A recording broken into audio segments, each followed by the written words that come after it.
The world had fallen silent, save for the whispers of wind among ruins. Ilara climbed the cracked wall of the old library, eyes scanning the horizon. In a sky once vibrant, gray clouds now held only ash and sorrow. Her only companion, a rusted drone named K2, buzzed softly at her side. Another day, another shadow, she murmured, gripping a faded map. They ventured beyond the city's skeletal remains, seeking seeds of life. Fields of twisted metal and splintered wood stretched endlessly. Hope was scarce, but Ilara's hands trembled with determination. K2 beeped sharply, detecting faint signals buried beneath rubble. They uncovered a buried greenhouse, surprisingly intact, a sanctuary of green. Inside, shoots of verdant plants clawed toward fractured glass ceilings. Ilara knelt, brushing the earth from a sprouting leaf, a miracle in decay. Life finds a way. K2's voice crackled with optimism. They worked through days and nights, nurturing the fragile garden of rebirth. As plants flourished, a distant storm began to cleanse the ash-filled air. Neighbors emerged, drawn by the promise of renewal beneath shattered skies. Together, they rebuilt, patching the world with small acts of courage. Ilara smiled, watching green reclaim the gray, a quiet victory. The future was uncertain, but within those growing leaves lay the spark of dawn. And under the ember-streaked horizon, hope whispered its unyielding song.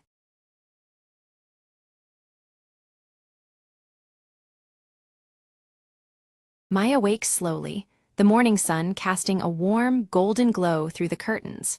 Her fingers curl tightly around the cool silver locket at her neck, as if drawing strength from it. In the quiet kitchen, Maya moves with purpose, preparing a simple breakfast while the soft, haunting melody of an old music box hums somewhere in the background.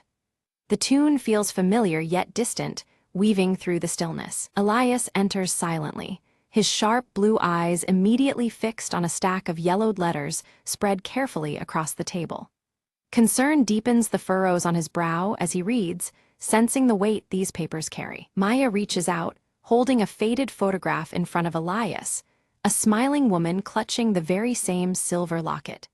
Elias' guarded expression tightens, as if memories long buried stir uneasily. Suddenly, the door swings open and Lita bursts inside, her auburn hair wild from the wind. She announces breathlessly that the entire neighborhood is plunged into darkness, a sudden power outage casting uncertainty over the day. As the last artificial light dies, the room becomes enveloped in shadow. Flickering candles sputter to life, their warm glow painting fleeting images on the walls around them. Maya suggests they make the most of the unexpected darkness, searching for clues hidden in the past that might link to the photograph.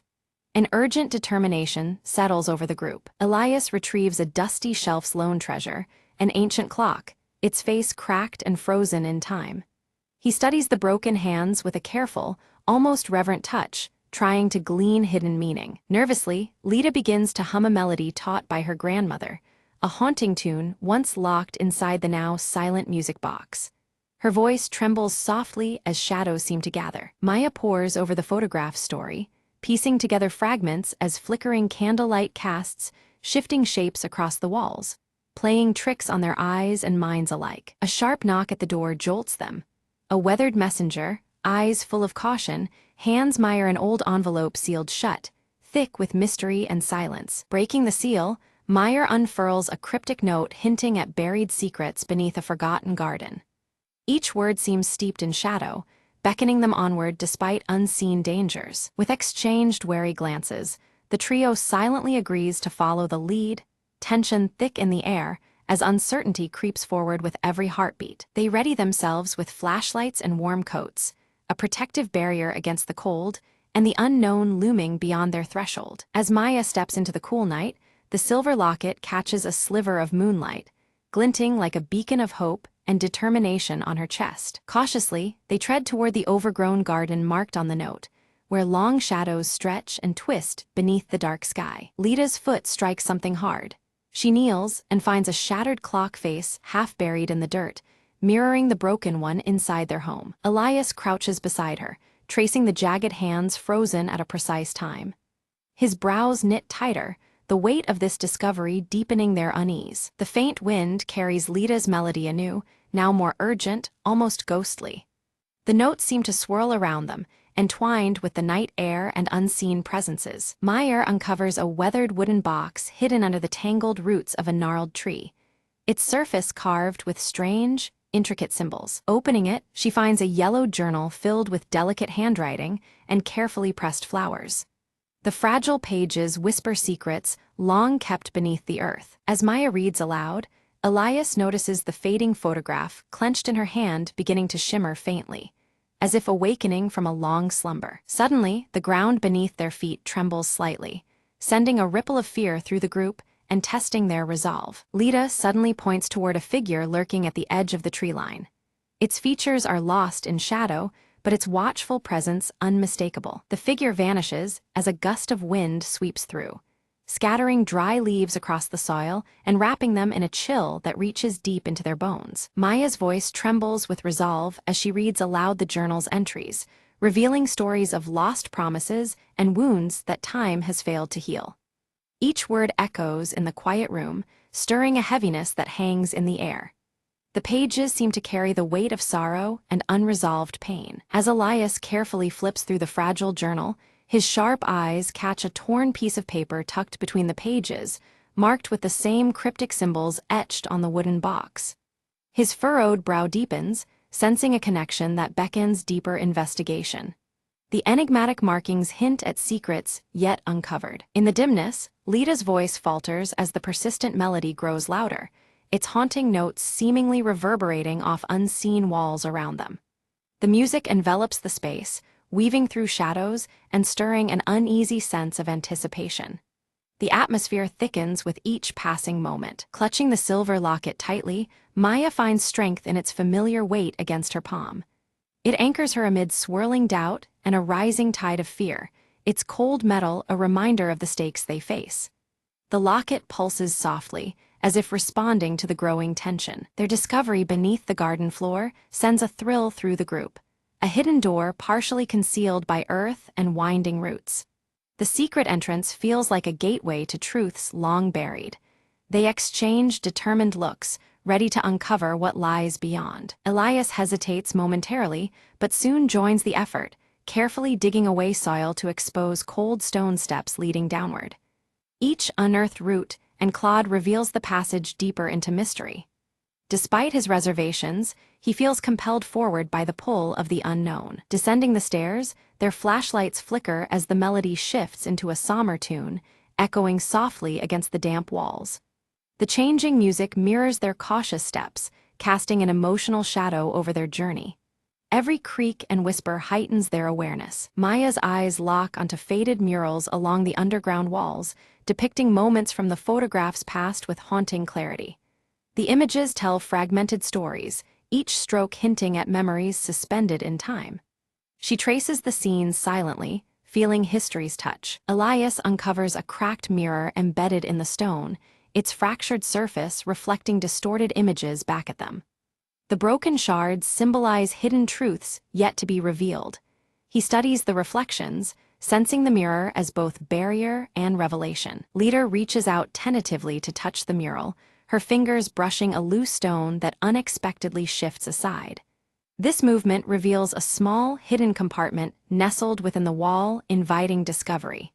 Excitement and curiosity flicker across her face. Inside the compartment rests a delicate music box, its surface intricately adorned with the same carvings as the mysterious wooden box. The craftsmanship speaks of care and significance, linking past and present. They exchange looks, realizing its importance. Maya wins the music box with reverent hands, unleashing the melody that floods the chamber once more.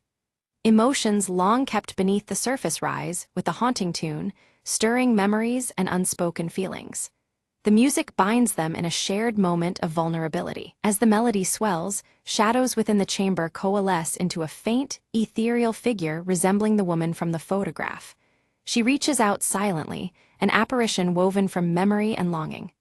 The group stands still, caught between disbelief and awe. Elias steps forward, his sharp blue eyes reflecting memories and regrets etched deep within his gaze. Confronting this spectral presence challenges his reserve, revealing the depth of his personal connection. The moment weighs heavily on him, intertwining past and present. The figure slowly dissipates as the music slows, leaving behind a whispered hope that lingers in the chilled air. Silence returns, but the echo of the encounter remains, offering a fragile sense of closure. The trio exhales collectively, their resolve strengthened. They ascend the stone stairs carefully, the weight of revelation settling on their shoulders but lifted slightly by newfound understanding. The path behind them feels less obscure, shadows giving way to light. Together, they step toward dawn's promise. Outside, the first light of dawn breaks over the garden, casting warm hues that soften the quiet landscape. The world seems renewed, bathed in gentle gold and a fresh breeze. This new day feels like an answer to their quest. Maya opens the journal to a final entry, revealing the woman's last wishes intimately tied to the secret held within the silver locket. The words pulse with urgency and tenderness, guiding their next steps. The locket's significance deepens like a heartbeat. Elias unfolds a carefully drawn map tucked inside the journal, its ink marking a path to a nearby hill promising answers and closure. The terrain seems familiar yet charged with mystery. The map becomes their compass forward. Despite exhaustion, the group resolves to follow this path, driven by purpose and the invisible threads that bind them. Each step carries them closer to the truth, fueled by connection and determination. Their journey gains renewed momentum. At the hilltop, they discover a stone altar engraved with dates matching those chronicled in the journal. The carvings speak of time's passage and enduring remembrance. The altar stands as a silent witness to history and hope. Maya reverently places the silver locket on the altar, feeling a subtle pulse of energy in response, as if the locket itself acknowledges their presence. The moment vibrates with significance, linking object and spirit. A quiet power settles over them. The familiar melody returns softly, harmonizing with awakening birdsong and the gentle rustling of the breeze. Nature's soundtrack blends with their own hearts, weaving a tapestry of peace and continuity. The scene embraces them in calm reassurance. Elias, usually reserved, reflects quietly and breaks his silence to share personal memories of the woman, revealing layers others had never seen. His voice carries warmth and regret, bridging past and present. His openness deepens their collective understanding. Lita sketches the serene scene in her journal, capturing the moment for herself and those who may come after. Her spirited touch preserves their shared experience in ink and paper, a tangible record of their journey. The drawing holds hope and history intertwined. As they stood silently before the altar, the earth beneath it trembled unexpectedly. A section of the stone floor slid aside, unveiling a hidden compartment. Within lay a sealed letter, aged but impeccably preserved, inviting them into a secret long buried. Maya carefully broke the seal and unfolded the letter, her voice steady but filled with emotion as she read aloud.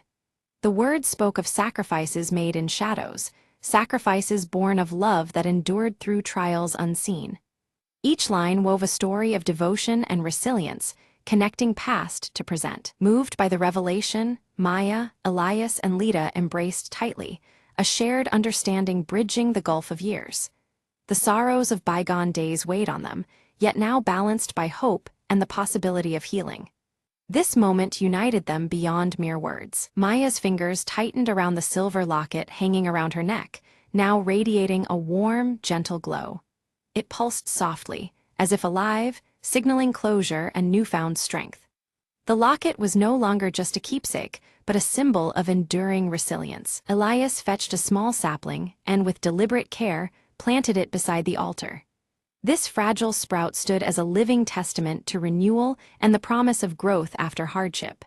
His furrowed brow softened, reflecting a rare moment of peace. Nearby, Lita's voice rose softly, humming the familiar melody once more. Her mischievous smile, now transformed into one of genuine hope, brightened the morning air.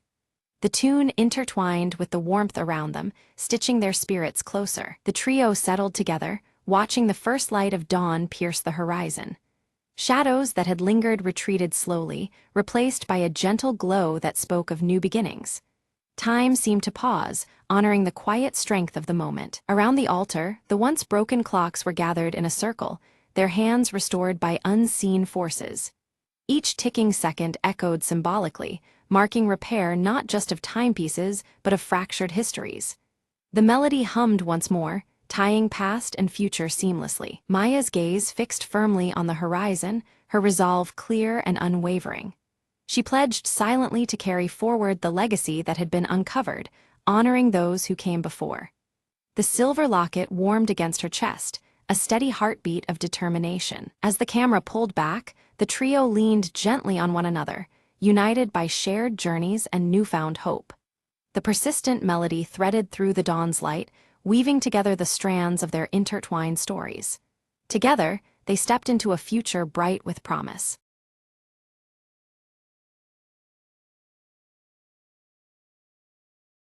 The rain fell hard on Raven Street, tracing dark lines down the cracked pavement. In a dimly lit alley, a figure in a trench coat lit a cigarette, the glow briefly illuminating sharp features. Detective Marlowe exhaled slowly, eyes scanning the shadows.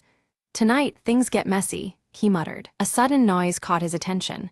A whisper, a footstep, a secret waiting to breathe. He followed the sound deeper into the maze of alleys, the scent of danger thick in the damp air. A discarded playing card fluttered past. The Queen of Spades, a calling card from the city's ghostly kingpin. Marlowe's jaw tightened. "Looks like someone wants a little chaos tonight," he thought. At the end of the alley, a flickering neon sign buzzed, the Velvet Cat, a known haven for the city's underworld. Inside, smoke curled around conversations coated in lies and half-truths. Eyes darted. Hearts raced. He approached the bar, where a woman with emerald eyes and crimson lips locked gazes with him. "You're late," she said, voice smooth like silk hiding steel. "And looking for trouble." Marlowe slid a folded note across the counter. "Got a package for the city's shadows," he said. Suddenly, the light snapped off. Darkness swallowed the room, punctuated by a shout and shattering glass. When light returned, the woman was gone, and so was the note, replaced by a chilling message. "Game's on." Outside, the rain had stopped, but the street still whispered secrets that wouldn't rest. Marlowe lit another cigarette, voice low and steady. Time to play with ghosts. Hours slipped by as he pieced together clues.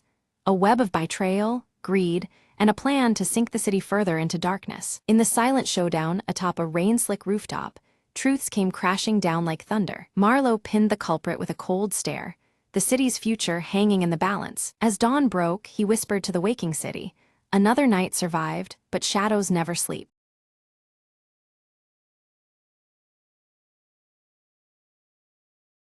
Smoke wreathed the crumbled skyline as Mara stepped over rusted debris, eyes scanning for any sign of life. Her voice was a whisper, barely heard over the cold wind.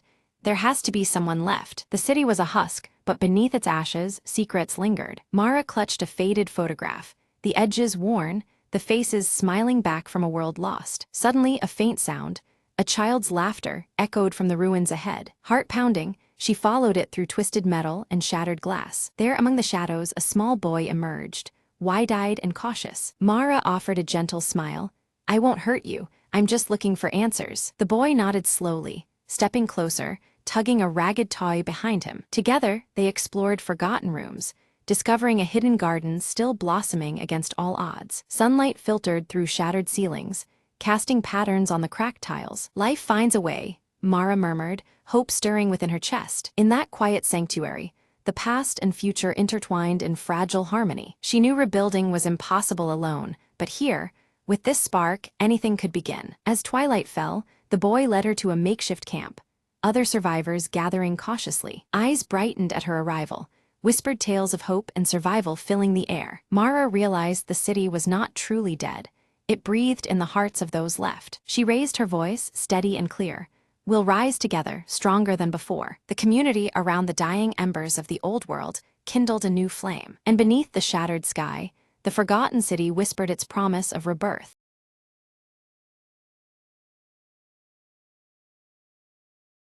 In the stillness of the village bathed by the full moon, Ilara's silver crescent birthmark softly glowed, its light pulsing gently with the lunar glow.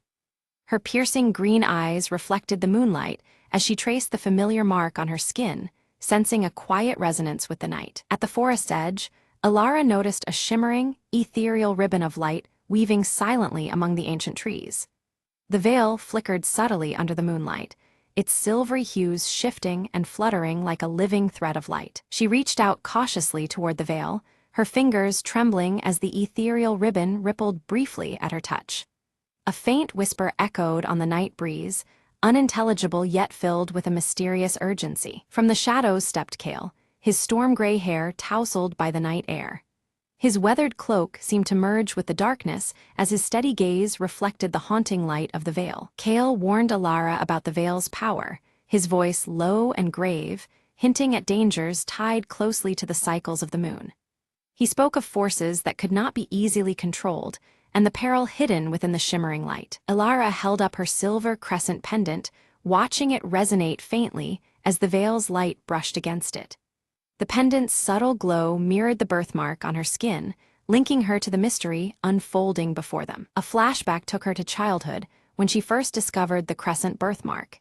Even then, she had been inexplicably drawn to moonlit nights, feeling an unspoken connection to their shifting phases. The village elders gathered in whispered tones, recounting the veil's curse that had loomed over their people for generations. Their stories spoke of restless shadows and the heavy price of past recklessness under the moon. Disturbances grew. Shadows began to move on their own, and villagers reported hearing chilling whispers in solitude. Fear threaded through the village as the unnatural phenomena escalated beyond whispers and glances. Determined, Alara knelt by a calm pond under the bright moon, tracing the veil's path through the reflections. The silver light twisted fluidly across the water's surface, guiding her gaze deeper into the mystery. In a rare moment of vulnerability, Kale confessed he had tracked the veil for years. His quest to uncover its source was driven by the hope of mastering or perhaps ending its haunting influence. The veil thickened, pulsing rhythmically as ghostly shapes emerged, mimicking villagers' deepest fears with unsettling clarity. The ethereal light warped into haunting forms that tightened its grip on the frightened souls nearby. Alara's pendant glowed with unexpected intensity, revealing hidden runes etched beneath its surface that had gone unnoticed before. The runes shimmered against the moonlit silver, suggesting a link to ancient wisdom. Suddenly, a fierce gust snuffed out every lantern, plunging the village into deeper shadow. Only the moon remained to illuminate the veil's mesmerizing, yet terrifying, dance in the night. Resolute, Alara chose to venture into the forest to confront the veil's enigma, with Kale reluctantly binding himself to her. Together, they stepped into the shadows where the moonlight barely pierced the dense canopy. Deeper within the forest, they discovered ancient stones arranged in a crescent shape, faintly glowing beneath the moon's silvery light. The stones hummed with a subtle energy, resonating with the veil that now encircled them. The veil wrapped around the stones, growing more tangible as its whispers rose into haunting melodies that wove through the trees. The silver light pulsed like a living heartbeat, intensifying the eerie atmosphere. Alara stumbled, and from the shimmer emerged a shadowy figure eerily resembling her own reflection. It reached out, trying to pull her into the veil's radiant but unnerving light, challenging her grip on reality. Kale reacted swiftly, chanting incantations from his ancient journal inscribed with cryptic runes. His voice cut through the night, momentarily dispersing the shadow and soothing the restless veil's turmoil. Their eyes caught a hidden inscription on one of the crescent stones, referencing an ancient ritual designed to bind or control the veil's potent power. The markings hinted at a fragile balance between light and shadow, old as the moon itself. As the night deepened, the veil became tempestuous, tugging fiercely at Alara's pendant and the birthmark pulsing beneath her skin. The lunar energy strained against her, threatening to overwhelm her senses. Visions assaulted Alara, moonlit battles between ethereal guardians and veil spirits trapped between worlds. The spectral clashes echoed through her mind, revealing a long-hidden conflict intertwined with her own destiny. Kale disclosed that he had once been a guardian, bound by a curse to roam until the veil's balance was restored. His storm-gray hair and weathered cloak marked years of wandering in search of redemption and renewal. The forest shifted around them. Ancient trees whispered dire warnings as the path back to the village faded into obscurity. Shadows thickened, and the boundary between reality and veil blurred dangerously. A sudden change in the moon's phase warped the veil's form, stretching it like molten silver encasing them. The light's fluid motion intensified, binding Alara and Kale in its shimmering grasp as the night deepened. Alara and Kale finally reached the ancient altar, its surface worn smooth by time but still radiating a strange energy. The crescent-shaped indentation in the stone calls to Alara's pendant, which fits perfectly as if made for the place. The moment the pendant settles, a faint hum vibrates through the air, heightening the tension around them. As Alara presses the pendant deeper into the altar, a sudden burst of blinding light erupts, flooding the clearing with silvery luminescence. The veil responds violently, thrashing like a living current before enveloping them in its shifting folds. Both find themselves swept away, pulled through an otherworldly vortex that warps the very fabric of their surroundings. They emerge in a liminal realm where the skies glow with a cold silver hue, and the land is draped in long shadows cast by an unseen moon. This ethereal place seems bound by lunar light, both beautiful and haunting, its edges blurred and constantly shifting like a dream. All around, reflective surfaces ripple oddly, mirroring more than just their images. From the shadows flicker faint, sorrowful figures, lost villagers caught in the veil's unyielding curse. They approach silently, their eyes pleading for release though no words escape their lips.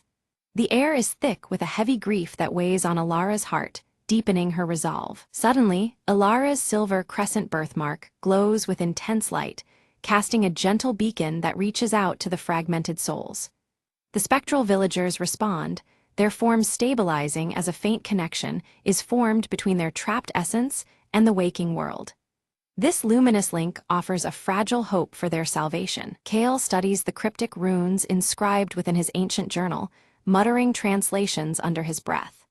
He reveals that the veil was originally created as a shield to protect the realm from outside harm, but the magic became twisted over time. The intended guardian became a curse, feeding on the fears of those it was meant to defend. They are soon met by a spectral guardian, an imposing figure woven from light and shadow. The guardian warns them solemnly that interfering with the veil is perilous, threatening to collapse both the liminal realm and the physical world. Its tone is grave, underscoring the fragile balance at stake. Torn between duty and fear, Alara wrestles with whether to sever the veil's corrupt power completely or try to restore its original protective nature. The weight of her people's fate presses heavily on her as the moonlight continues to shift all around them. Kale watches closely, understanding this choice could alter everything. In vision-like echoes, they witness scenes from centuries past, a ritual interrupted and mistakes made that bound the veil's power improperly. Shadows flicker with ancient sorrow, revealing how the once sacred ceremony turned source of torment. This glimpse into history deepens their understanding of the veil's dark transformation. The veil's once gentle shimmer now feeds on fear and despair, distorting the village's destiny under each changing moon phase. The shadows writhe unnaturally, as if alive with malice, and the villagers' suffering becomes a continuous cycle of anguish. This sinister evolution curses the land with dread and hopelessness. Kale confesses that he fled the village long ago, overwhelmed by guilt after failing to stop the curse from spreading. His weathered face reflects years of regret, and his voice carries a somber tone as he admits his past mistakes. Alara's resolve only hardens upon hearing his confession. Determined, Alara pledges to confront the root of the corruption, vowing to free both her people and the trapped souls from the veil's grasp. Her birthmark pulses softly, as if lending its strength to her conviction. Kale nods, ready to stand by her side through whatever trials lie ahead. Back at the altar in the forest realm, Alara and Kale begin a ritual drawn from the ancient runes and guided by the pendant's radiant glow. The air thrums with power as they work in unison, weaving light and shadow to mend the fractured veil. Time seems to stretch as the veil responds to their efforts, but the veil resists violently, twisting in turbulent waves of shadow and shimmering light, fighting to maintain its corrupted hold. The altar trembles under the strain, and the boundaries between realities blur dangerously. It becomes clear that the veil will not surrender its power easily. Summoning her inner strength, Alara channels the energy from her glowing birthmark, stabilizing the veil's tumultuous flow. Her hands steady as a calming lunar light radiates outward, soothing the chaotic forces. Slowly, the balance begins to shift, giving hope that the ritual will succeed. One by one, the trapped souls start to dissolve into serene moonlight, their expressions peaceful as if finally freed from torment. Their silent gratitude fills the liminal realm, lightening the oppressive atmosphere. Each soul's release brings the veil closer to restoration. At the ritual's climax, the spectral guardian merges with the veil itself, a sacrifice that purifies its essence and dispels the lingering darkness. Its form dissolves into radiant light, vanishing but leaving behind a restored balance. The price is great, but necessary for renewal. With calm restored, the liminal realm fades away under the dawn's first light, gently guiding Alara and Kale back to the forest floor. The world feels still and new as the sun's early rays touch the ancient altar. Their journey through shadows and moonlight has reached a turning point. Back in the village, clear skies stretch overhead, and the faintest crescent moon glows softly before sunrise. The suffocating darkness and strange whispers that once plagued the village are lifted. A subtle calm settles over the land, promising a fresh beginning. Alara's pendant has become inert, its light extinguished, yet her silver crescent birthmark remains, pulsing faintly with tranquil lunar energy. This quiet glow serves as a reminder of the veil's lingering presence beneath the surface. Though subdued, the magic endures within her. Days pass peacefully, and villagers report no unusual shadows or haunting whispers at night. The once ominous phases of the moon now bring comfort instead of fear. Life begins to return to its natural rhythm, free from the veil's oppressive influence. Alara and Kale revisit the ancient stones where it all began. The crescent pattern now appears as mere faint reflections of moonlight on the worn rock. The altar's power seems dormant, transformed from feared relic into quiet monument. This subtle change hints at the delicate balance retained beneath the surface. The village elders gather to honor Alara's bravery, sharing stories that reaffirm respect for the moon and its enduring cycles. Their words weave tradition with newfound hope, reminding all of the lessons learned from the veil. Ceremony and reverence bind the community in healing. Prepared to leave the village behind, Alara and Kale share a quiet moment, their bond strengthened by the trials endured together. Mutual respect and understanding pass between them as they ready themselves for the journey ahead. Though the path forward is uncertain, it is faced united. Before departing, Alara conceals the pendant within a secret hollow beneath the oldest tree, guarding the veil's lingering secret with quiet solemnity. The pendant rests there, hidden from prying eyes yet still connected to the moonlit power they confronted. Its silence speaks of mysteries yet to unfold. Suddenly, a soft shimmer returns to the air, subtle and benign, weaving gently through the silvered shadows. It hints that the veil's protective spirit still endures, faint but unwavering beneath the moonlight. Alara smiles, her piercing green eyes reflecting the quiet radiance. She understands now that the veil was never truly lost but transformed, an unseen guardian watching silently over them all. Kale nods solemnly, the storm-gray strands of his hair catching the moonlight as he acknowledges the restored balance between the human realm and the veil's ethereal light. The ancient connection hums quietly between them. As they walk away, the village is bathed in a peaceful silver glow, the moonlight soft and steady. Shadows settle into calm, and the familiar motifs of reflective surfaces seem to hold their secrets gently, undisturbed. Alara glances down and notices her silver crescent birthmark glowing faintly once more, pulsing with a quiet promise. It is a sign of an enduring bond, linking her to the veil and the cycles of the moon. A final flashback reveals the ritual's original guardian, a figure cloaked in moonlit grace, passing the sacred charge to Alara's ancestors. The lineage of protectors is made clear, bridging past and present beneath the shifting phases above. Kale carefully folds his ancient journal, its pages now filled with new runes recounting their journey and the hope born from this night's revelations. Each word is a testament to the legacy they carry forward as guardians. Meanwhile, village children laugh and play beneath the soft moonlight, unaware of the unseen forces that shield them. The veil's silent protection wraps around them, gentle and unseen like a whispered lullaby. Together, Alara and Kale disappear into the horizon, their figures blending with the shadows and moonlight. They are ready to face whatever the next chapter of their intertwined fate will write beneath the celestial veil. Above, the silver moon arcs steadily across the sky, a timeless sentinel watching over all beneath its eternal veil. It remains the silent witness to stories of light, shadow, and enduring promise.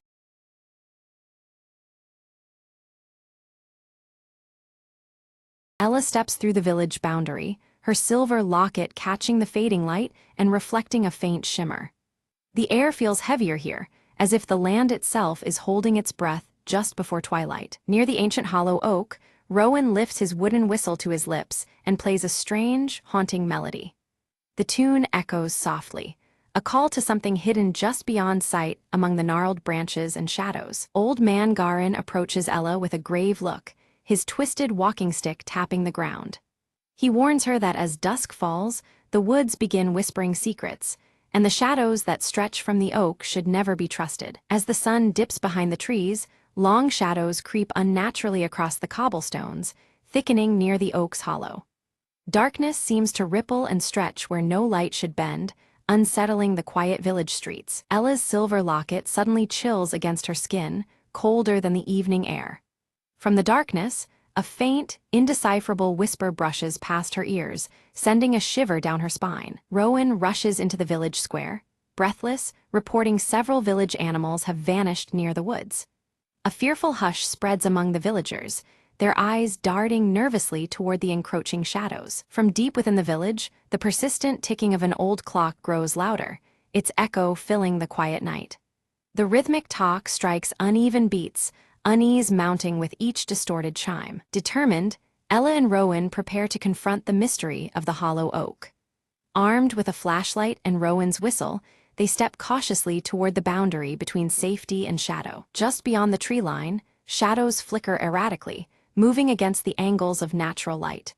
Their dance is unnatural, unsettling, as if driven by some unknown will contrary to the day's fading rays. Suddenly, the warm night air chills unexpectedly, Ella's breath misting in front of her. Whispering shapes rise and circle around them, elusive and twisting like smoke on the wind. Old Man Garin's voice carries a warning as he recounts the legend of a shadowy being bound to the oak, sustained by the villagers' fear. His tale weaves dread through the night, making the darkness seem alive and watchful. Out of the shadows, dogs howl in terror before fleeing, their elongated shadows contorting grotesquely before fading into the night. Fear weighs heavier with each unnatural movement in the darkness. Rowan lifts his wooden whistle, blowing a sharp, piercing note that cuts through the gloom. The sound ripples outward, momentarily forcing the darkness to recoil and retreat from their immediate circle. Ella's silver locket begins to glow faintly, a soft light pulsing in response to the encroaching darkness. It seems attuned to the shadow's presence, reacting like a silent sentinel against the gloom. As midnight nears, nervous villagers barricade their doors and light candles, their flickering flames casting fragile halos against the growing black. The warm light serves as a fragile barrier, keeping the most malevolent shadows at bay. From the edge of the candlelight, Ella spots the shade, its form undulating with no fixed face, eyes glowing faintly like dying embers.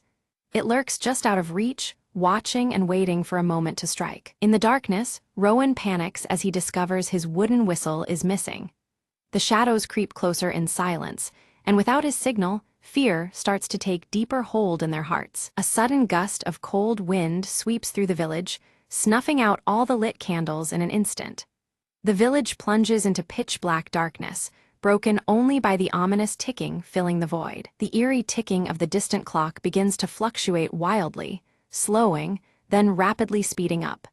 This erratic rhythm disorients and unsettles those who hear it, twisting time into something uncanny. Against the chaotic ticking, Ella's silver locket pulses with bright, rhythmic flashes. It seems to challenge the erratic beat, its steady glow a beacon amid the distorted time and creeping fear. A whisper of cold breath brushes Ella's ear as the shade's voice, low and sibilant, tempts her with secrets hidden beneath the hollow oak. It promises truths to those brave enough to step below its roots alone. Rowan stumbles in the shadows to find a hidden path woven among the tree roots, leading deeper into darkness. Drawn with both curiosity and dread, the path promises answers no one else dares seek. The oldest lamps in the village flicker wildly, casting erratic light and stretching shadows that dance along the walls. The air thickens with unease as the darkness seems to mock the fragile defenses of light. Though hesitation grips her heart, Ella clutches her glowing locket tightly and steps forward, crossing the threshold beneath the hollow oak. Each heartbeat echoes like the ticking clock as she follows the whisper's call into the unknown. Within the shifting shadows, Ella glimpses flickers of trapped villagers from the past, their silent faces pleading for release. The shade reveals its captive collection, a haunting gallery of lost souls entwined within its darkness. Rowan's voice echoed softly through the maze of roots, faint yet insistent, leading Ella deeper under the hollow oak's gnarled branches. Each call grew clearer, a beacon in the dim twilight where shadows clung like whispers. Ella tightened her grip on her silver locket, trusting the boy's guidance through the labyrinthine roots. An eerie clock struck 13, its chime impossible yet unmistakable, reverberating across the clearing with unnatural resonance. The ticking that enveloped them quickened, marking the thinning veil between time's threads. This haunting hour signaled the boundary where past and present entwined beneath the ancient oak. Ella's vision blurred, revealing fleeting memories of others caught in the shade's grasp. Each confrontation ended with silent vanishing and unopened eyes. The images flickered like shadows themselves, ghostly remnants of vanished souls. These past encounters whispered of fear and loss, locked within the tree's age-old roots. Rowan's fingers traced a carved symbol beneath layers of moss, its intricate design mirroring the emblem on Ella's silver locket.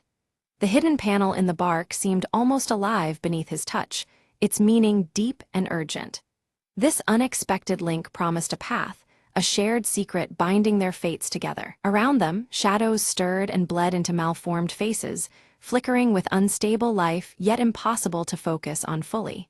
These ephemeral visages twisted and warped, like smoke caught in flickering candlelight, hinting at torment and despair.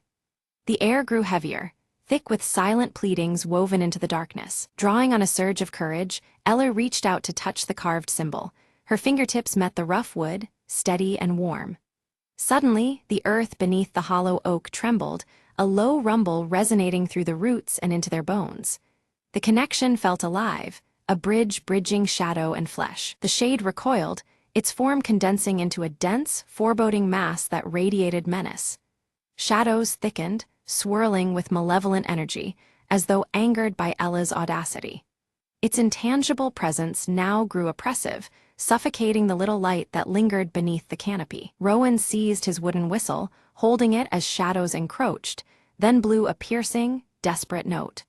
The sound shattered the darkness momentarily, scattering the shadowy faces like mist in dawn's first light. The fleeting reprieve bolstered their spirits even as anticipation churned in the air. Between Ella's locket and the carved symbol, a glowing thread appeared, pulsing slowly like a heartbeat. Its gentle light wove through the darkness, a fragile but undeniable link uniting past and present.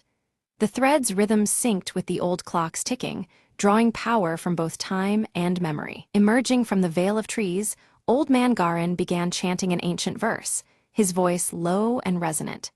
His words carried strength, a call to awaken the spirits of the village and fortify their resolve. The air around him shimmered with age-old power, binding those present with shared determination. One by one, villagers lit candles, their flames flickering to life simultaneously in a unified defiance. The combined glow pushed back shadows inch by inch, carving space for hope amidst despair. The hollow oak stood illuminated, a battleground of light against creeping darkness. The ticking of the old clock accelerated, matching the pulsing glow emanating from Ella's silver locket. Time itself seemed to quicken, heartbeat and second hand entwined in urgent rhythm. This symphony of light and sound heralded a turning point beneath the ancient boughs. The shade lunged toward Rowan with desperate fury, its dark limbs grasping for the boy. But Rowan slipped away swiftly, darting into the village square where open light and life beckoned. The momentary breach left the shade agitated, its form writhing in shadowed frustration. Beneath the hollow oak, Ella faced the shade, her locket held aloft as a beacon of light. She stood steady in the dark, unyielding despite the fear gnawing within. The silver gleamed, casting sharp reflections that fractured the shadows around her. The shadows twisted before her eyes, revealing a memory warped by pain, a betrayal that bound the shade to this place. Faces contorted in anguish, a bond forged in sorrow and regret lingering beneath the gnarled roots. This revelation seeped like poison through the fractured darkness. Rowan and villagers formed a circle around the tree, hands joined and voices softly humming a steady, soothing melody. Their unity created a shield of warmth and light, reinforcing Ella's stand against the shadowy force. The harmony wove a protective barrier stronger than any single candle's glow. The shade's form flickered erratically, sorrow washing over its face before it began to fracture and dissolve. The fractured shadows splintered, losing coherence, as if the sorrow itself unraveled its dark essence. The force that once loomed threateningly now faltered, its presence fading like a dying breath. From Ella's locket burst a blinding light that pierced the darkness, scattering shadow and smoke alike. The sudden brilliance banished the lingering forms with fierce clarity, cleansing the hollow oak beneath which they had gathered. Light filled the space where fear and shadow had once dwelled. A profound silence followed, the incessant ticking ceasing abruptly as calm returned to the village. Moonlight bathed the clearing, serene and pure after the night's turmoil. The air felt lighter, charged with a peace that had seemed impossible just moments before. Exhausted, Ella collapsed, the silver locket resting warm against her chest once again. Dawn broke over the horizon, casting soft golden hues through the trees and promising a new beginning. Relief and weariness mingled in the quiet aftermath of their ordeal. Rowan knelt where the hollow oak had stood, discovering a small sprout glowing faintly with vibrant life. This fragile shoot seemed a symbol of renewal, the forest's promise of healing and hope reborn. Its gentle radiance breathed comfort into the cool morning air. One by one, villagers emerged from their homes, faces marked by relief yet touched by the terror of the night. Silent glances passed between them, a shared understanding of what had transpired beneath the ancient tree. Life would go on, forever altered but resilient. Old Man Garin approached Ella, a solemn nod acknowledging the closing of an ancient curse at last. His weathered eyes reflected respect and gratitude for her bravery. The twisted walking stick tapped softly against the earth, a rhythm steady as new beginnings. Ella's silver locket remained unbroken, now humming softly with a gentle, warm light. It shimmered faintly, a token of strength and hope preserved through darkness. The locket's glow promised protection and memory entwined beneath its silver face. Rowan clutched his wooden whistle, aware that though the danger had passed, its call might be needed again someday. Yet hope warmed his heart more than fear, a belief in peace restored for their village. The whistle hung quietly at his side as dawn painted the sky with promise. Ella held her silver locket up to the dim light, explaining how its glow sealed the shade's power by binding shadow and time together. This ancient magic ensured that the dark entity could no longer slip through the cracks of the ticking moments. The villagers listened intently, their eyes reflecting both wonder and relief. Vowing to keep the hollow ground sacred, the villagers agreed to protect it from any future encroachment of darkness. Their whispered promises mingled with the soft wind, each determined to guard the fragile balance that held peace in their home. The memory of the shade would remain, but only as a warning etched in their hearts. Rowan knelt at the village center, carefully planting a glowing sprout whose light pulsed gently against the twilight. This living symbol of rebirth and safety would remind everyone of the harmony they now preserved. The little shoot seemed to breathe new life into the weary earth beneath its roots. Ella, no longer gripped by fear, felt a lasting connection to the woods and the shadows they contained. She stood watchful and calm, anticipating any ripple in the natural order rather than recoiling from it. Her silver locket shimmered quietly, a beacon of steady strength. Old Man Garin gathered the villagers to recount tales of courage past and caution against the lure of fear's return. His voice, steady as his twisted walking stick, urged vigilance and unity.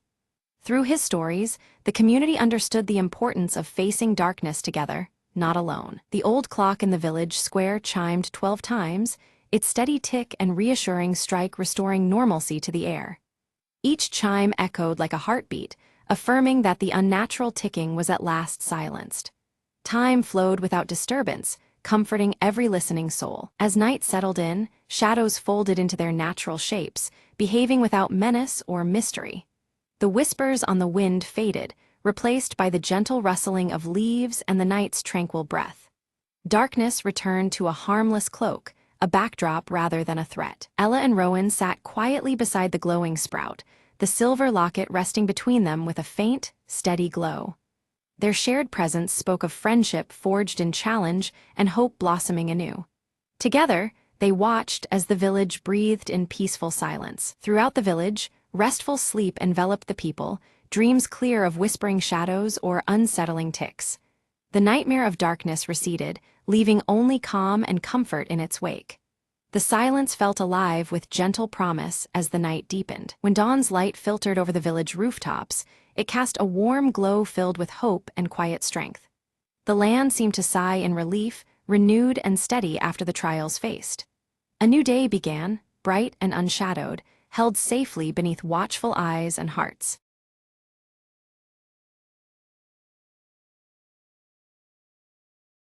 Lyra moves carefully through the desolate cityscape, ashes swirling around her silver-streaked hair as she clutches the cracked compass her mother once owned.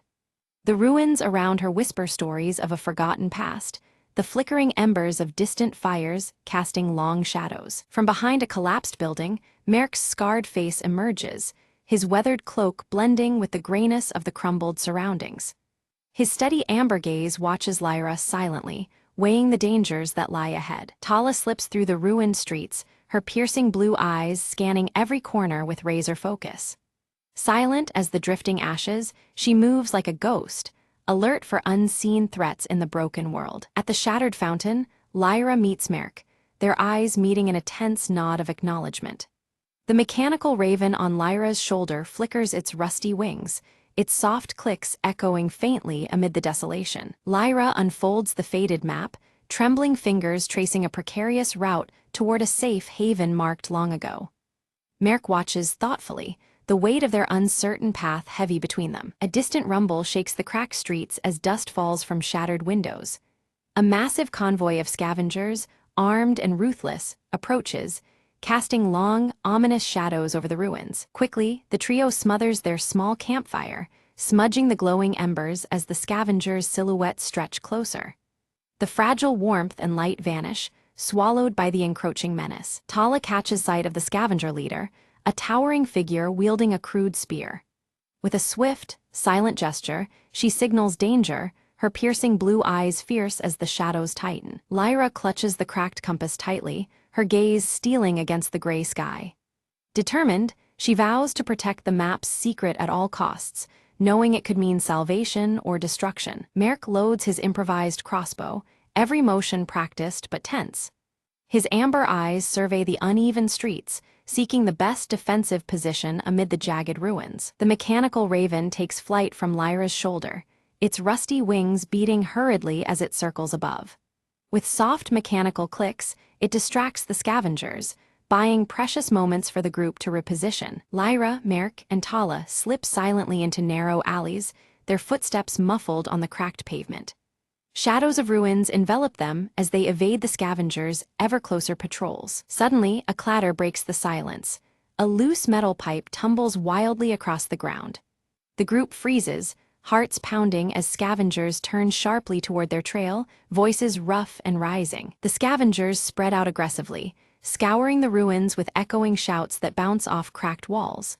The air thickens with tension, dust swirling like whispers of danger. In a hushed tone, Lyra whispers of the map's secret, a rumored haven with untouched resources that could change everything. But now, with predators closing in, that secret is at grave risk. To confuse their pursuers, the group briefly splits, each taking shadowed paths through narrow passages. Tala leads with swift, silent movements, a ghost weaving through the remnants of the old world. Merk narrowly escapes a deadly encounter, ducking behind collapsed rubble just as a scavenger's spear shatters stone inches away.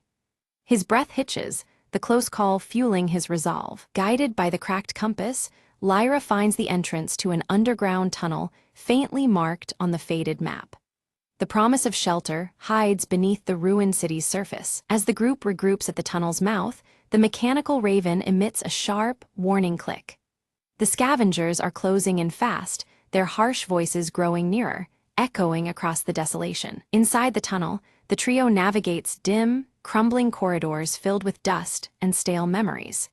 The flickers of faint light reveal relics of a lost world mingling hope with decay. Suddenly, the passage collapses behind them with a thunderous crash, sealing the scavengers outside, but blocking their escape. The heavy silence that follows tightens like a cage around them. Soft green bioluminescent fungi cast an eerie glow along the underground path, illuminating forgotten life that persists beneath the ruinous earth. The delicate light dances on worn metallic relics scattered by time. Tensions flare as dwindling supplies press heavily.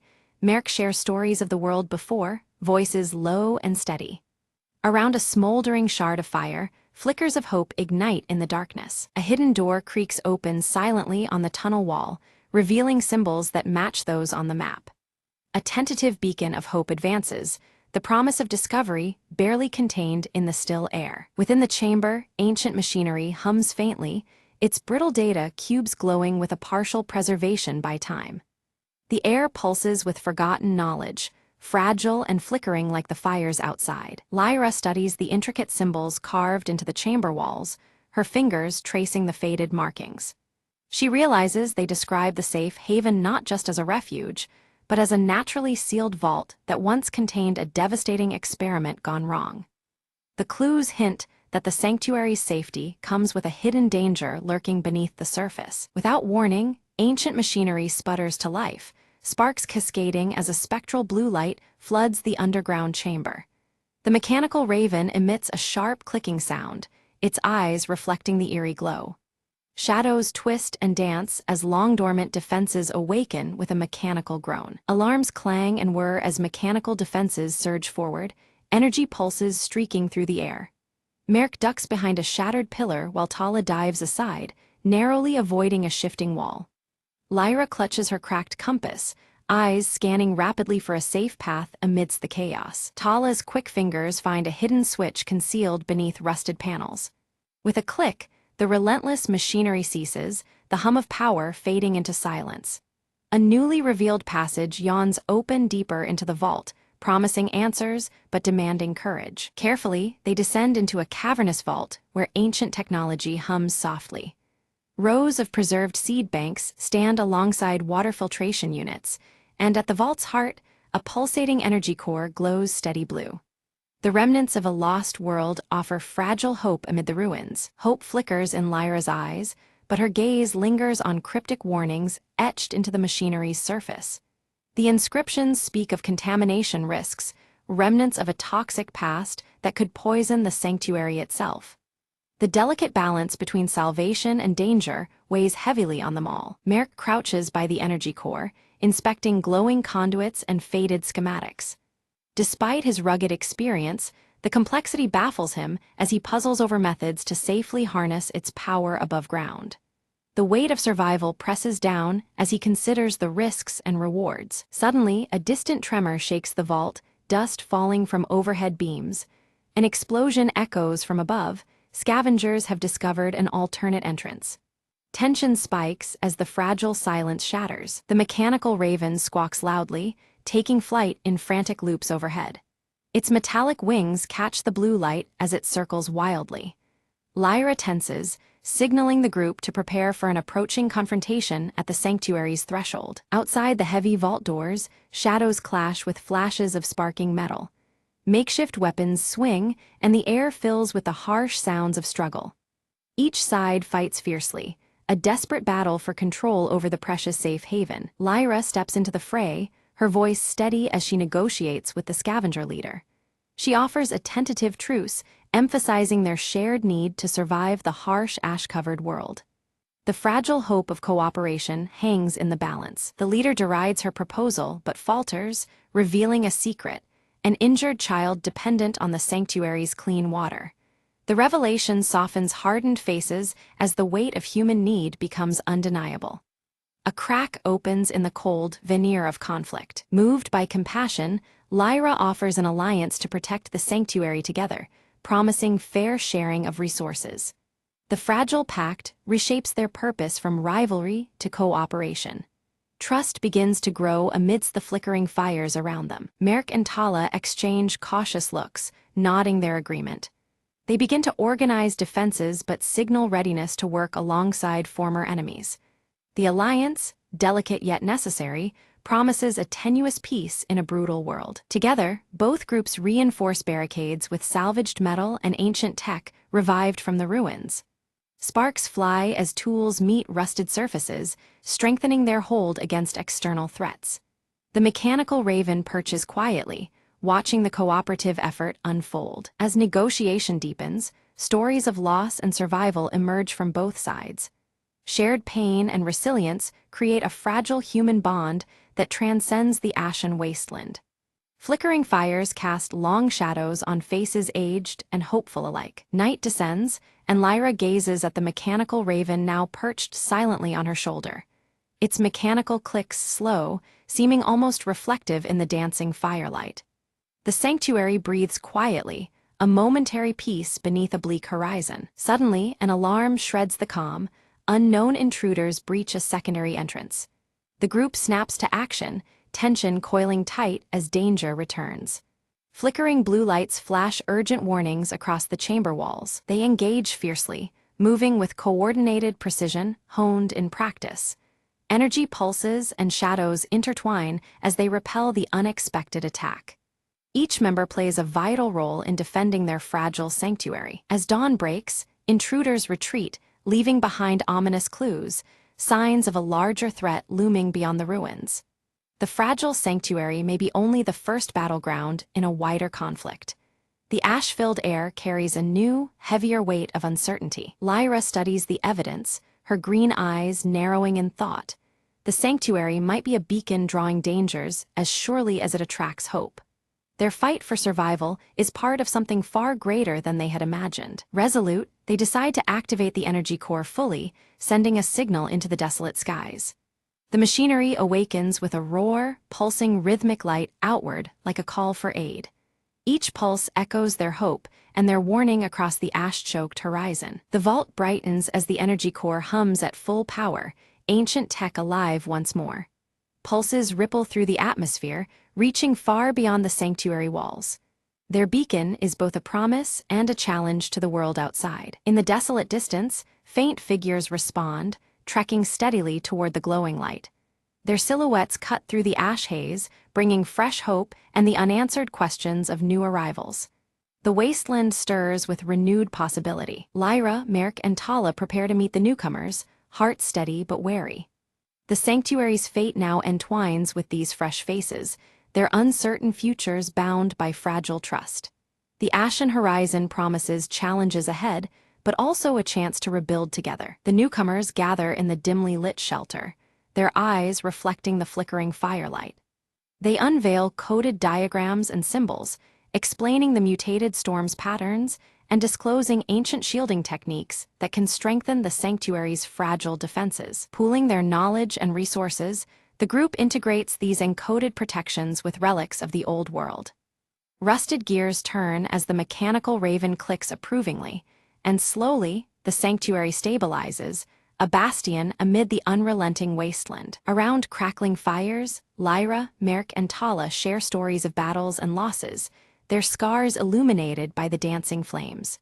Trust grows, knitting together a family born from endurance and hope, where suspicion once lingered like ashes in the wind. One quiet evening, the mechanical raven stirs, fluttering from Lyra's shoulder to a concealed alcove.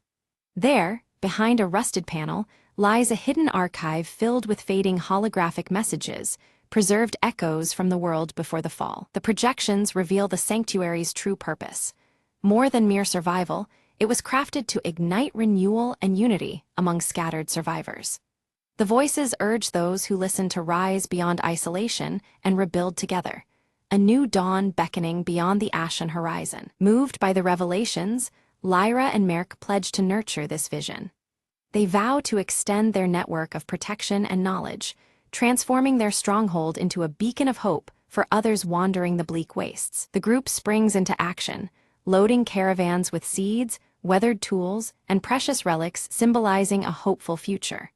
Preparations hum with anticipation, every piece of cargo a promise to distant enclaves waiting in silence. Beneath the steely sky, the caravans roll steadily away from the sanctuary's embrace. High above, the mechanical raven soars, its subtle mechanics clicking softly, sentinel of the fragile journey against the endless gray. Back at the sanctuary, resilient and unwavering, tiny green shoots emerge defiantly through cracked concrete. Against the monochrome wasteland, these first hints of life whisper of renewal, the earth slowly reclaiming hope. At dawn, Lyra stands atop the ramparts, the cracked compass warm in her hand and the rising sun casting golden light on her determined face. The ashen horizon stretches before her, and with steady gaze, she prepares to guide humanity's fragile rebirth into the uncertain dawn.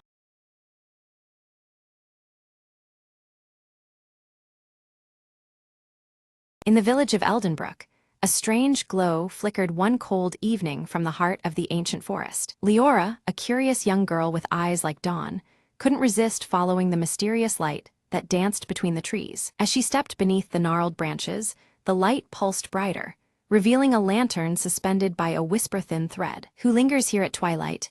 Leora called softly, her voice part wonder, part caution. The lantern hummed a melody, a soft vibration that wrapped around her like a gentle breeze. Suddenly, a tiny figure stepped out from behind the tree, a sprite no taller than her hand, its wings shimmering with moonlight. "I am Elen, guardian of this enchanted light," the sprite said, voice tinkling like bells. "This lantern holds the last whispers of forgotten dreams, fading from the world as time passes." Leora listened, heart tightening, as Elen explained that without dreams, hope would one day vanish from Eldenbrook. "But how can we keep dreams alive?"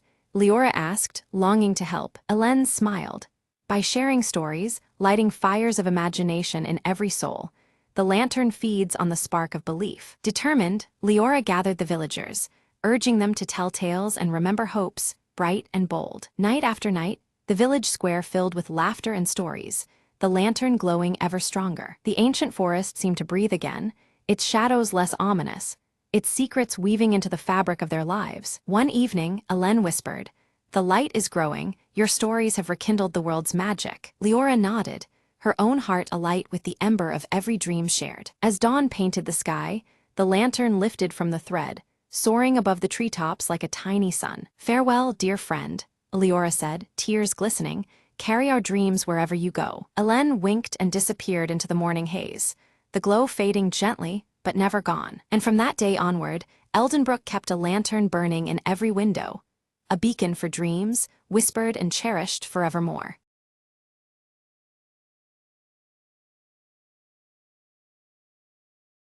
Under the cloak of midnight, Mira slipped effortlessly through the shadows of the abandoned clock tower, her eyes fixed on the glowing orb nestled within the highest chamber, a legendary gem rumored to manipulate time itself. Every step was calculated, every breath measured.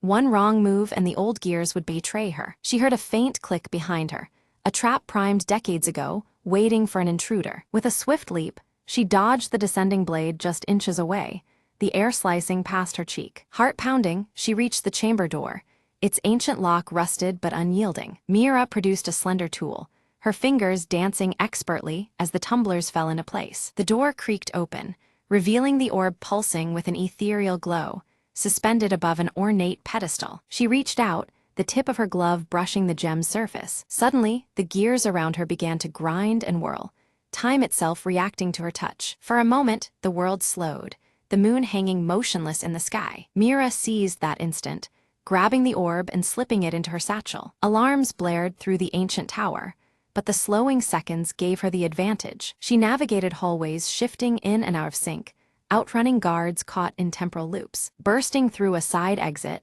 she disappeared into the city's veins before the clocks could catch up. Safe in her hideout, Mira examined the orb, its glow steady now, a whisper of untold power. "A new clock has begun ticking," she murmured, eyes gleaming with possibilities. Plans formed quickly. This was no mere treasure. It was a key to rewriting fate itself. Her crew awaited beyond the door, ready to dive into the next chapter of their audacious journey. Together, they vanished into the shadows once more, the legacy of the last ember ignited anew.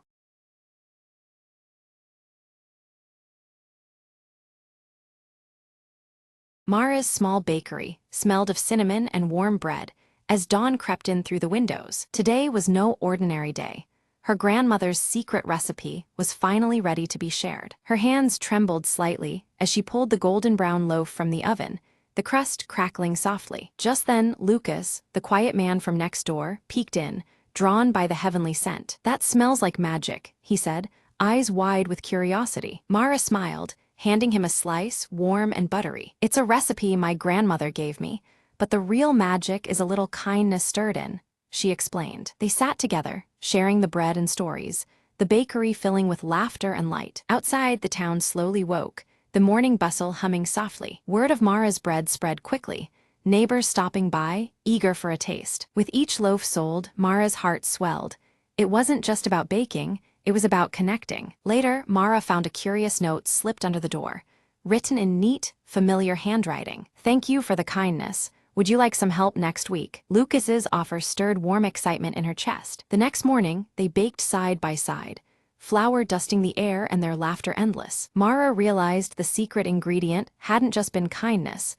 It was friendship blossoming with each batch. As the sun set, the bakery glowed softly, a beacon of warmth in the quiet street. Mara and Lucas shared a satisfied smile, the promise of many more mornings like this shining bright. "It's amazing what a little kindness can do," Mara whispered, as they packed up for the day. And in that cozy little bakery, magic wasn't just in the bread. It was in every shared moment and new friend made.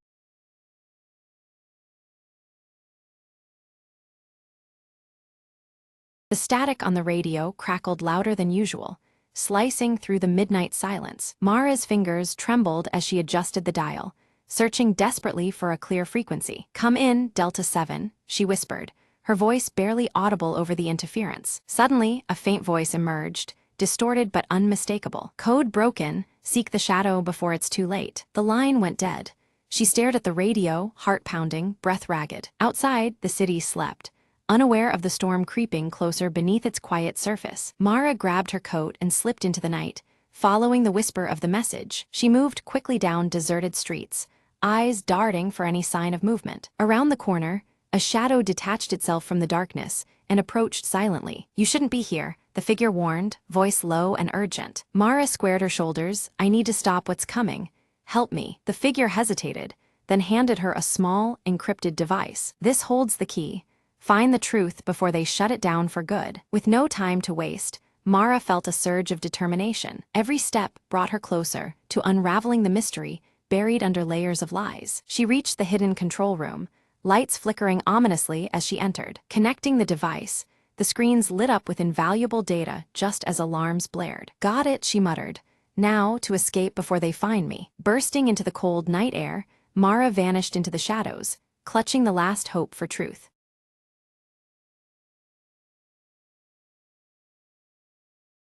Clara had only just moved into the old cottage when the whispers began. At first they were faint, like a breeze rustling through the leaves, but soon they grew louder, unmistakably voices murmuring beneath the ancient willow tree. Curiosity overcame fear. One evening, Clara followed the sound to the gnarled roots. There, half buried in the earth, lay an old, weathered box. Inside, she found letters tied with a crimson ribbon, written decades ago. The letters spoke of a love so powerful, it defied even death. As Clara read, the air thickened, and the whispers transformed into soft, melodious singing. A pale figure emerged from the shadows, a woman in a flowing gown, eyes full of longing. "Thank you for hearing us," she said gently, voice like wind through the trees. "Our souls were bound here, waiting for someone to set us free." Clara felt a warmth spread through her chest, a connection to their timeless love. With a smile, she placed the ribbon back and closed the box. The willow's branches swayed as if in gratitude, the whispers fading into silence. From that night, peace settled over the cottage and the willow's shade. Clara often sat beneath its branches, feeling the lingering touch of something magical. She no longer feared the voices, but embraced them as stories untold. Years later, visitors would remark on the gentle aura surrounding the ancient tree. And sometimes, when the wind was just right, a faint melody could be heard, a song of love waiting no longer.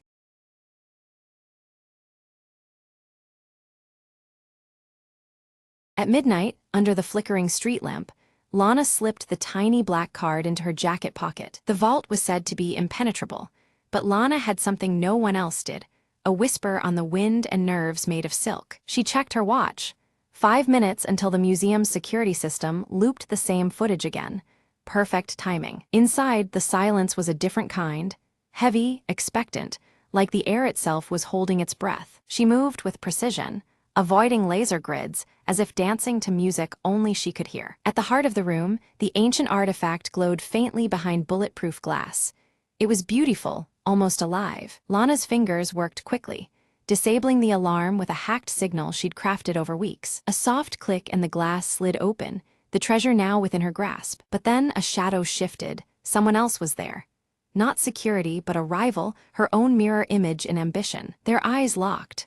Lana whispered, "I guess this is the part where they say may the best thief win." Words were needless as they darted and weaved, each trying to outsmart the other in a silent battle of wits. Lana's hand closed around the artifact just as footsteps neared.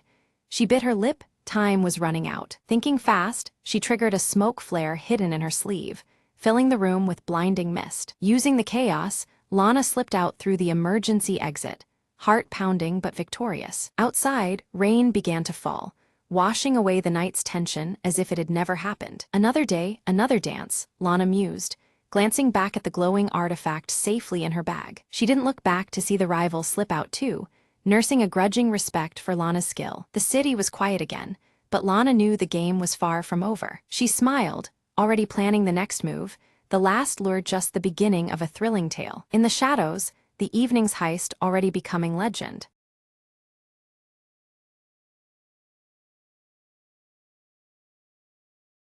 Beneath the ancient oaks where the sunlight barely touched the forest floor, a silent secret stirred. Ira, a curious girl from the nearby village, ventured deeper than ever before, chasing a melody only she seemed to hear. The whispers grew clearer, weaving through the leaves like a forgotten song of old. She paused, heart fluttering, listening to the voices of the woods. Suddenly, a silver stag stepped into a clearing, its eyes glowing with an otherworldly light. "Follow me," it seemed to say, its antlers brushing the low-hanging branches. Entranced, Ira moved forward, feeling the forest pulse around her as if alive. The path twisted and turned, until it opened onto a glade bathed in ethereal light. At its center, an ancient stone stood, covered in runes that shimmered softly. Ira reached out, her fingers tracing the markings, unlocking memories not her own. Visions of forgotten times flooded her mind, the grove as a sanctuary, guardian of balance between worlds. The stag bowed before her, acknowledging her as the new keeper of the sacred trust. "The voices will guide you,"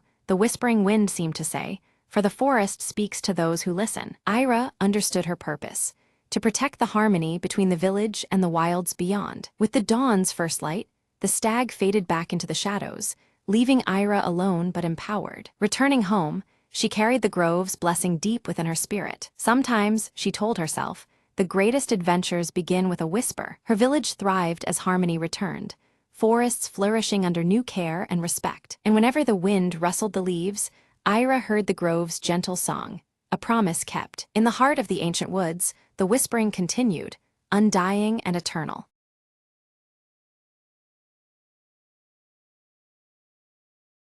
Ilara stands poised at the vast forest's edge, her silver hair shimmering in the soft morning light, while the crystal heart pendant pulses faintly in her grasp.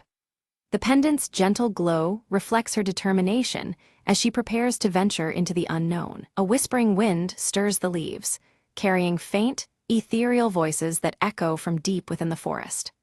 The voices seem to blend promise with warning, beckoning Ilara onward, yet hinting at lurking dangers ahead. By a cracked stone altar, Ilara encounters Phelan, whose amber eyes scan the dense trees warily, his scar reddened by the crisp morning air. His presence feels reassuring, yet his stoic demeanor hints at the threats shadowing their path. Phelan presents an ancient tome, its aged pages inscribed with symbols mirroring those etched on Ilara's crystal heart pendant. The book seems to hold forgotten knowledge vital to navigating the mysteries ahead. Myra bursts into view, her iridescent wings casting shimmering patterns as she grins mischievously. She challenges Ilara with a riddle born from the forest's secrets, teasing her to unlock hidden truths. Unseen, the shade lingers among the shadows, its deep violet eyes glinting with calculated patience as it traces Ilara's every step through the twisting trees.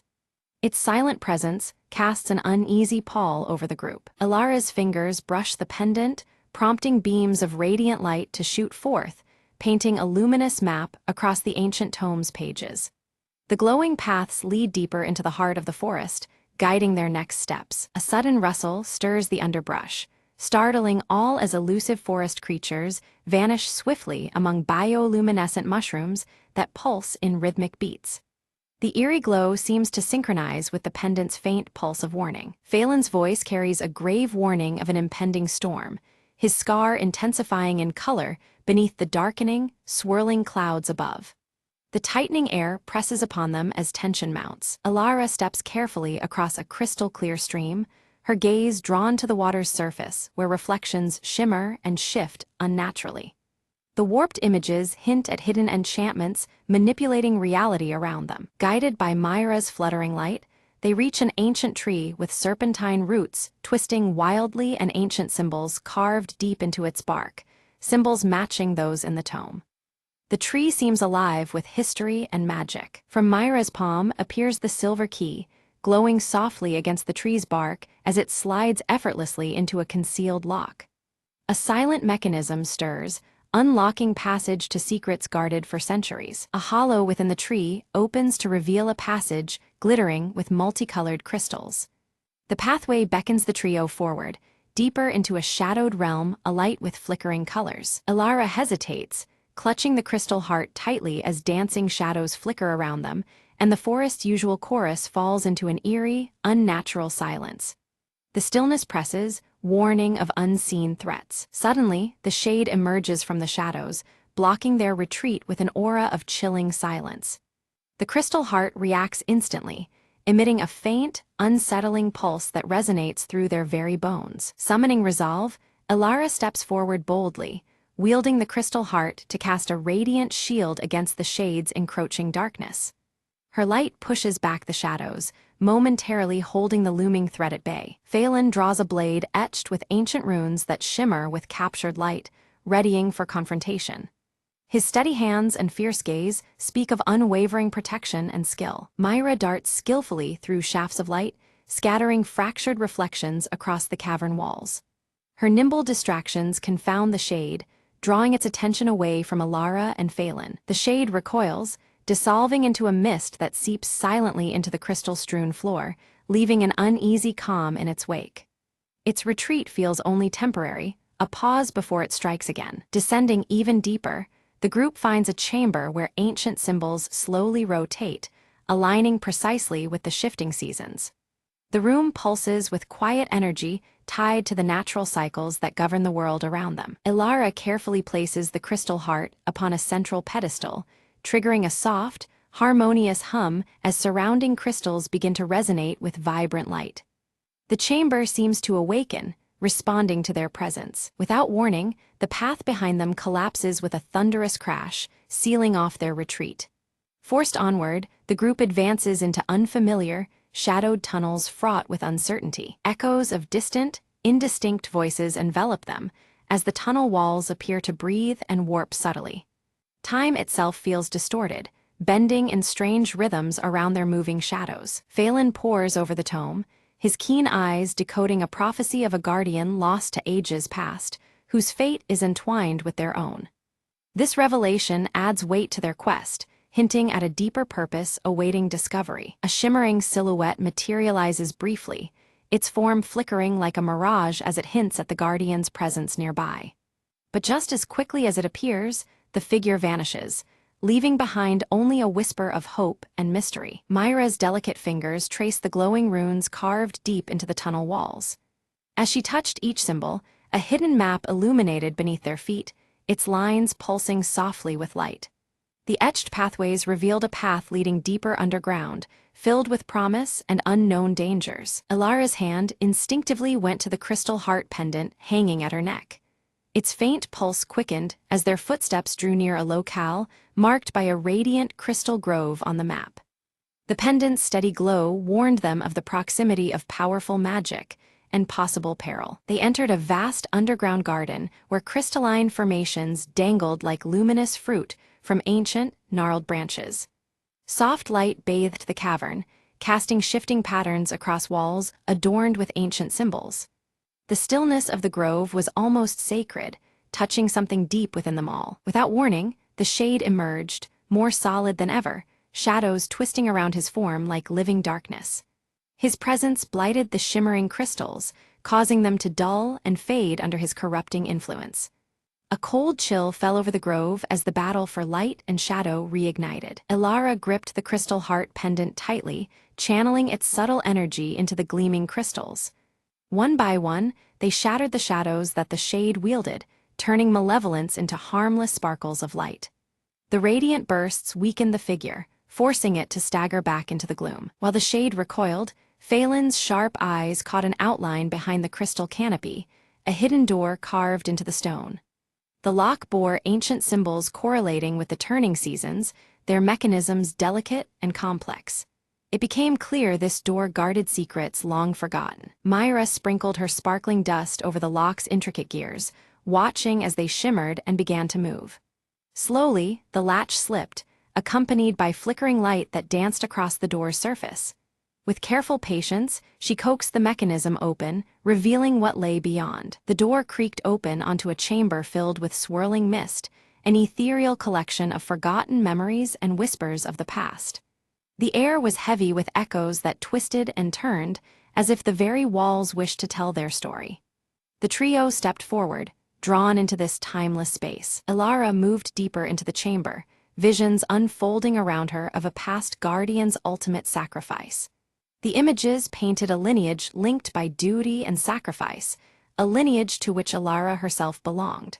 Her connection to the ancient guardianship was undeniable, settling like a steady fire within her. Suddenly, the shade lunged again, desperate to halt the truths from surfacing. But Elara's newfound resolve hardened her stance, and she met his attack without flinching. The revelations within had strengthened her spirit more than any weapon could alone. Phelan came to her side, his scarred cheek set in determined silence as he raised his glowing blade. Years of guarding the forest had honed his skill, and with steady strikes, he deflected the shade's shadowy assaults. Together, they formed an unbreakable front against the encroaching darkness. The crystal heart pendant flared brightly, casting a warm radiance that carved a path of light across the chamber. This luminous trail led them to a crystalline altar crowned with ancient carvings. It beckoned them closer, a silent invitation toward revelation and hope. Elara inserted the silver key into the altar's ancient lock, feeling the cool metal turn with a satisfying click.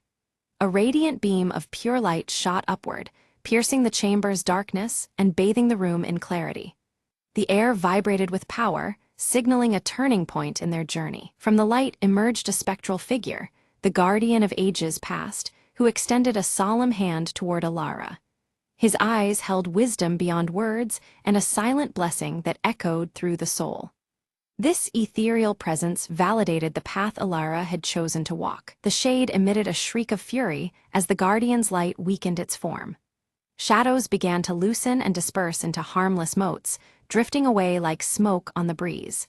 Its hold on the grove faltered, nearing the end of its dark reign. With the shade vanquished, the crystal grove blossomed into radiant life, colors vibrant and light pure. The forest itself seemed to breathe anew, the ancient balance restored. Every crystal shone with a brilliance that promised renewal and protection for seasons to come. Phelan explained that the cycle of seasons and light must remain in harmony to keep shadows at bay. This eternal balance was the key to sustaining peace and preventing the shade's return. Understanding this duty deepened Elara's commitment to her newfound role. Elara stood tall, her emerald eyes shining fiercely with determination and hope. She fully embraced her role as the guardian, a protector woven into the forest's very essence. The weight of responsibility settled comfortably on her shoulders, a mantle she was ready to bear. Myra flitted back toward the high canopy, her iridescent wings catching the light as she laughed gently. She promised to watch over the forest's secrets, the mischievous sprite forever entwined with the grove's magic. Her presence was a joyful reminder that even in darkness, light could be found. Outside, the storm clouds parted to reveal a sky brilliant and clear. The forest vibrated with renewed energy, every leaf and branch alive with possibility. The changing seasons whispered of new chapters, of growth and healing just beginning. Elara and Phelan stood together at the edge of the blooming grove, the crystal heart pendant glowing with a steady, calming pulse. Its gentle rhythm echoed the quiet strength of the land they now protected. Side by side, they watched as light and life intertwined in endless cycles. They uncovered an ancient mural depicting generations of guardians intertwined with the forest's destiny. The images showed eternal duty, sacrifice, and the delicate balance of nature and magic. Each painted figure bore symbols that felt deeply familiar, connecting past and present. Alara studied the mural carefully, realizing that every choice made would echo through future seasons like turning a page in a living book. The weight of their decisions stretched beyond the moment, rippling out over time. This understanding brought clarity and caution to her heart. Phelan shared stories of past challenges faced by guardians before her, reminding Alara of the strength found in unity and unwavering trust. These tales of perseverance reinforced the partnership they had forged. Together, they would face whatever trials lay ahead. The pair began setting protective wards around the crystal grove, using knowledge from the ancient tome and the pendant's power. Each ward hummed with light and magic, a barrier against future threats. Their collaboration marked the beginning of a vigilant and hopeful era for the forest. Alara carefully flipped through the ancient tome, her fingers trembling as she discovered a hidden compartment nestled between the worn pages. Inside, a delicate parchment glowed faintly, revealing a message left by the original guardian, filled with words of hope and guidance. The ink shimmered with an ethereal light, echoing the path that lay ahead. The message spoke of belief and courage as the greatest powers to overcome the darkness lurking beyond the forest's protective borders. It urged the reader to trust in the strength within and the light that shines even in deepest shadows. These words filled Alara with a newfound resolve, binding her heart to the destiny before her. Taking a deep breath, Alara stepped forward into the radiant light filtering through the crystal grove. The glowing crystals pulsed softly around her, welcoming her presence as she embraced her role as protector and guide of this sacred place. The air buzzed with energy, marking the beginning of her journey to safeguard the balance of the forest. Beside her, Phelan knelt with solemn determination, the scar on his cheek catching a stray ray of sunlight. He pledged his unwavering loyalty and support, knowing the challenges ahead would test their very limits.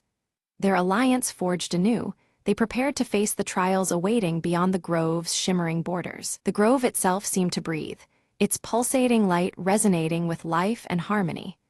Ancient symbols etched into the bark of the surrounding trees glowed faintly, celebrating the restoration of balance and the promise of renewal. Every crystal shimmered as if acknowledging the dawn of a hopeful era. Suddenly, a flutter of iridescent wings announced Myra's return, her golden hair catching the light as she approached. In her tiny hands, she offered Alara a vial filled with shimmering, magical dust, a gift to be used only in moments of greatest peril. The sparkles within the vial seemed alive, a tangible token of friendship and aid. With reverence, Alara knelt at the heart of the grove and gently planted the silver key into the fertile earth. This act symbolized a new beginning, one rooted deeply in strength, sacrifice, and the enduring bond between guardian and forest. The ground pulsed faintly beneath her touch, welcoming the key as a beacon of hope. Together, the trio watched in awe as the seasons turned swiftly around them. Blossoms burst forth in radiant colors, while emerald leaves twisted into autumn hues. The cyclical dances of nature played out seamlessly, signifying harmony restored and the continuous flow of life. Their eyes reflected the timeless rhythm of the world's heartbeat. Bathed in the golden light of the afternoon sun, Alara's silver hair shone with renewed brilliance. The crystal heart pendant resting against her chest emitted a soft, comforting glow, a steadfast symbol of protection that would endure through all trials. In that moment, she embodied the forest's enduring spirit and strength. As twilight descended, the crystal grove sparkled under a canopy of twinkling stars, its gentle glow casting a serene beacon across the land. It stood as a testament to hope, resilience, and the courage to face the unknown for all who sought sanctuary. Quiet and steadfast, the grove promised that light would always prevail even in the darkest times.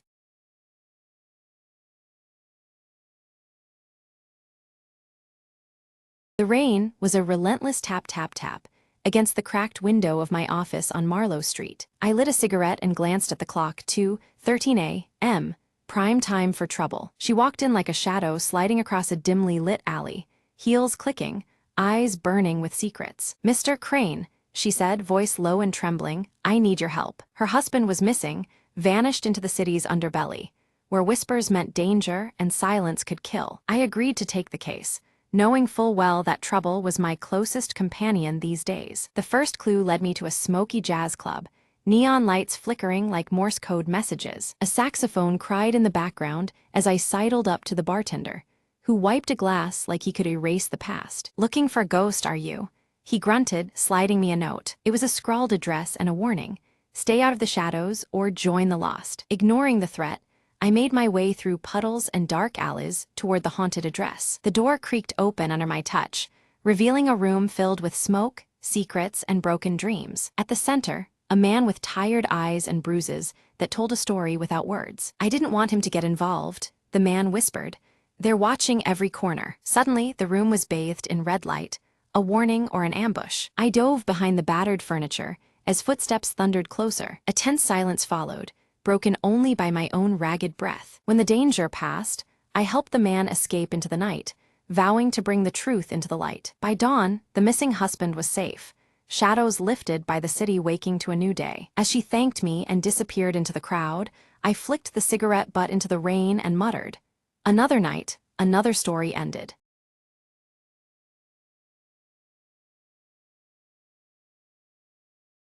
The city skyline stretches beneath a veil of night, its lights flickering like distant stars. Maya stands by her apartment window, her sharp eyes fixed on a television screen broadcasting updates about a chilling missing person case. A sudden knock breaks the silence, and Maya cautiously opens the door to find a plain envelope waiting. Inside, a torn photograph shows her with someone unfamiliar, igniting a spark of unease deep within her. In her cluttered apartment, Maya studies the torn photograph intently, her fingers absent-mindedly brushing against Ava's silver bracelet clasped around her wrist.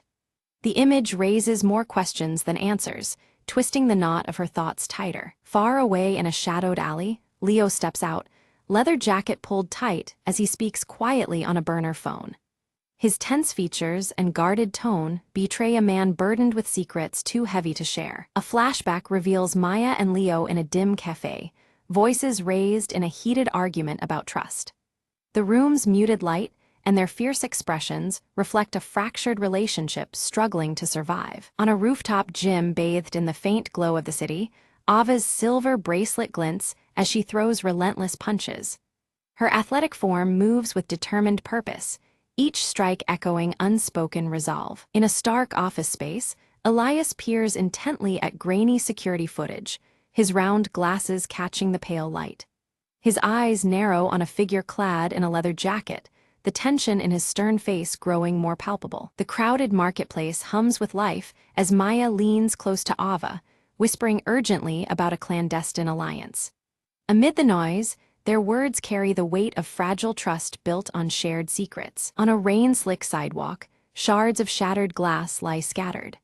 Maya steps carefully over the fragments, the broken pieces a silent reflection of the fractured loyalties entwining their fates. Hidden in the shadows, Leo watches Maya with narrowed, calculating eyes.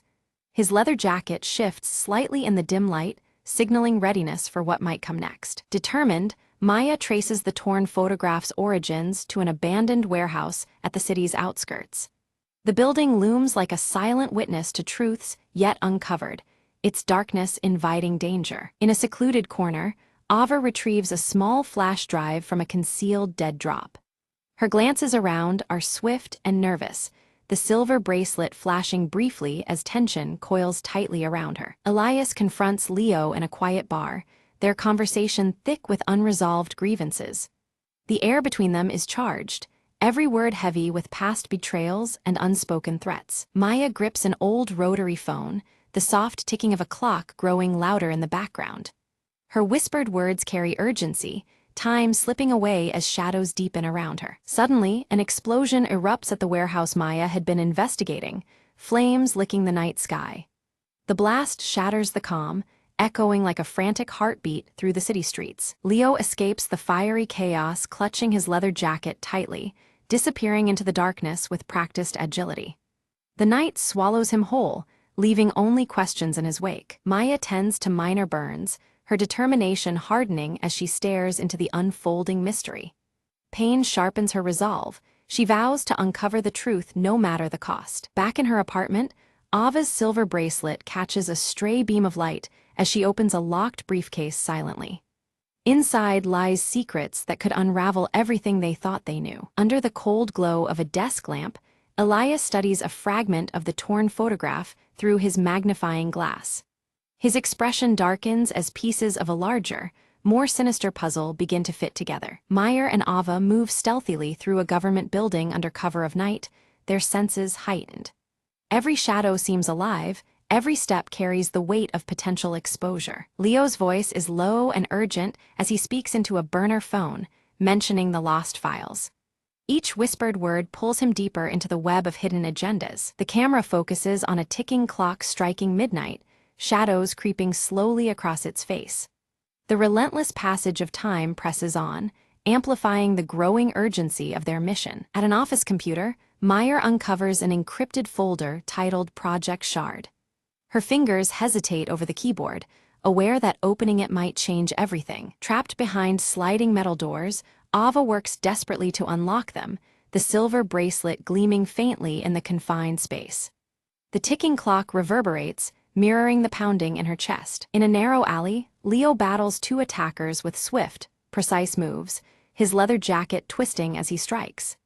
Each moment is a dangerous dance, survival hinging on perfect timing and relentless determination. Maya's fingers flew over her keyboard, the encrypted files slowly unraveling under her sharp gaze.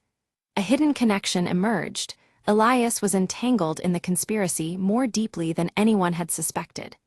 The weight of this revelation pressed down as the ticking clock echoed in the background, urging her onward. In the dead of night, Elias slipped into a secure vault, his face set in determined concentration. He retrieved a locked box etched with a shattered glass emblem, the symbol of fractured trust. His movements were precise, betraying no hint of the storm about to break loose. Ava lunged towards the exit just as alarms erupted, the wailing sirens slicing through the dim corridors. Her silver bracelet caught the light as she sprinted, every heartbeat synchronized with the urgent ticking sound nearby. She vanished into the shadowed maze, a ghost fleeing imminent capture. On a rain-slicked rooftop, Meyer and Leo came face to face, tension radiating between them like static electricity. Words were scarce, their silence heavy with suspicion and reluctant acceptance. After a brief pause, their eyes locked, forging an uneasy alliance under the bleak city skies. They huddled around a flickering screen, watching security footage reveal Ava's secret meeting with a shadowy figure in broad daylight. The scene contrasted sharply with the urban darkness surrounding them, heightening the stakes. Unseen threads of betrayal began to weave tighter between them all. Maya grabbed a city map, her pen strafing across it as she marked several key locations tied to Project Shard. Each mark a clue, a puzzle piece of a sinister plot that stretched through the city's veins. The ticking clock again underscored the mounting urgency surrounding their discovery. Leo rolled up his sleeve, revealing a hidden tattoo of a broken clock etched onto his wrist. The shattered timepiece symbolized all he had lost and the precious time slipping away. It was a quiet confession beneath the constant metallic sheen of his leather jacket. In a luxurious penthouse bathed in cool shadows, Ava confronted Elias, her fingers gripping her silver bracelet tightly. Her voice cracked with a mix of anger and desperation as she demanded answers. Elias's eyes, behind round glasses, remained unflinching, calculating every word to deflect her charge. Suddenly, the city plunged into darkness as a power outage swept across the skyline. Sirens blared in the distance, a chaotic symphony that meshed with the urgent ticking in the background. The abrupt night deepened the mystery and unsettled everyone caught in its grip. Maya slipped into a crowded nightclub, her gaze sharp as she scanned the chaotic scene for a coded message hidden in plain sight. The pulsing lights cast fractured shadows reminiscent of shattered glass, mirroring the broken trust she sought to mend. Every minute counted as the clock ticked relentlessly on. Beneath the nightclub, Leo expertly picked the lock to a secret door, revealing a dimly lit passage that smelled of secrets long concealed. The narrow corridor whispered echoes of untold betrayals and silent alliances. Leo's steady breathing barely disturbed the fragile calm as he led the way onward. Ava traced a trail of torn photographs, each fragment fluttering like a ghost of the past, leading her to an underground storage facility. The place was cloaked in eerie stillness, shadows dancing across the cold walls like shattered reflections. Her silver bracelet felt heavier, charged with the weight of discovery. From a distance, Elias observed with a stern face partly obscured by shadows, his eyes sharp and relentless. Every move on the chessboard was calculated, the ticking clock matching the rhythm of his ruthless mind. He waited patiently, a predator concealed within the urban darkness. Inside the facility, Meyer and Leo discovered a sprawling wall covered in photographs connected by taut strings. Names, places, dates, all tied together in a sprawling web revealing the breadth of the conspiracy. The sight was overwhelming, but clarity gleamed through the chaos under the low, flickering light. Ava's fingers found a hidden key embedded within her silver bracelet, twisting it to reveal a secret compartment. The revelation was both shocking and empowering, a symbol of secrets kept close at hand. The ticking clock outside seemed to pause in reverence to this newfound treasure. Suddenly, guards burst through the door, and chaos exploded into a frantic chase through narrow, labyrinthine corridors. Hearts pounded in time with the ticking clock as Maya, Ava, and Leo darted through the shadows. Every step was weighed by desperation, and the shimmer of shattered trust trailing behind them. Maya fumbled for a flare, igniting it to throw a sudden burst of light into the darkness. The corridor flickered in fiery oranges and reds, temporarily blinding their pursuers. The flare's glow reflected off broken glass shards scattered across the floor, illuminating their narrow escape route. At a crucial junction, Leo barred the doorway with his body, turning back the onrushing guards. His sacrifice bought precious seconds, the steady ticking in the background echoing his fading heartbeat. Meyer and Ava hesitated only briefly before racing toward their helicopter escape. Meyer and Ava reached a rooftop where a helicopter waited, its windows fractured like broken glass reflecting the city's neon veins. The hum of the rotors mixed with the relentless ticking, underscoring the urgency of their flight. Behind them, the city lay fractured, but not yet defeated. From their aerial vantage point, Maya spotted Elias below, furiously coordinating a final move on his digital tablet. His posture radiated cold intensity, timed perfectly with the accelerating tick of the clock. The last act of the conspiracy was about to unfold under the dim urban glow. Maya's hand trembled as she called Leo's phone, the faint ringing audible through twisted debris below. Hope flickered amid despair. He might still be trapped but alive. The ticking clock seemed to slow in that fragile moment of suspense. Using the bracelet's hidden key, Ava activated a secret safe embedded in the rooftop wall, revealing critical evidence buried within. Papers and small devices spilled out, each piece a testament to the dangerous truths they'd unearthed. The ticking clock tightened the noose around their pursuers. Elias sat before multiple screens, preparing to upload classified data to an unknown recipient. The intensity of the ticking clock grew deafening, each second dragging the city closer to disaster. His fingers danced across the keyboard with ruthless purpose. Maya's fingers flew across her laptop, hacking into Elias's system remotely, a desperate attempt to intercept the dangerous transmission. The digital battle unfolded against a backdrop of relentless ticking and fractured trust. Failure was not an option. Too much depended on her success. Ava's sharp eyes decoded a complex cipher, revealing the location of a hidden bunker beneath the city. This underground refuge held secrets vital to exposing the conspiracy's core.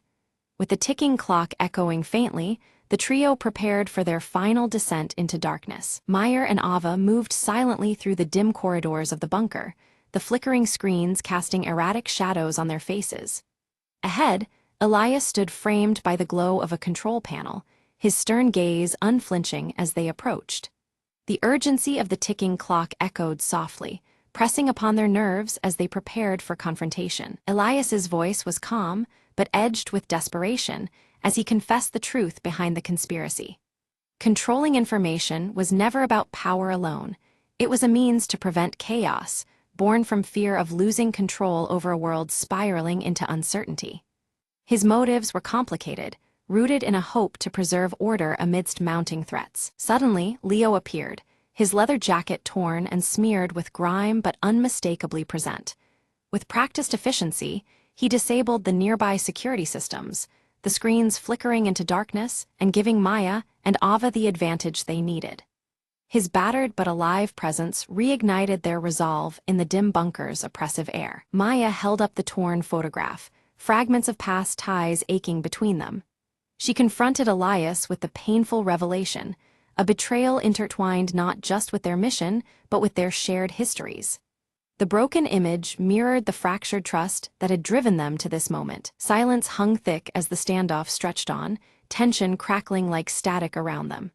Then, without warning, the bunker's ceiling groaned and collapsed, debris and dust engulfing the space in a sudden chaos. The ticking clock's rhythm intensified, marking the terrifying urgency of their escape. Shards of glass shattered around them, glinting ominously as they navigated the crumbling bunker. The relentless ticking grew louder, a visceral reminder of the fleeting time to flee the collapsing stronghold.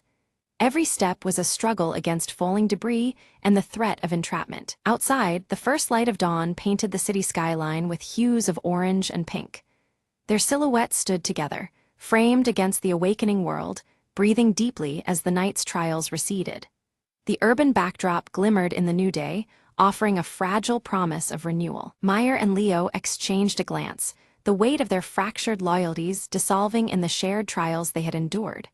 Words were unnecessary as understanding passed silently between them, mending old wounds with tentative hope. Their alliance was reforged, stronger and more genuine than before. Ava's hand tightened around her silver bracelet, the cool metal grounding her amid uncertain futures. Her eyes scanned the horizon, reflective and cautious, but carrying a spark of hope. The bracelet, once just an accessory, now symbolized resilience and the unbroken spirit of their group. In the final moment, shards of broken glass caught the rising sun's light, scattering reflections across the bustling streets. The protagonists melted into the city's flow, their past struggles etched in fractures, but overshadowed by newly forged alliances. The dawn marked not just an end, but a beginning carved from shattered trust and reclaimed loyalties.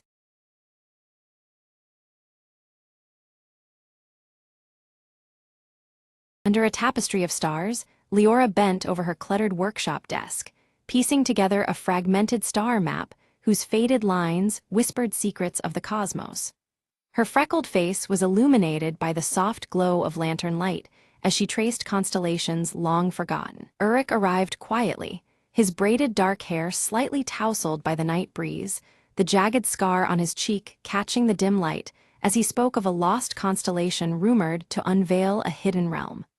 His stoic demeanor masked the urgency in his voice. Silently, Vina appeared beside them, her flowing silver hair shimmering faintly under the starlight and her luminescent eyes fixed intently on the star patterns. Without a word, she offered her rare insight, promising to help decode the mystery behind the lost constellation. Together, the trio gathered their attention on the ancient celestial compass resting on the table, its faint glow pulsing steadily like a heartbeat, as if alive with anticipation. The compass was etched with glowing runes matching those on the star map, linking past, present, and unknown futures. Leora's fingers gently brushed the compass needle, and suddenly it spun wildly before abruptly settling, boldly pointing east toward an unknown horizon.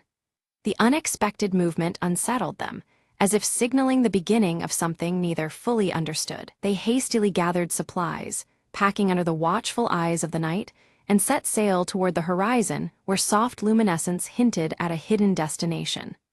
The air was thick with excitement and unease as the boat cut through the dark waters. As they ventured farther, fierce waves crashed against their vessel, and a brewing storm loomed overhead, making the compass flicker erratically, casting anxious shadows across their faces. The unpredictable weather foreshadowed the obstacles ahead. That night, beneath a canopy of roiling clouds, Leora dreamt of a silver staircase ascending endlessly through the stars, bathed in ethereal light. The vision felt strangely familiar, as if calling her toward a realm beyond mortal reach. At dawn, Vina shared an ancient legend she had deciphered, revealing that the silver staircase was said to bridge the mortal world and the hidden realm marked by the lost constellation. Her eyes glowed softly, embodying the mystery woven into the tale. Uruk voiced his doubts aloud, questioning the legends and their perilous journey, yet as he spoke the compass needle steadied unwaveringly, reaffirming their path and strengthening their resolve despite growing uncertainties. Morning mists parted to reveal a strange island shrouded in dense fog, its shadowy outline bearing uncanny resemblance to a marking on their star map. The air was thick with anticipation, as the island seemed to pulse with concealed secrets. They disembarked cautiously, the star amulet around Leora's neck pulsing softly in resonance with the island's aura, as if awakening alongside her spirit. Their footsteps stirred the ancient ground, the journey deepening in mystery. Navigating through dense undergrowth, they discovered ancient ruins etched with glowing runes that aligned perfectly with the star map, drawing connections between celestial patterns and earthly remnants. Each symbol seemed alive, humming with dormant energy. As they ventured deeper, fleeting shadows flickered just beyond the tree line, unseen but palpably sinister, evoking a sense of unseen watchers lurking in the periphery of their vision. Unease crept steadily among them. Suddenly, with a resonant crack, the celestial compass shattered in Leora's hands, scattering fragments that mirrored the broken trust in their surety. Panic surged as they realized the delicate thread guiding them home was severed. Lost and vulnerable under gathering twilight, tensions flared.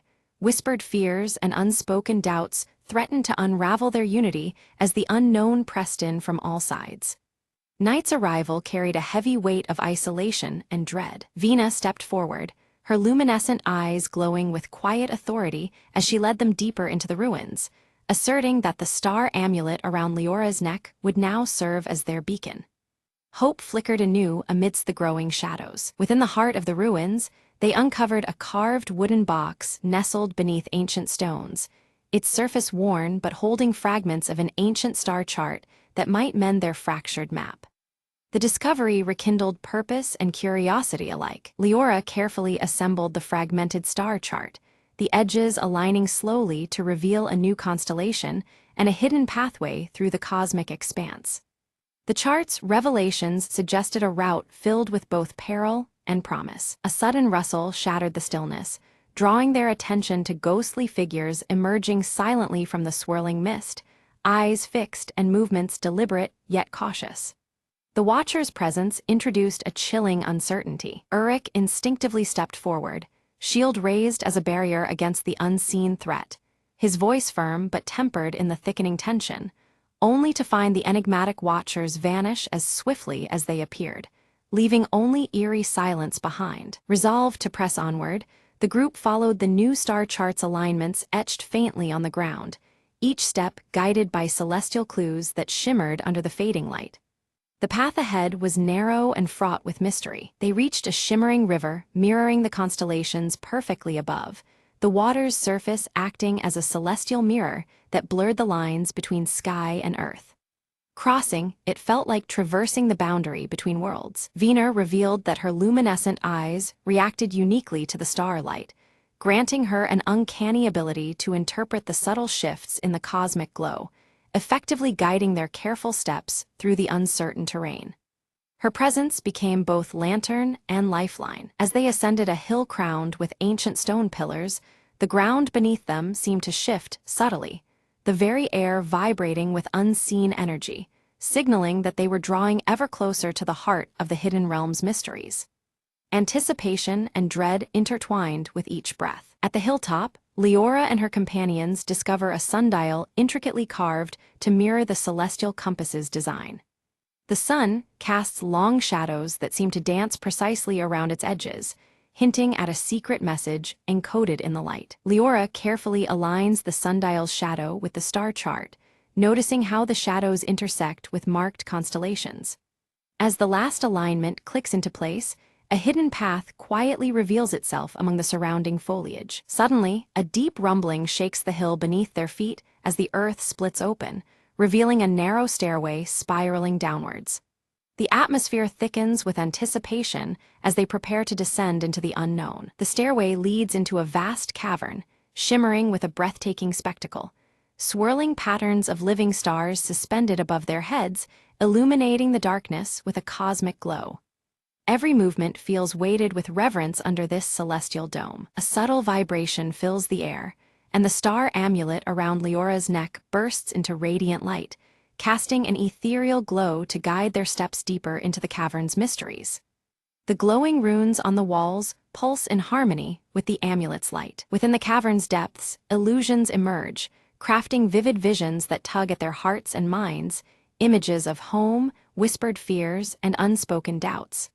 The trio steadies themselves, aware these spectral trials seek to unnerve their resolve. Uruk faces a haunting vision of failure, his jagged scar seeming to burn colder as self-doubt tempts him.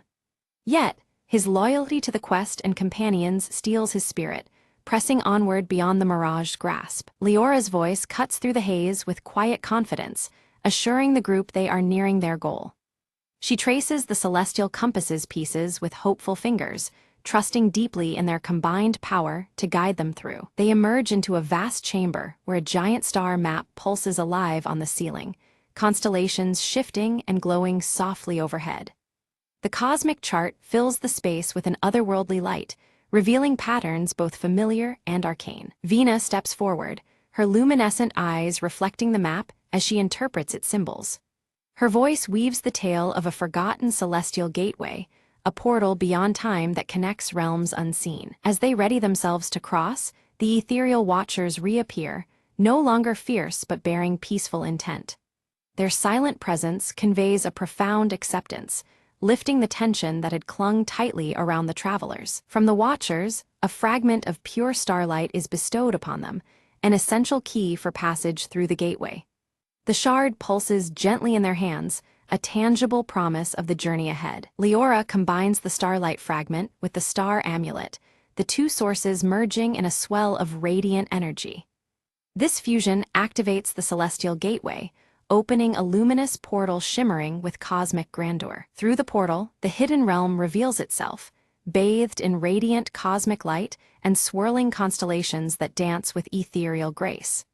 The air hums with ancient power, inviting their passage into the unknown. Stepping through, they find themselves surrounded by a realm alive with swirling stars and gentle ethereal winds that carry whispers of forgotten secrets.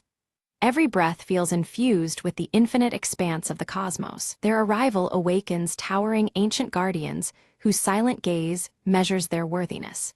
The guardians present trials that test the travelers in solemn, wordless challenges beyond mortal understanding. Leora engages with the celestial puzzles, each solved unlocking deeper mysteries hidden within the realm's fabric.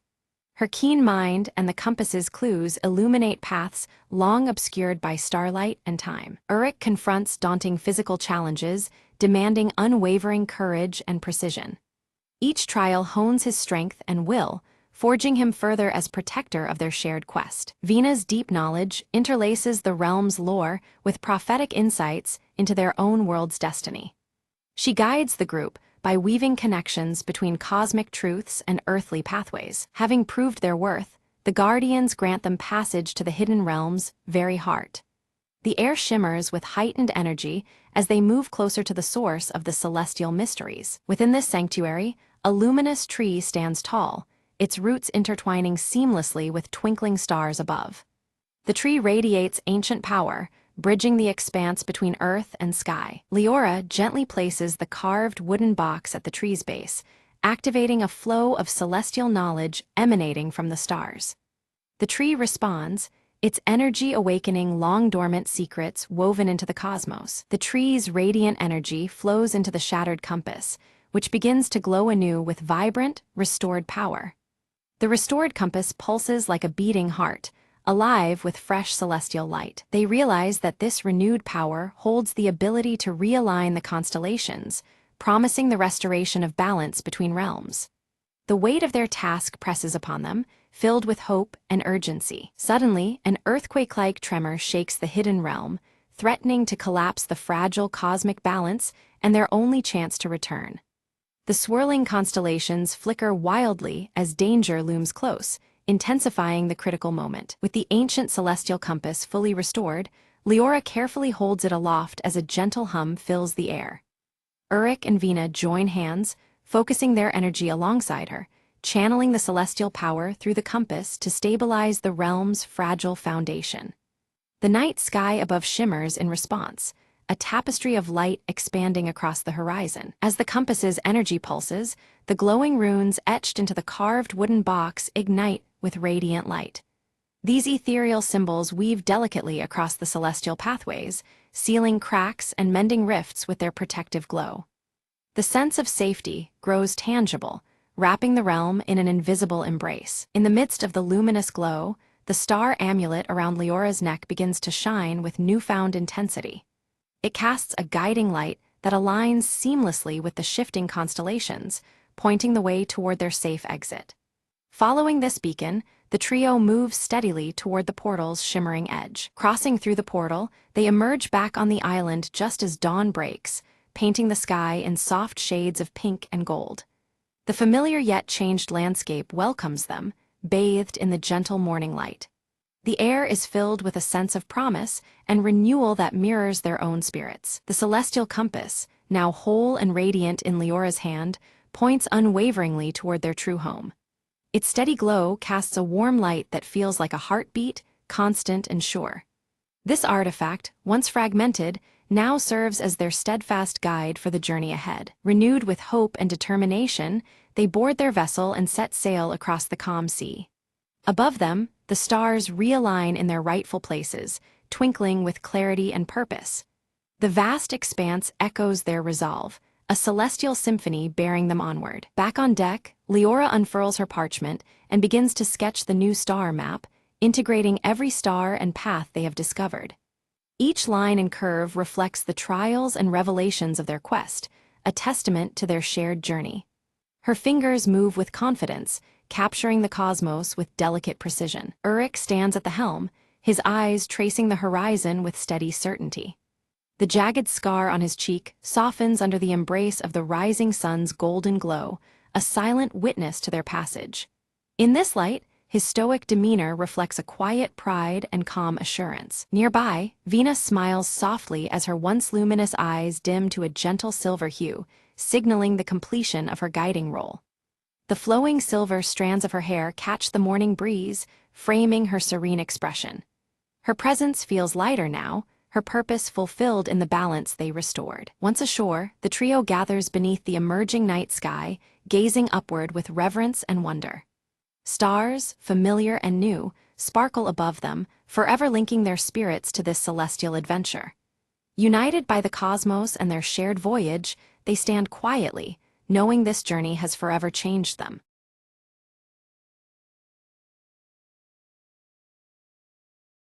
The city never sleeps, especially under a curtain of rain that smears neon signs into ghostly whispers. Detective Marlowe lit a cigarette, the flame flickering as he stared down the glistening pavement. Another night, another case, he muttered, the smell of smoke and wet asphalt filling the air. A mysterious woman in a red coat appeared through the mist, her heels clicking a rhythm of urgency. "I need your help," she said, voice trembling just enough to catch his attention. Her brother was missing, vanished without a trace from the dimly lit jazz club downtown. Marlowe agreed, drawn to the case by more than just curiosity.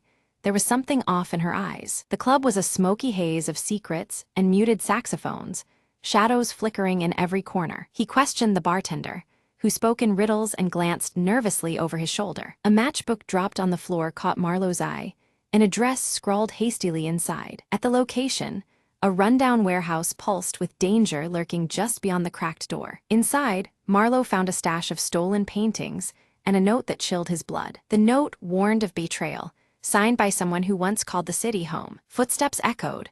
A figure stepped into the dim light, the missing brother, worn and wary. "They set me up," he whispered.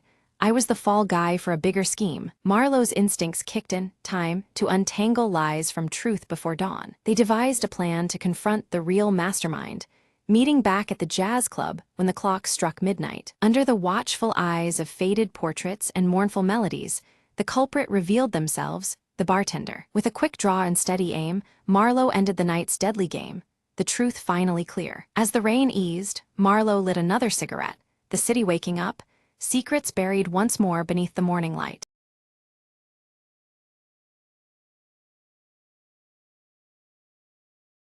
Mara moved into the abandoned cottage at the edge of town, dismissing the locals' warnings as mere superstition. The air was thick with fog, that seemed to cling to the crooked trees surrounding her new home. Nightfall brought an uneasy silence, broken only by the faint rustle of leaves and distant howls. On her first night, Mara heard a soft whispering that seemed to come from the walls themselves. She pressed her ear against the cold wooden surface, catching fragments of desperate voices calling her name. The whispers spoke of pain and forgotten secrets buried beneath the earth. Determined to prove herself immune to superstition, Mara explored the basement the next day.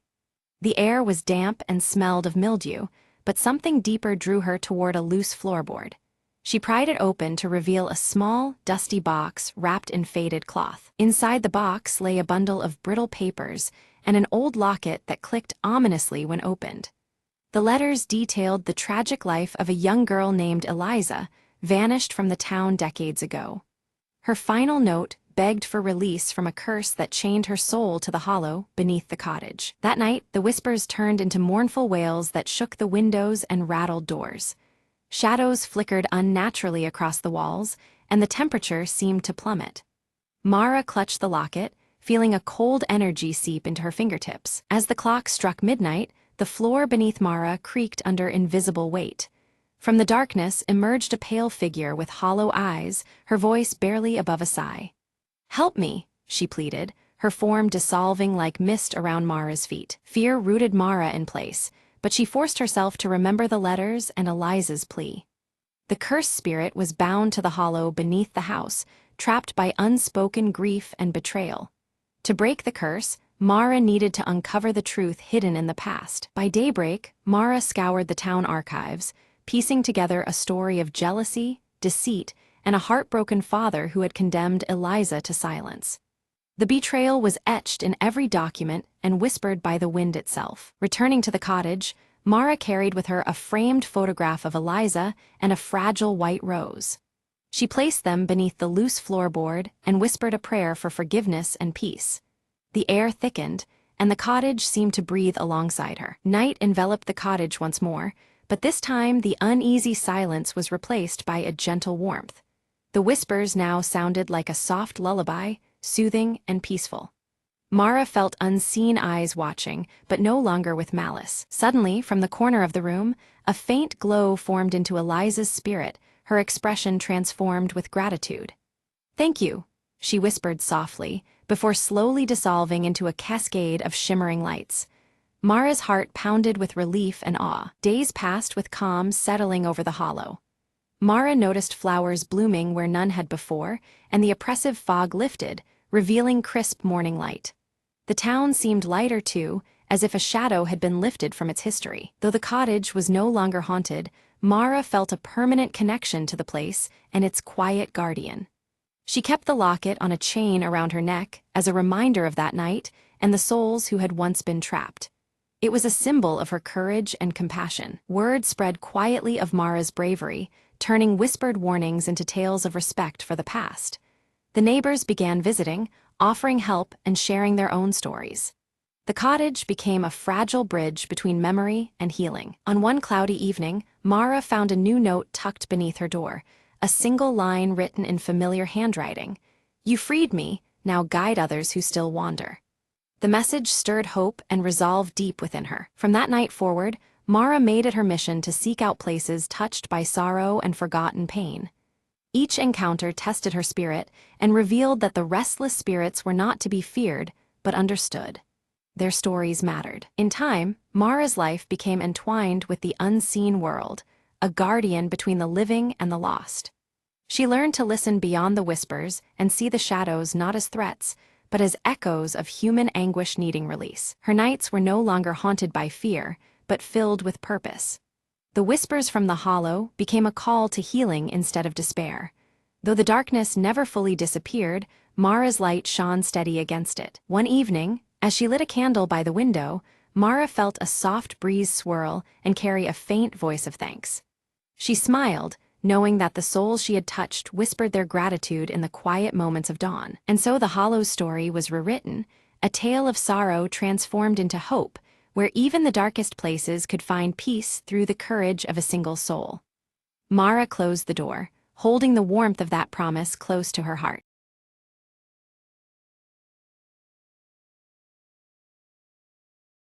Late at night, Emma heard the faintest whisper coming from the attic above her new apartment. She told herself it was just the wind, but curiosity pulled her up the narrow stairs. Each step creaked underfoot, shadows dancing on peeling wallpaper as the whispers grew clearer. Reaching the attic, she found an old trunk, covered in dust and cobwebs, oddly warm to the touch. The whispers turned into soft pleading voices, begging to be freed from the locked chest. Emma's hands trembled as she lifted the rusted latch and cracked open the trunk's heavy lid. A cold breath escaped, and inside lay a faded diary, its pages fluttering despite still air. Flipping it open, Emma read about a forgotten tragedy, a family lost within these walls decades ago. Suddenly, the attic door slammed shut, trapping her with the restless spirits lingering within the room. She felt a chill crawl down her spine.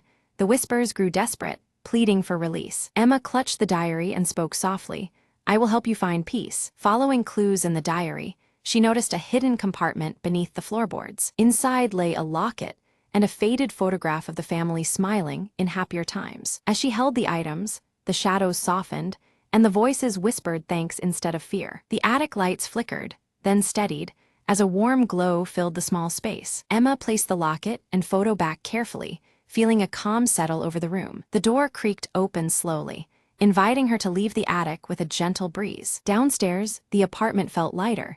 The oppressive atmosphere lifted at last. Emma whispered to herself, "Sometimes, to silence the past, you just have to listen." She smiled faintly, knowing the voices would finally rest, and she was no longer alone.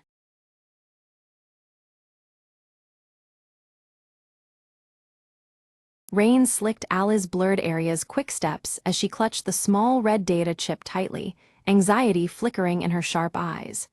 Behind her, city lights cast fractured shadows, broken clocks ticking faintly in the distance. She slipped through the cracked doorway of a dim apartment, where Dex awaited, his tattooed sleeve visible beneath the rolled-up fabric. His impatient gaze met hers, the tension thick in the cramped room. Under the flickering overhead light, Dex inspected the red data chip, suspicion brewing between them. Words were exchanged sharply, betraying their fragile trust in the dangerous game they played. Outside, beyond the rain-streaked window, shadowy figures lingered unseen. Their fleeting reflections shimmered within a cracked mirror hanging awkwardly by the entrance, silently observing. Mara's gloved fingers danced expertly over the security terminal, cracking through dense encryption with ease. Her eyes fixed, determined, as the locked secrets began to yield. A broken clock on the wall ticked uneven rhythms, its hands stuttering in defiance of time. Suddenly, the quiet was pierced by a beep, signaling an incoming encrypted message. Aria's fingers traced the message's cryptic lines, revealing chilling warnings tied to the red data chip's unknown dangers. The weight of the revelation pressed hard against her resolve. From the shadows, the broker's distorted voice crackled ominously through an old radio device.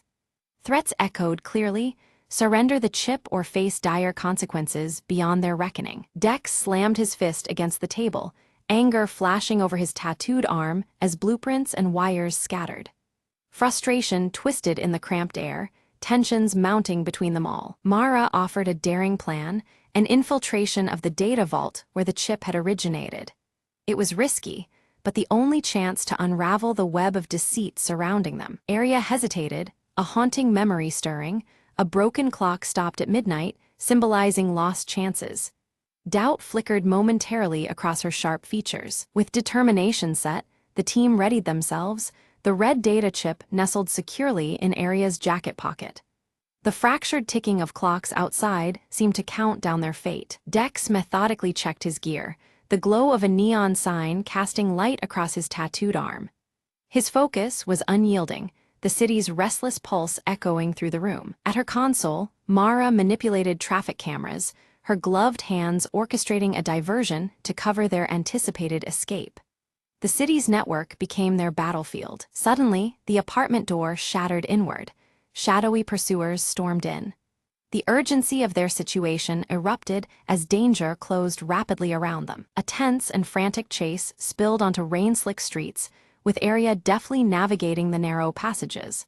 The red data chip's burden weighed on her as every second counted. Dex engaged assailants with striking prowess, his tattooed arm a blur in the melee, while Mara remotely sabotaged their pursuers' escape routes. Their coordinated efforts kept hope alive. They dove into an abandoned warehouse, greeted only by a haunting trail of broken clocks stopped at various fragmented times. The eerie stillness deepened the mystery they faced. Among the debris, Arya spotted a silver locket, its clasp cracked and worn, stirring unsettling familiarity. Suspicion gnawed at her. Was this a link to a ghost from their past? Mara's gloved hands delicately decoded the intricate engravings etched into the locket. Hidden messages emerged, revealing a betrayal by an informant they had once trusted. Dex confronted the informant through a faceless hologram, the broker's looming presence cast as a dark shadow over the exchange. The unseen enemy tightened its grip. Forced to divide, the team pursued scattered clues tied to the broken clocks dotting the city.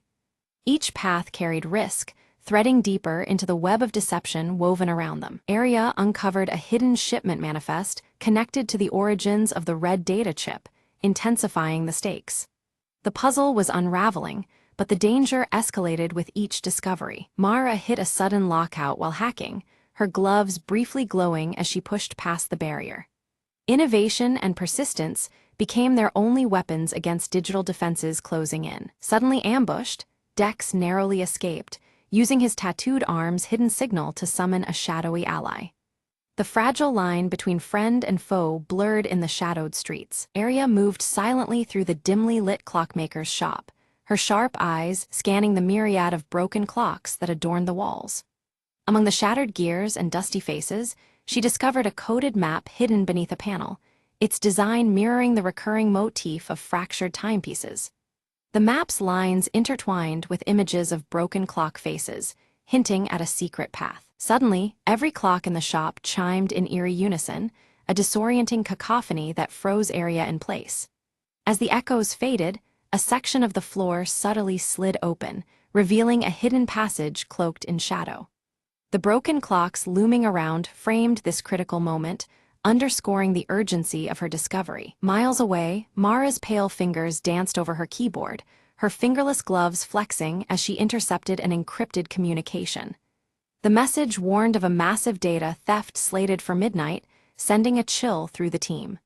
The red data chip, though not yet in her hands, had been referenced cryptically within the transmission. Dex appeared suddenly beside Arya, his muscular frame tense as he examined the fragments of the map she had uncovered. Piecing together details from the shipment manifest, he connected the dots that hinted at the scale and timing of the impending heist. Their reunion was brief but charged, the background clocks ticking ominously. From the shadows, the broker tightened his control, dispatching assassins whose distorted voices and shadowy forms moved like phantoms in the night. Their presence was an unspoken threat, signaling that no step the trio took would be unchallenged. The broken clocks in the environment seemed to mock their fragile grasp on time and safety. Cornered and outnumbered, the team was forced to split, each member vanishing into different alleys and byways. This narrow escape tested their trust and revealed fissures in their alliance as doubts and fears crept in. The broken clock motif lingered in the background, a reminder that every second counted and their unity was fragile. Later, Arya confronted Mara, her voice edged with frustration over the withheld truths about the red data chip's potential. Mara's gloves remained visible as she hesitated, the tension thick between them. The exchange was sharp, exposing cracks in their shared mission and the stakes they faced. Mara finally unveiled the chip's secret. It was a digital key capable of unlocking vast and hidden corners of the city's surveillance network. This revelation deepened the stakes, showing the scope of the broker's ambitions and the power the chip held. Their breath hung heavy in the air, punctuated by the distant ticking of broken clocks. Meanwhile, Dex grappled with his own conflicts, memories of the intricate tattoo sleeve on his left arm flashing in his mind. These flashbacks linked his past loyalty with his current resolve, grounding him in purpose amidst uncertainty. The tattoo, inked with symbolic gears, seemed to pulse in rhythm with the broken clocks around him. The broker struck back anonymously, sabotaging their communications with waves of interference. Each team's connection faltered, isolating them in their individual spheres of danger. The broken clocks in the background fell silent, underscoring the growing chaos and their vulnerability. Arya arrived at a desolate tower, the final clock looming above Frozen at midnight, the very hour planned for the heist. Time seemed to stand still as she prepared to confront the endgame. The broken clock hands pointed relentlessly toward urgency and inevitability. Within the tower, Mara's gloves moved deftly over her equipment, bypassing intricate security systems with rapid taps. Her pale features set in concentration, she fought against digital barriers to clear the path for her team. Around her, faint clock faces flickered on monitors, their fractures echoing the theme of fractured time. Dex intercepted a courier clutching a red envelope, the color matching the data chip that had come to symbolize their mission. This envelope held a critical piece of the broker's plan, shifting their understanding and strategy. Even as neon lights flickered, broken clocks hung ominously nearby, framing the hidden threat. Together, the team narrowly avoided a trap set beneath the tower's foundation, illuminated just enough by failing neon signs to reveal danger. They moved swiftly, the atmosphere thick with tension and uncertainty. Broken clocks in the area seemed to almost count down their fleeting chance for survival. Mara disabled a swarm of surveillance drones overhead, her gloves glowing faintly as she fought digital battles. This gave Arya and Dex a narrow window of opportunity to advance, their movements urgent and calculated. The broken clock motif lingered, a silent witness to their desperate push forward. Inside the tower's heart, Arya's eyes caught a cracked mirror reflecting her tense, focused expression. The fragmented glass paralleled the fractured timeline they struggled against, reminding her that time was slipping away. The palpable pressure of the impending heist bore down as the clock struck closer to midnight. Dex confronted a shadowy figure cloaked beneath a hood, a mask shaped like a broken clock hiding the intruder's identity. Their brief encounter was charged with danger and uncertainty, the clock motifs on the mask echoing the pervasive theme of lost time. The silhouette's movements were swift, leaving Dex questioning who stood before him. A fierce struggle revealed the broker's true agenda: dominion over the city's invisible digital web, manipulating every unseen strand. This battle was not just physical but ideological, the broken clocks serving as a backdrop to a power struggle over time and control. The stakes had escalated beyond what the trio imagined. Mara launched a counter-hack, her gloves glowing fiercely as she engaged in a digital duel with the broker's sophisticated code. The flashy lights and flurries of data in the tower's control room painted a vivid picture of their hidden war. Every keystroke was a battle for the city's surveillance future. Victory seemed within reach until the broker unleashed a devastating final trap, fracturing the entire data network across the city. Alarms blared as systems faltered and chaos erupted. The broken clocks seemed to shatter metaphorically, symbolizing disrupted time and control. The screen of their devices faded to black amid the blaring alarms, the broken clocks ceasing their ticking in an eerie silence. The blackout left them helpless and isolated, dangling in the dark void of uncertainty. Time itself felt suspended, the motif now hauntingly literal. In isolation, Arya's thoughts drifted to the silver locket with its broken clasp, a tangible symbol of unfinished business and fractured bonds. Memories of its meaning stirred resolve within her, fueling a flicker of hope. Even in the absence of time, connections lingered. Suddenly, Mara's voice crackled through a hidden communication channel, calm and urging focus amidst the chaos. Her message was a lifeline, reminding the team of their shared mission and the strength in unity. The sound rekindled a fragile thread of trust. Dex carefully repaired a small, intricate device embedded within his tattoo, the motions steady and skilled. The device sparked to life, restoring the delicate communication lines that had been severed. The broken clocks in the background began to faintly tick once more, signaling renewed hope. The team reconvened at the tower's apex, the red data chip pulsing subtly in Arya's grip like a heartbeat. Around them, remnants of broken clocks framed the bleak city skyline, time still fractured but not defeated. Their unity, fragile yet resolute, poised them for the final confrontation ahead. The red data chip, once thought to be a weapon, reveals itself as a key to restoring the stolen digital memories held hostage by the broker. Arya studies it carefully, realizing its potential to unlock what was lost rather than destroy. Mara, gloves firmly on, connects the chip to her portable device, triggering a wave of data that slowly reverses the blackout. Around them, broken clocks begin their synchronized ticking once more, filling the air with a hopeful rhythm. In a rare moment, the broker's shadowy mask falters, revealing a familiar face etched with pain and regret, someone deeply tied to their shared past struggles. This glimpse casts new light on the contours of their conflict. Dex steps forward, his tattooed arm glowing softly as he faces the broker. His voice is steady, embodying both forgiveness and strength, breaking through years of silence between them. Arya slides the red chip into the central console. Streams of data flood the system, revealing hidden conspiracies buried deep beneath layers of deception. The room hums with newfound energy, secrets unfolding before their eyes. Citywide systems awaken, lights flicker back to life while long-held shadows retreat into forgotten corners.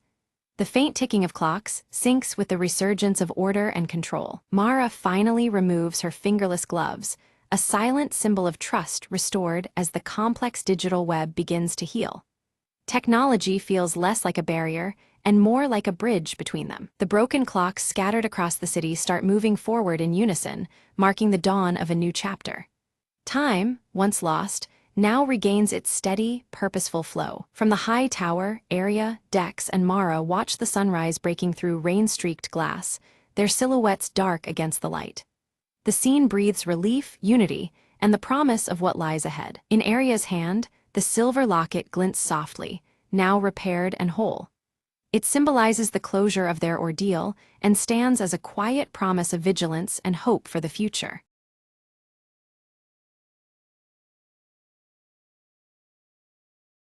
In the quiet village library, Ava studies an ancient map, the warm red light of sunset casting long shadows across the dusty pages.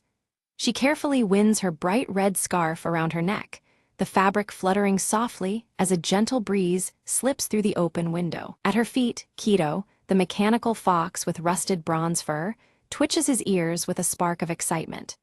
His glowing blue eyes shimmer as they fix on a peculiar marking revealed on the map, signaling a hidden path yet to be discovered. Elder Rowan approaches silently, steady with his carved wooden staff in hand. His silver hair catches the fading sun as he warns Ava in a low, grave tone about the perils that lie beyond the known horizon. Ava tightens her scarf resolutely, determination clear in her gaze. Keto circles protectively near her feet, his blue eyes glowing steadily, prepared to face whatever challenges may come. Suddenly, the skybound compass appears in Ava's palm, its soft, pulsing light matching the rhythm of her heartbeat. A breeze lifts strands of her hair while the crimson scarf ripples, as if charged by the compass's mysterious energy. With purposeful steps, Ava boards a small, weathered airship, the vessel creaking under her weight. From the deck, she waves goodbye to the village beneath a sky streaked with warm amber hues, the evening setting a hopeful yet somber tone. The airship ascends, drifting above clouds that puff like cotton below, and the village fades into a distant memory. Keto scans the endless horizon with glowing eyes, alert to any sign of danger or discovery. Suddenly, silhouettes of sky pirates' airships loom in the distance, their familiar outlines dark against the sky. Their leather goggles catch the sunlight, flashing menacingly as they close in with a chorus of raucous shouts. The pirates swiftly surround Ava's fragile craft, their patchwork coats billowing in the rising wind. They demand the glowing skybound compass, their voices harsh and commanding, eager to seize its power. Ava clutches the compass tightly against her chest, feeling its warmth against her palm. Keto growls low, his blue eyes intensifying to a fierce glow, signaling his readiness to defend. A fast-paced dogfight erupts, with clouds swirling wildly around them. The pirates weave aggressively through the sky, their ships threading close to Ava's airship in a dangerous dance of chase and evasion. The airship shudders as it takes damage. Ava's scarf catches briefly on a jagged edge of the railing, but she rips free, her grip unwavering. Despite the broken parts, she maneuvers adroitly to escape capture, heart-pounding. Inside the battered cabin, Ava spots a faded symbol on the map, an ancient floating island glowing faintly with mystical light. Legend says it holds answers about the skybound compass's true power and origin. Ignoring Elder Rowan's warnings echoing in her memories, Ava sets course toward the mysterious island. The compass's pulsing light grows stronger, its glow intensifying with every mile she travels closer. Elder Rowan's cautionary words resound within her. Opening the island's secrets could unleash unknown dangers. Yet her resolve hardens, knowing the risks but driven by a deeper purpose. As the airship nears the island, turbulent clouds whip violently around them, buffeting the vessel. Ava struggles to maintain control, eyes narrowed against the storm, testing both her skill and courage. Keto's eyes flash rapidly as he detects the brewing storm approaching fast. The sky darkens ominously, with the first rumbles of thunder rolling like distant drums. Lightning strikes illuminate the island's towering ruins, casting eerie shadows against roiling dark clouds. The jagged structures seem alive, silhouetted sharply, promising ancient secrets and lurking peril. The compass spins wildly in Ava's hand, its bright glow revealing intricate symbols etched across the ship's dashboard. The mysterious instruments seem to awaken, reacting to the island's energy. Suddenly, a hidden mechanism on the airship activates, revealing a secret passageway descending toward the island below. Ava's heart races at the discovery, the path inviting yet fraught with uncertainty. Ava and Keto descend cautiously by zipline into the dense jungle, mist swirling thick and cool around them. Her crimson scarf flutters in the breeze, a vivid banner amidst the green shadows. They carefully navigate ancient stone paths, marked with glowing blue runes that match Keto's eye color. The mysterious symbols hint at a connection between the island's guardians and the mechanical fox. Without warning, sky pirates ambush them amid the ruins. Ava narrowly escapes through twisting corridors, her scarf snagged but holding firm, a symbol of her unyielding spirit. Keto uses his mechanical abilities to disable traps set by the pirates, his blue eyes scanning relentlessly for hidden dangers. Every encounter sharpens their bond and quickens their determination. Deeper in the heart of the ruins, Ava discovers murals depicting the skybound compass as a legendary key. The art tells of hidden skies far beyond their world, a secret waiting to be unlocked by the worthy. Ava hesitated at the threshold, the weight of Elder Rowan's warning pressing heavily on her. The words about awakening powers beyond understanding echoed in her mind, making her question the path ahead. Meanwhile, the sky pirates regrouped with renewed vigor, their leader's eyes burning with greed. They vowed to seize the island's secrets, no matter the cost, their ragtag crew sharpening their resolve under leather goggles and patchwork coats. Clutching the glowing skybound compass, Ava traced its light to a hidden mechanism that unlocked a radiant door. Beyond it lay a chamber filled with ancient flying machines, their forms bathed in ethereal light. Keto's glowing blue eyes flickered as he activated panels that began to hum softly, their pulses matching the compass's glow. Together, they bridged the gap between past ingenuity and present discovery. Suddenly, the cave groaned, a violent collapse severed Ava and Keto from the pursuing pirates. Dust filled the air, heightening the tension as they found themselves isolated within the island's depths. Among the flying machines, Ava found a weathered journal, its pages chronicling Elder Rowan's youth. The Elder's deep connection and pact with the skies unfolded beneath her fingers. Through the Elder's words, Ava learned to channel the compass's energy cautiously, mastering the art of safe navigation through uncharted skies. Each lesson illuminated the way forward, balancing courage with respect. Outside the chamber, the pirates began dismantling the island's ancient machinery recklessly. Their greed risked not only the ruins' collapse, but the loss of the island's secrets forever. Determined, Ava sprinted through the crumbling halls, her crimson scarf fluttering wildly behind her. Time was slipping away as she raced to halt the destruction. Keto, ever resourceful, conjured mechanical illusions that danced and flickered, drawing the pirates' attention away. Confused by the ethereal mirages, the outlaws faltered in their advance. Following the compass's steady pulse and Keto's glowing eyes, Ava reached the chamber's core controls. The ancient mechanism awaited activation, humming in harmony with the duo's resolve. Suddenly, the pirate captain burst into the chamber, his grip tight on his weapon. Ava's scarf caught again on a jagged edge as she dodged narrowly, evading capture by a breath. A tense standoff ensued. Ava stood grounded, the skybound compass blazing fiercely in her hand. Her gaze locked with the captain's, unflinching as the chamber's glow bathed them both. In a swift move, Keto leapt onto the captain, delivering a precise mechanical strike that disabled his weapon temporarily. The delicate balance tipped, giving Ava the upper hand. Seizing the moment, Ava activated the chamber's ancient machinery. Hovering platforms rose between them, their ascent blocking the pirate pursuit with a defiant shield. The ruins trembled as glowing runes flared, the island responding to long-forgotten magic. Slowly, the entire landmass began to lift, defying gravity to rise into the sky. The pirates scrambled to regroup, their skyships darting after the floating island with growing desperation. The mysterious ascent transformed the battlefield into a spectacle of air and light. With her scarf wrapped tightly, Ava climbed into one of the ancient flying machines from the chamber. She prepared to pilot it, determination radiating from her every movement. Keto's eyes glowed steadily, syncing with the compass's radiance as the flying machine stirred to life. Together, they took to the skies, ascending alongside the glowing island. They soared above the pursuing pirate ships, the radiant island behind them glowing like a beacon against the horizon. Ava felt the compass guiding her, a steady presence in the vast expanse. Unexpectedly, the pirate captain commandeered a rival flying craft, launching a relentless pursuit. The chase was on, the skies alive with tension and the roar of engines. Through dense clouds and shifting winds, Ava maneuvered with skill, her crimson scarf trailing vividly behind her. The engines hummed loudly as the chase unfolded in a dance of agility and resolve. With eyes fixed on the compass's steady glow, Ava navigated tight gaps with precision. The device's energy lit her path, guiding every daring move above the clouds. Keto detected a critical weakness in the pirate captain's airship, signaling Ava with urgent blinks. The mechanical fox's alert promised a chance to turn the tide of their perilous pursuit. Trusting Keto's warning, Ava triggered a well-placed trap that disabled the pirate captain's vessel abruptly.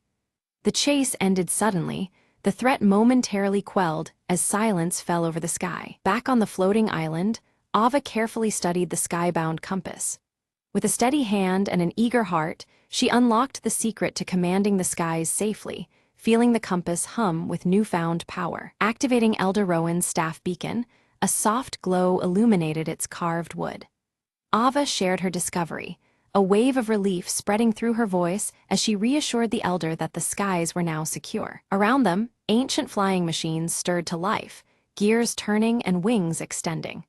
Their silhouettes carved against the sunrise, these guardians were ready to defend the skies from any impending threats. With the crimson scarf fluttering boldly in the high-altitude breeze, Ava embraced her role as the island's protector.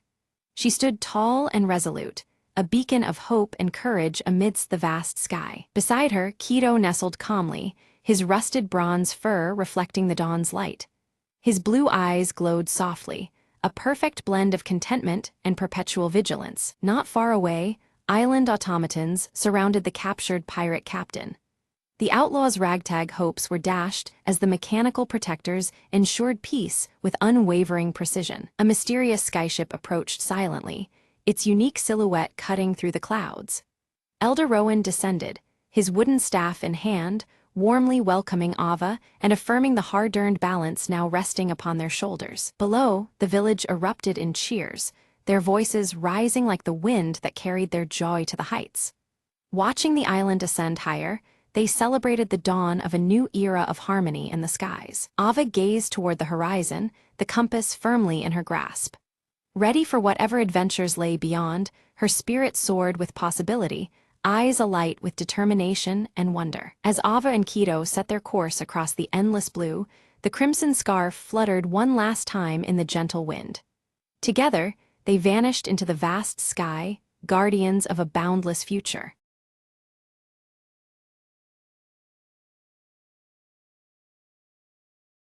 In the heart of Grayson Hollow stood a forgotten cottage, its windows dark and its garden overgrown. One stormy evening, Clara, a curious traveler, sought refuge there, unaware of the cottage's eerie reputation. As she lit a candle to ward off the darkness, the flame danced wildly, casting shadows that seemed alive. Whispers floated through the air, soft and beckoning, as if the house itself were telling secrets. Drawn to a dusty old book on a creaking shelf, Clara opened it to find pages filled with strange symbols. Suddenly, the candle flickered out, plunging the room into darkness more profound than the night outside. But then, a faint glow emerged from the book, illuminating a path that twisted beyond reality. Curiosity overcame fear, and Clara stepped into the light, finding herself in a realm woven from memories and dreams. Figures appeared, lost souls bound by sorrow, eyes pleading for release from ancient pain. Realizing the candle was her anchor, Clara relit it, its steady flame promising hope and courage. She recited an incantation from the book,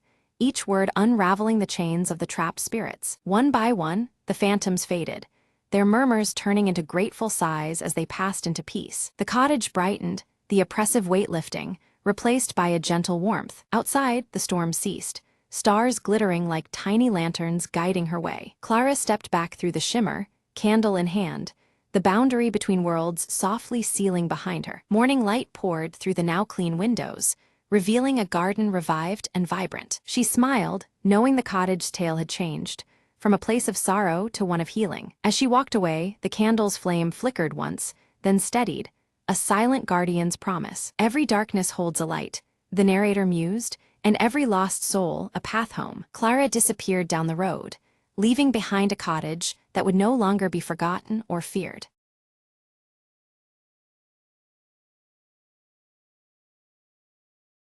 It was past midnight when Sarah finally found the courage to open the old door in the attic, a door she'd never noticed before. The air that spilled out smelled of dust, and something colder, darker, breathing beneath the floorboards. Sarah stepped inside, her flashlight barely cutting through the thick shadows cloaking the room. Whispers curled around her ears, unintelligible but insistent, drawing her deeper into the darkness. Her hand brushed something soft on the floor, a diary, old and leather-bound, trembling in her grip. Opening it, she found faded letters scribbled hastily, telling of a family trapped inside this very house, years ago, never leaving. Suddenly, the door slammed shut behind her, sealing off any hope of escape. The whispers grew louder, transforming into voices, pleading, angry, lost. Sarah's heart pounded as a cold breath brushed her neck, and the room seemed to shrink around her. She remembered the last phrase from the diary, "Only the truth will free us." Clutching the diary, she spoke aloud, "Tell me what happened.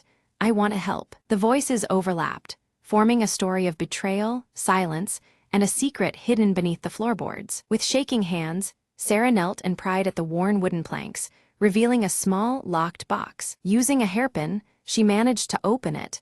Inside lay a tarnished locket and a faded photograph of the trapped family. She whispered, "I see you. I won't let you be forgotten." The atmosphere shifted. The room breathed easier, the voices softening into grateful sighs. Suddenly, the attic door creaked open, sunlight flooding in for the first time in decades. Sarah stepped out with the locket in hand, feeling the weight of the past lift from the old house. As she descended the stairs, the whispers faded, replaced by a serene silence. Looking back once more, Sarah smiled softly. "Rest now, you're free."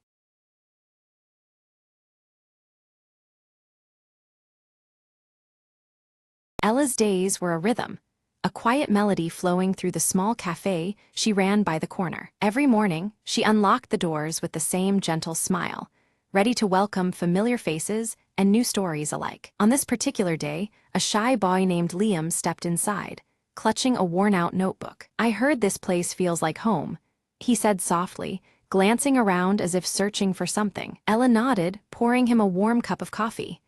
"Every note counts here," she replied, gesturing to the vintage jazz records lining the walls. Liam revealed he was working on a poem about the little things people usually miss. Inspired, Ella shared tales of customers. The baker who hummed while kneading dough, the old man who tapped his cane like a drummer, the young artist who sketched the laughter in the air. Together, they found stories in ordinary moments, like the steam rising from a cup or the clink of teaspoons mixing sugar. As the afternoon light shifted, so did Liam's confidence. His words began to flow smoother, capturing the subtle melodies Ella had described. When it was time to leave, he handed Ella the notebook.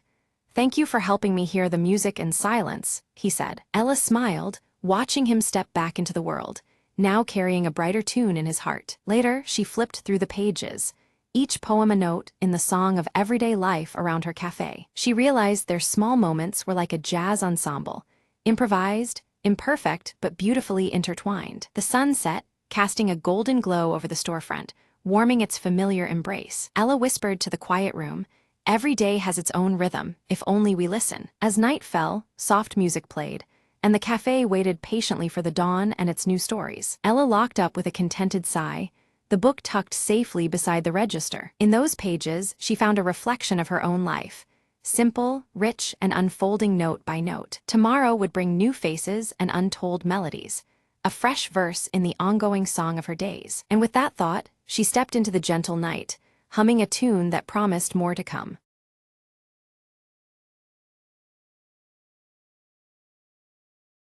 Mira stands silently at the edge of the misty valley, clutching her pendant which emits a soft, pulsating glow. Her bright green eyes scan the hazy landscape, uncertainty and resolve mingling within her gaze. Kale strides into the village, his towering frame and the scar across his left cheek marking him as a warrior seasoned by battles. His hand tightens around the uniquely hilted sword at his side, his expression stern and determined. In a small, dimly lit room, Eldra unfurls an ancient map, her silver hair shimmering faintly beneath the light of her enchanted cloak. Her trembling finger traces the path leading toward the fabled crystal veil, eyes narrowed in concentration. The village elder, his face lined with worry, speaks gravely to Mira about the encroaching shadows spreading beyond the hills. Dark clouds loom ominously above, signaling a threat that grows with each passing day. Deep within the forest, a faint blue light glows from a mysterious mirror shard lying half-buried among the leaves. The fragment pulses softly, its eerie radiance reflecting the growing tension in the air. When Mira picks up the shard, her pendant suddenly reacts, pulsing in synchrony as if resonating with the fragment's power. A sudden chill runs through her, hinting at an unseen connection between the two objects. At the edge of the village, Kale and Mira meet, their concerns about the spreading darkness aligning. Words are exchanged, both realizing the severity of the situation they face together. Eldra joins the pair, her voice carrying the weight of ancient knowledge as she recounts the legend of the Crystal Veil. This mystical barrier is the realm's last defense against the advancing shadow, and its weakening signals peril. United in purpose, the trio agree to embark on a perilous journey to the Crystal Veil. A sense of urgency and determination propels them forward, despite the dangers that await. Unseen among the gnarled trees, a shadowy figure observes the travelers, eyes gleaming with malice. The figure's presence goes unnoticed, silently plotting their next move. As preparations continue, Mira's pendant flares brilliantly, casting intense light that fills the room with an almost otherworldly glow. This sudden illumination seems to warn of the challenges ahead. The village elder presents Mira with an ancient talisman, its surface etched with cryptic symbols. He urges caution, emphasizing the talisman's importance in the trials to come. Testing the talisman against the mirror shard, Mira is startled as the shard reacts violently, momentarily enveloped in shadow. The clash of light and darkness hints at the power struggle they are about to face. Their first trail takes them through a dense, enchanted forest where whispers seem to echo from every direction. The light filters weakly through twisted branches, deepening the sense of unease. A sudden, chilling wind cuts through the air, heralding the approach of shadow creatures lurking at the forest's edge. Their intent is clear, and the hunt begins in earnest. Mira channels the pendant's radiant light, driving back the shadow beasts that attack. Though forced to retreat for now, the creature's bolder advances indicate they will not give up easily. Kale brandishes his uniquely hilted sword, slicing through the encroaching shadows with practiced skill. His defense keeps the group protected, but the pressure of the assault weighs heavily on them all. Eldra murmurs an incantation, her robes shimmering under the faint moonlight as she weaves a flickering barrier of blue light around them. The protective aura brings some respite amid the growing darkness. Suddenly, the mirror shard vanishes from Mira's grasp, leaving behind a chilling emptiness. The absence sends a wave of panic through the group, signaling a grave setback. Fear rises as they realize the shard was likely stolen by the shadowy figure watching from afar. The urgency to recover it intensifies, knowing its loss could unravel their mission. Following faint traces, the trio discovers a hidden cave, its entrance bathed in an eerie, luminous blue. The unnatural glow deepens the mystery and hints at the dangers lurking within. Inside, distorted reflections ripple across countless mirrors, confusing their senses and disorienting their steps. The line between reality and illusion blurs dangerously in the cave's depths. Mira reaches out to touch one mirror and suddenly glimpses a trapped version of herself shrouded in darkness. The vision stirs deep fears and questions about what they face. Reacting quickly, Kale shatters a nearby mirror with a decisive blow, breaking the illusory trap and pulling Mira back from the haunting vision. Their resolve must not falter despite these mind games. Eldra warns of their adversary's cunning. The shadow enemy uses mirrors to warp reality and manipulate perceptions. This revelation deepens the shadow's threat, making their journey all the more perilous. As they venture deeper into the cavern, a shimmering figure emerges, a spectral guardian manifesting from swirling mist and light. Its presence radiates a challenge, testing the strength and resolve of each traveler without a word spoken. The air thrums with tension, the faint blue glow of the crystal veil pulsing softly around them. Mira steps forward, her bright green eyes softening the guardian's fierce gaze. Rather than drawing weapons, she speaks gently, her words woven with understanding and compassion. This unexpected kindness causes the guardian's form to shimmer and retreat, granting them safe passage forward through the eerie silence. Kale scans the rocky floor, noticing footprints deeper in the dust, not just one, but many. The tracks weave through the shadows, hinting at multiple unseen foes rather than a lone thief. His fingers brush the hilt of his sword, muscles tensing in silent warning. Suddenly, the cave quakes violently as a tempest of shadows surges toward them.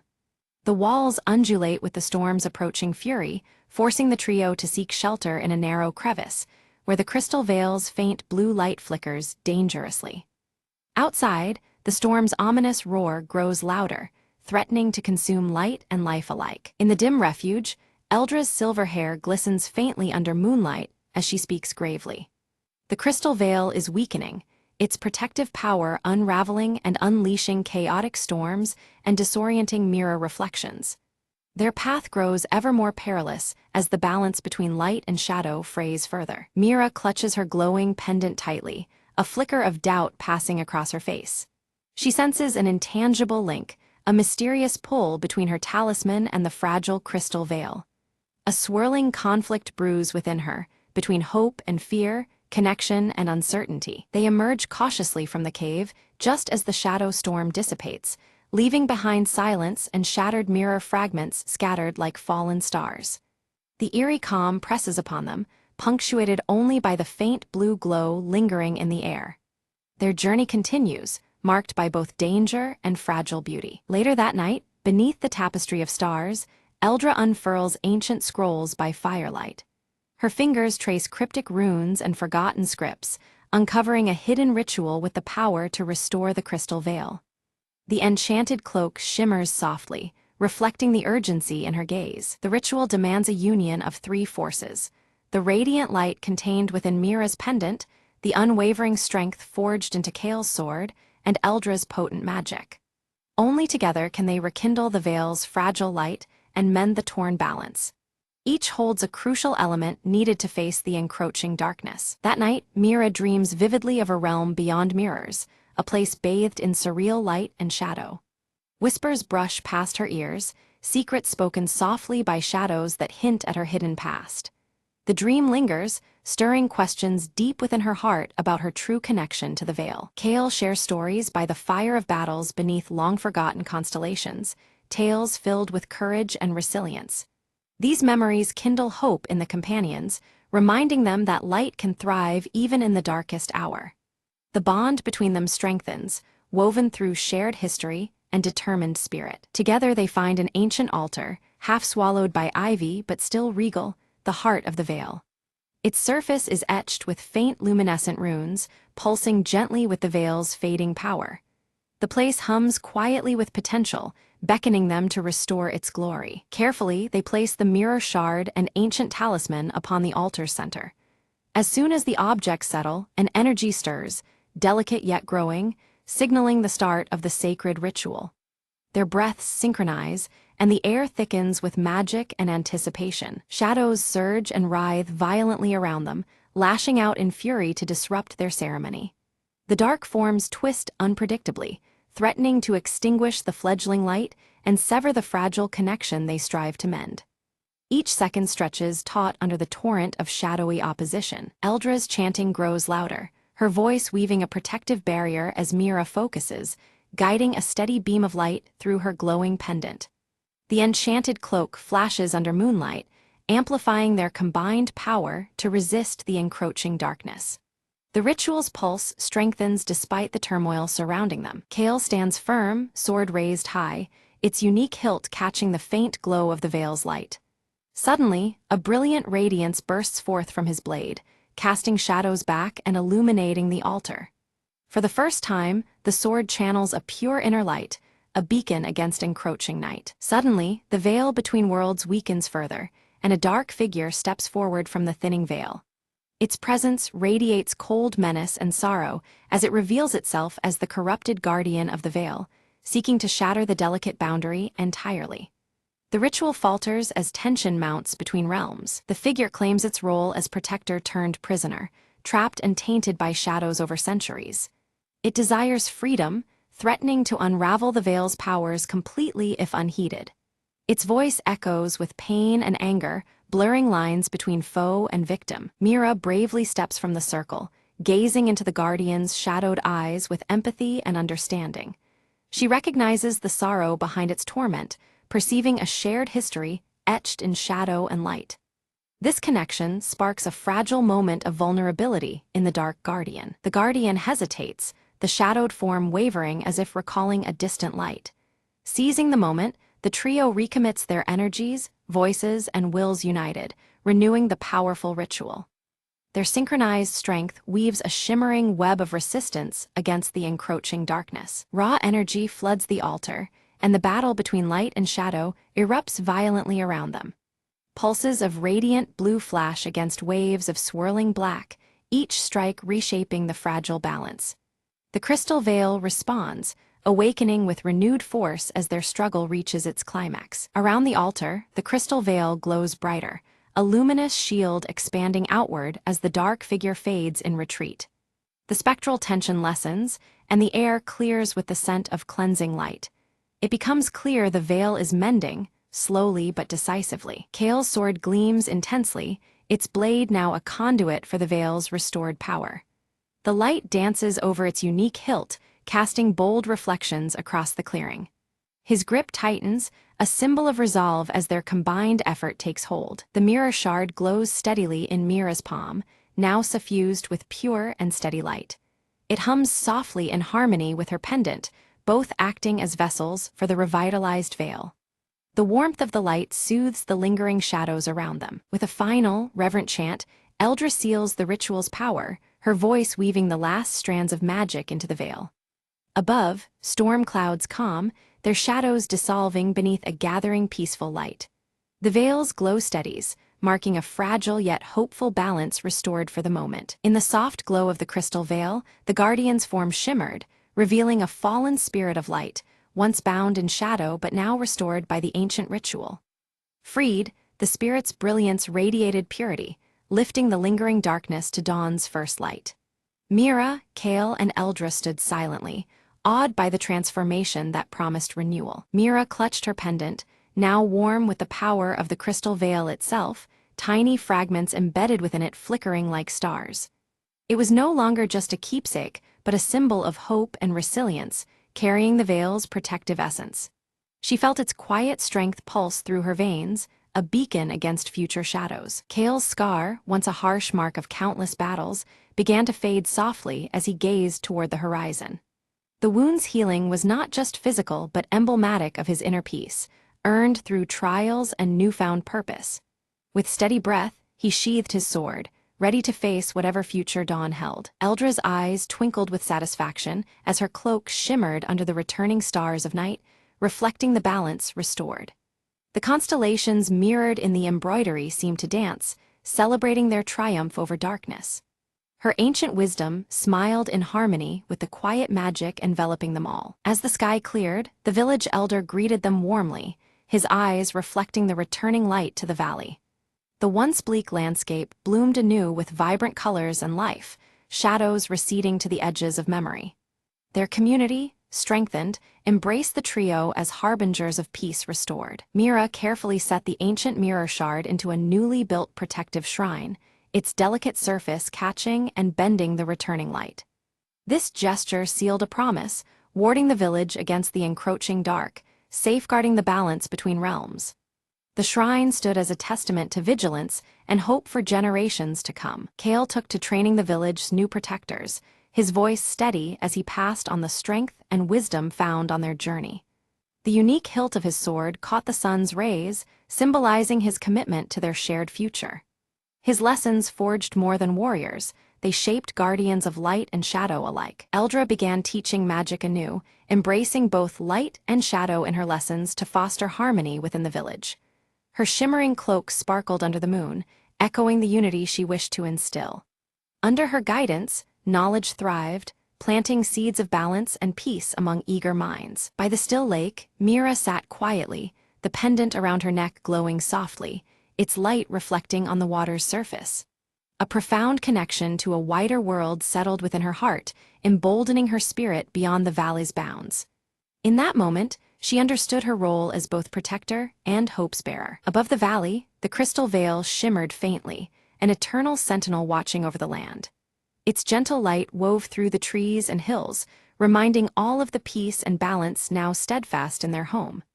The veil remained, a lasting guardian where light and shadow coexisted in harmony.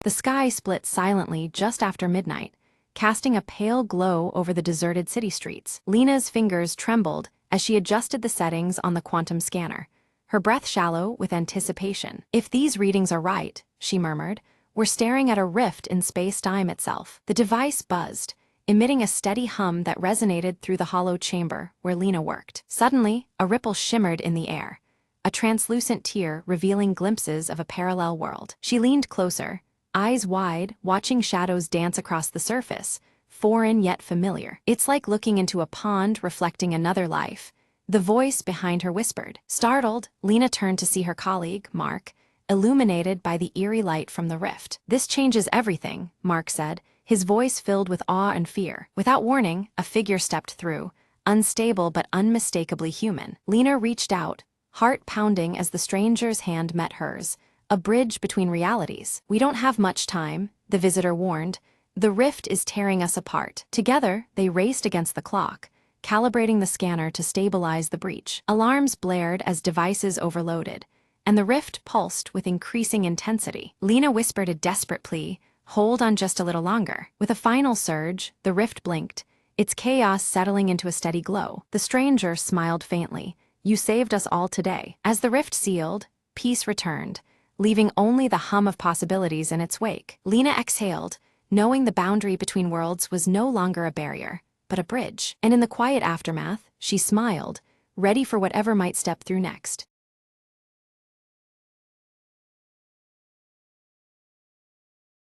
Evelyn Drake arrived at Greystone Manor, her red scarf fluttering in the cold breeze as the silhouette of the clock tower loomed overhead.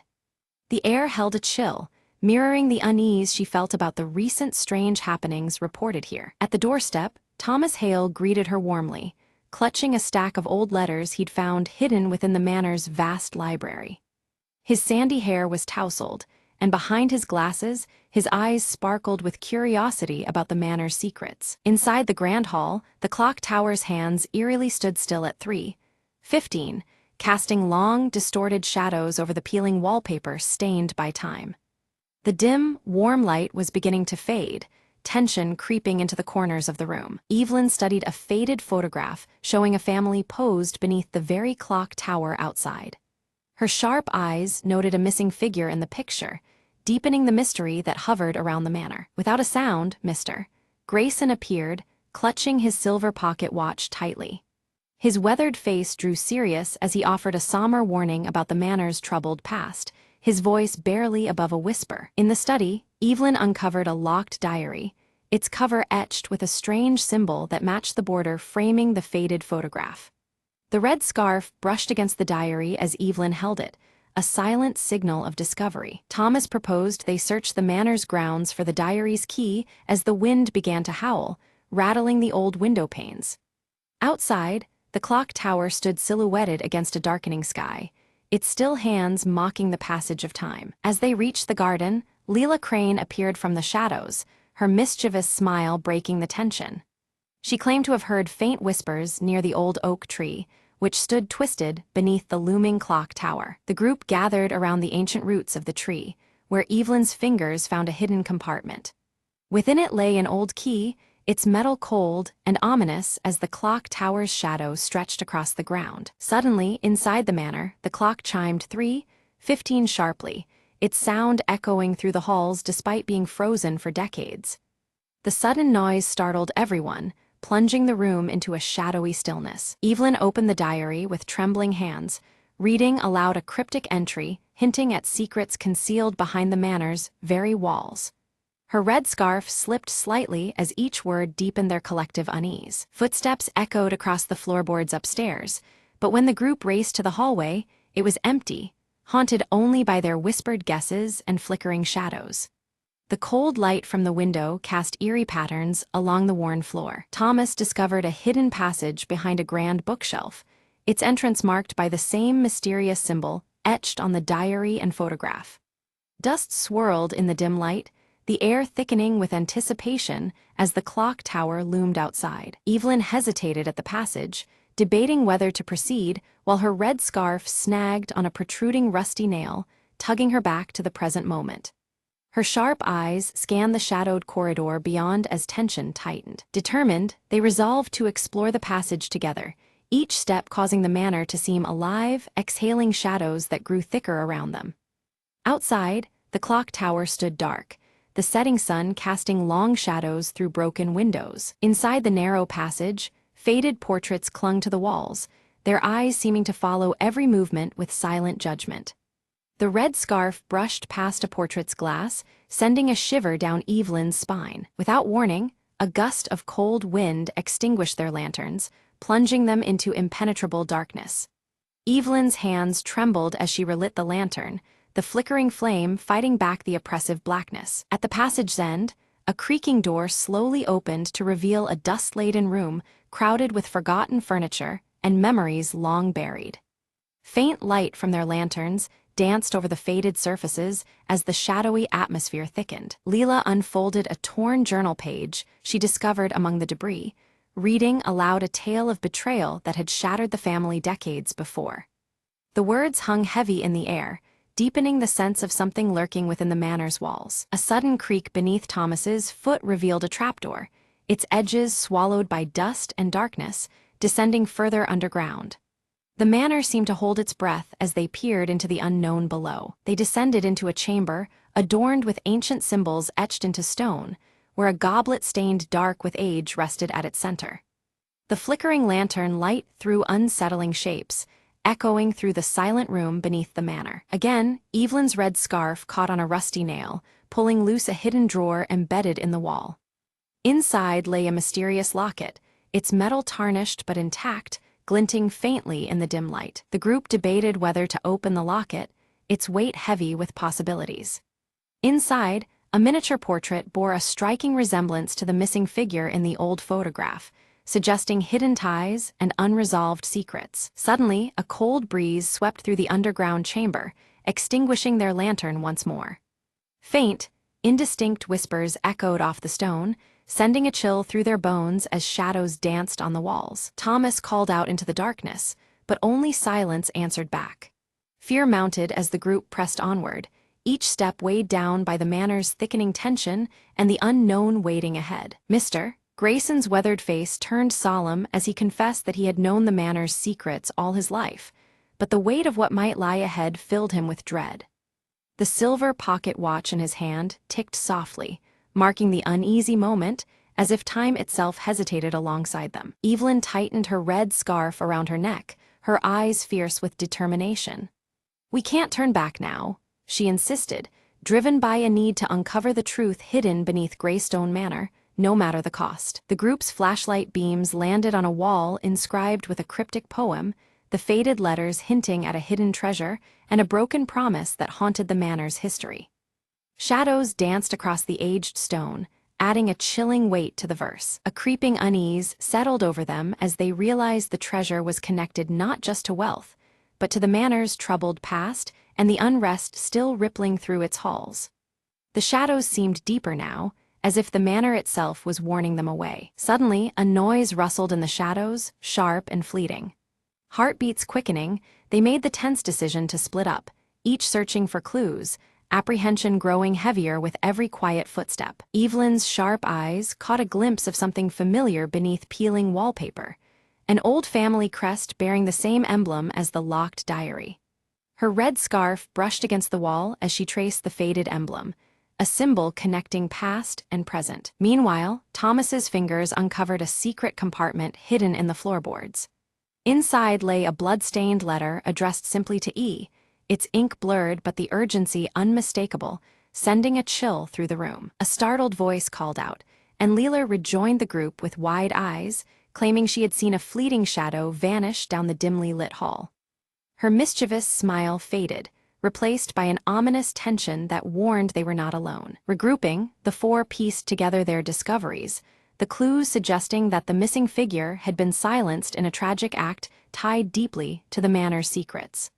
The weight of that silence pressed down on them all. Mr. Grayson led them to the manor's clock tower, revealing it had stopped exactly at the hour the betrayal took place, time frozen at that moment of profound upheaval. The silver pocket watch in his hand seemed to echo the stillness, marking a moment suspended in history. They rushed towards the tower, but the manor's walls felt alive, closing in as an unseen force barred their path. Shadows lengthened and shifted, turning the familiar home into a confining labyrinth of fear and resistance. Evelyn's red scarf snagged on a rusted hinge, and with a tug, the clock's hands trembled and began to move again. The slow turning of time seemed to unlock something deeper within the manor's heart as the mechanism groaned to life. As the clock struck 3:15, a concealed door creaked open at the base of the tower, revealing a narrow staircase spiraling upwards into darkness. The faint glow from their torches revealed dust motes dancing like spirits in the cool air. Carefully ascending, they reached a chamber filled with family relics and an ancient journal, the room suffused with a warm golden light contrasting the manor's usual shadowy gloom. Each object held whispers of a forgotten legacy. Evelyn opened the journal and read aloud a confession detailing a misunderstood sacrifice made to protect the manor's legacy from ruin. The words painted a complex picture that challenged everything they had assumed about the past. Suddenly, the chamber's light dimmed until only shadows remained, and an indistinct figure materialized, softly calling Evelyn's name. The apparition's presence was both unsettling and tender, as if begging for understanding. The ghostly figure gestured toward the journal before fading away, urging them to grasp the truth within its pages before it vanished into the depths of memory. The silence left behind was heavy with unspoken revelations. Thomas focused on the last journal entry and deciphered that the betrayal had been a painful necessity, a choice made to save those within the manor from a darker fate. The harsh truth settled among them like a fragile truce between past and present. The group, relieved yet contemplative, agreed to honor those sacrifices by preserving the manor's history rather than seeking retribution.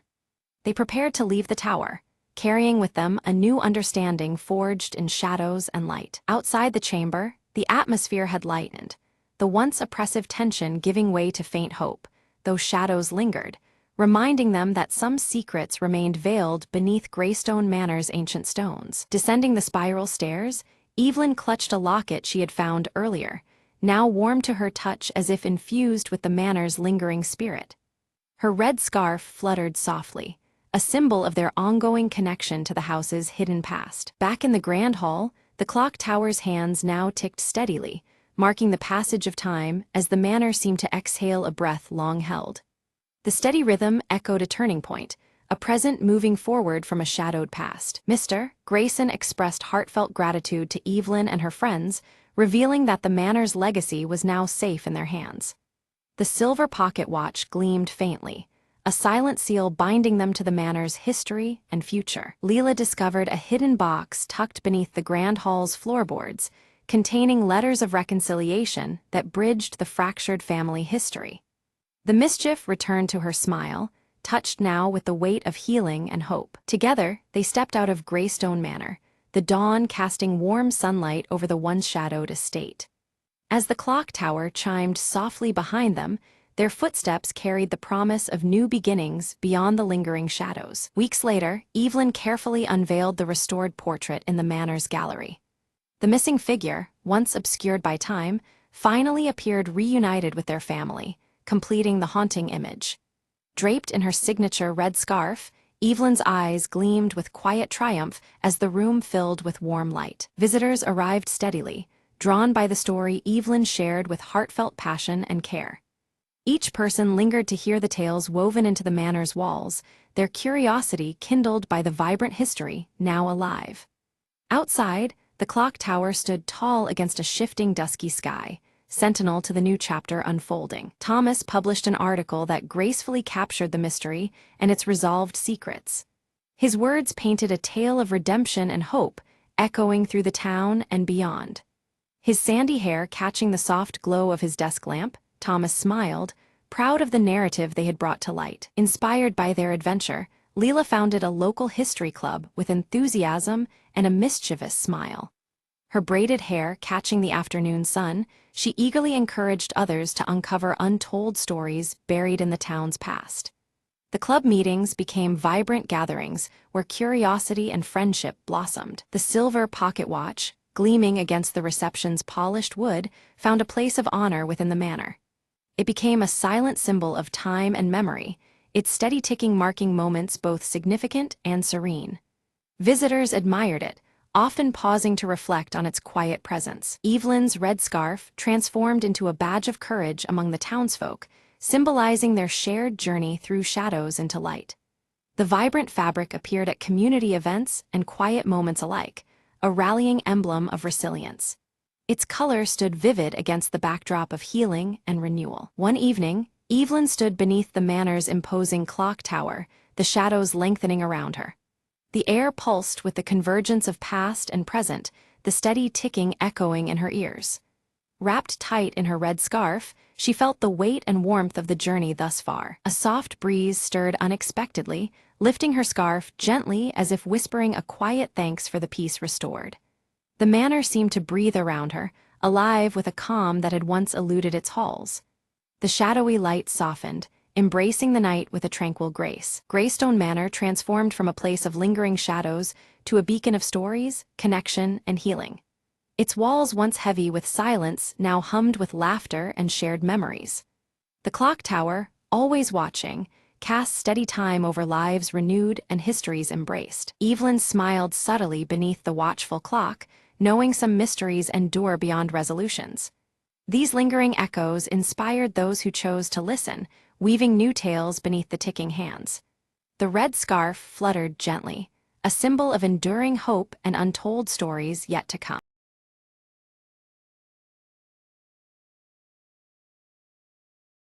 Ella wakes as dawn breaks, soft morning light filtering through her curtains, casting gentle shadows across her cozy bedroom.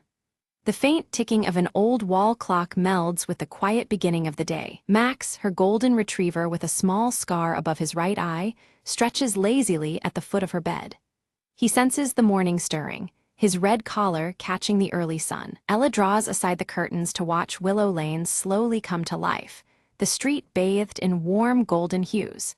Leaves flutter softly in the breeze, and the neighborhood seems wrapped in tranquility. Sitting by the window, she opens her worn journal and scribbles her morning thoughts, capturing the scent of fresh coffee mingling with the crisp dawn air. The silver streak in her hair gleams as she writes. Max lets out a soft bark, signaling his readiness for their morning walk. Ella smiles and nods, rising to prepare for their familiar outing. She dresses casually, tying a scarf that catches the light just right, illuminating the distinctive silver streak in her dark hair. The morning glow fills the room, promising a new day. Outside, Mrs. Green tends to her garden, humming an old tune while bees buzz lazily around her sunflowers. The sunflower-patterned tote bag swings gently from her arm as she works. Ella greets Mrs. Green warmly, accepting a small bouquet of wildflowers offered as a kind morning gift. The air fills with the rich scent of flowers and dew. Max darts ahead, chasing a fluttering leaf caught in the soft breeze, his bright red collar a vivid spot of color amidst the greenery.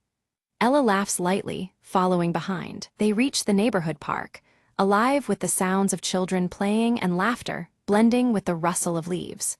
The morning light dapples through tall trees, creating patches of shade and warmth. Curious, Ella spots a mysterious envelope tucked carefully beneath a park bench, its edges worn.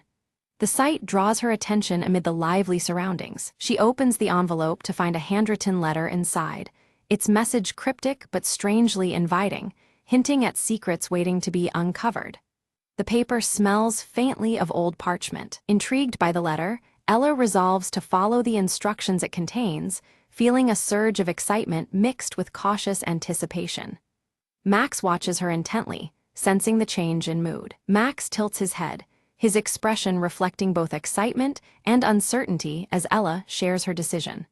The familiar ticking of the old clock seems far away now. As the sun climbs higher in the sky, they set off toward the first location mentioned in the letter, determination shining in Ella's eyes. The morning light shifts, warming the path ahead. Ella arrives at an antique bookstore, where towering shelves and the glow of warm lamplight create an inviting atmosphere. The scent of old books surrounds her like a treasured secret. She shares a silent exchange with the shopkeeper, who subtly places a faded photograph into her hand.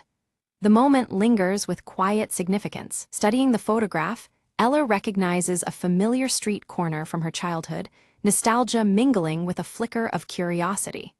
Shadows lengthen gently in the fading light. Suddenly, a light rain shower begins, sending patrons indoors as droplets patter against the windows. Ella steps under a nearby awning, the scent of rain mingling with aged paper in her hands. As rain falls steadily, she reads further in the letter, discovering a hidden message that only reveals itself when wet. The words shimmer faintly, guiding her next steps. Max shakes off the rain and trots purposefully toward an old tree in the park, his nose to the ground. Ella follows closely, the damp air alive with fresh life. Approaching the tree, Ella finds a carved symbol matching one corner of the photograph, its grooves darkened by moisture. A chill of anticipation runs through her as she reaches out. Tracing the symbol with her finger, her touch causes a small compartment in the tree to unlock with a soft click. Her heart beats faster at the unexpected discovery. Inside the compartment rests a tiny key and a folded map adorned with intricate markings, revealing a path yet to be taken.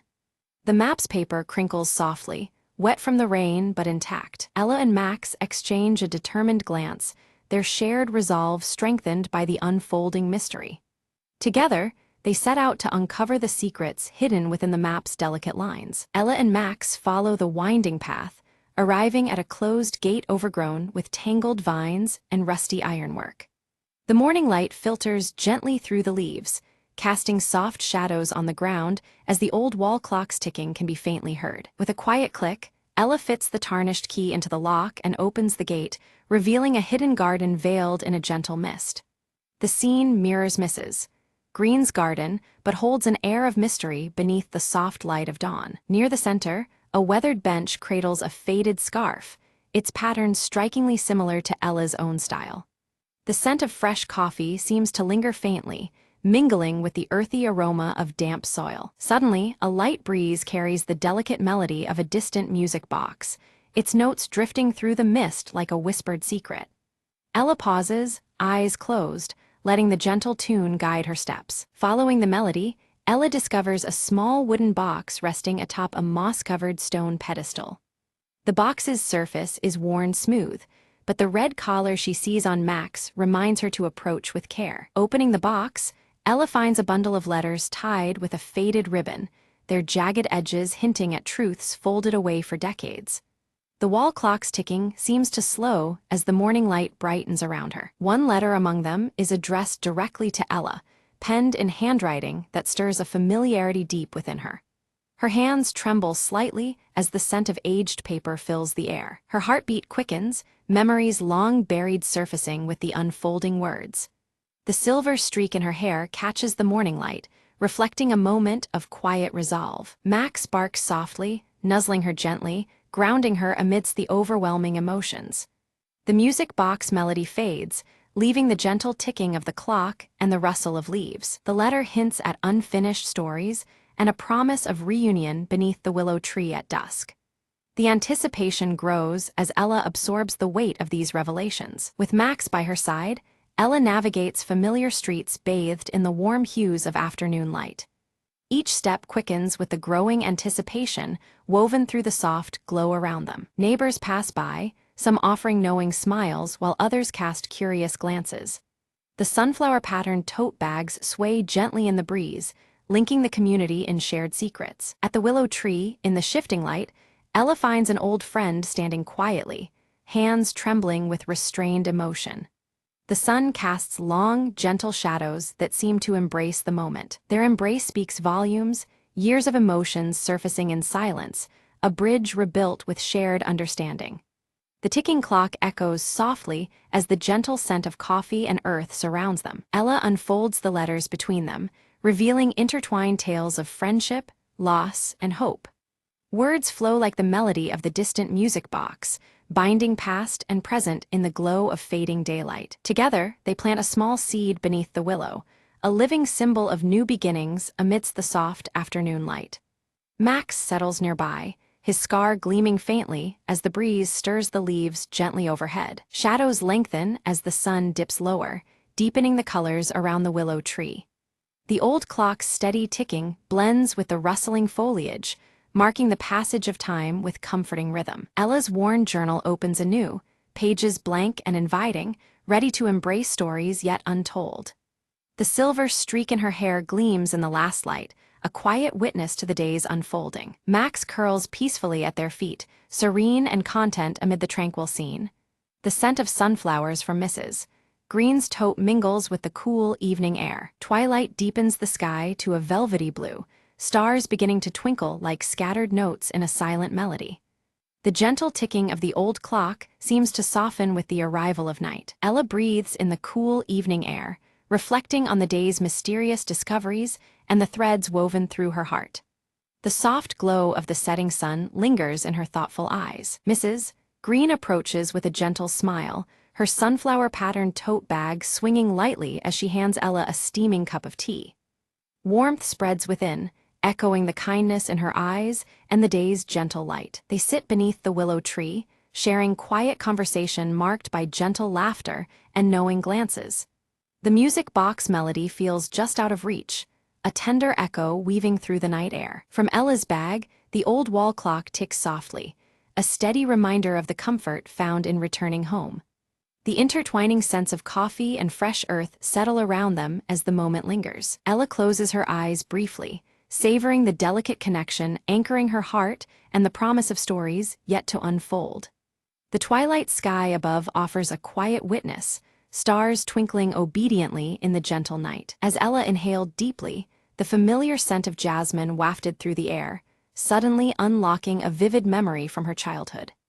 This fragrance transported her back to a secret moment long forgotten, revealing a connection to her past she had never fully understood. In the flashback, a younger Ella and a childhood friend sat beneath the sprawling branches of the willow tree, sharing whispered promises and dreams. Their bond was tender and unspoken, sealed with hopes of a future where their differences would no longer matter. Awakening to the present, Ella grasped the true significance of the letters she had found. They were more than words, they were bridges to heal wounds left untouched. Understanding their power filled her with an urge to mend what time had frayed. Max nudged her hand gently with his nose, his warm brown eyes steady and reassuring. His presence was a comforting anchor, pulling Ella back from the depths of memory into the gentle morning light surrounding them. With renewed resolve, Ella made the heartfelt decision to reach out and reconcile with those she had once parted from. Embracing the future meant letting go of old grievances and welcoming the possibility of peace. Together with her friends, Ella began drafting plans to restore the hidden garden near the willow tree, transforming it into a shared sanctuary of growth and connection. The project symbolized new beginnings and the strength found in community. They organized a small gathering, inviting neighbors and friends to join in the celebration of renewal and hope. The gentle ticking of the old wall clock matched the anticipation that fluttered through Willow Lane as invitations spread. As dusk settled, Laughter and music floated through the air, mingling with the soft glow of lanterns strung between the trees. The community came alive, united under the embrace of the willow's watchful branches and the warm morning light now fading into evening. Sitting quietly, Ella penned the final entry in her journal, capturing the day's unfolding joy and the healing she felt within. With each word, she closed a chapter marked by uncertainty and welcomed one illuminated by gratitude and hope. Night folded Willow Lane into a peaceful hush, with the willow tree standing tall and steadfast as witness to stories both past and new. Under the starlit sky, the gentle ticking of the clock and the lingering scent of jasmine promised that this was just the beginning.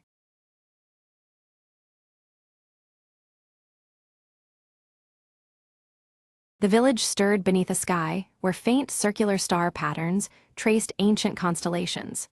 Orin moved quietly through the morning mist, his footsteps soft as he approached the weathered stone circle at the village edge. From the shadows, Wren observed Orin with keen eyes, gripping the glowing pendant passed down from their grandmother. The orb's gentle light pulsed in rhythm with the restless beat of Wren's heart. Suddenly, the ground trembled beneath the stone circle, causing startled gasps to ripple through the nearby villagers.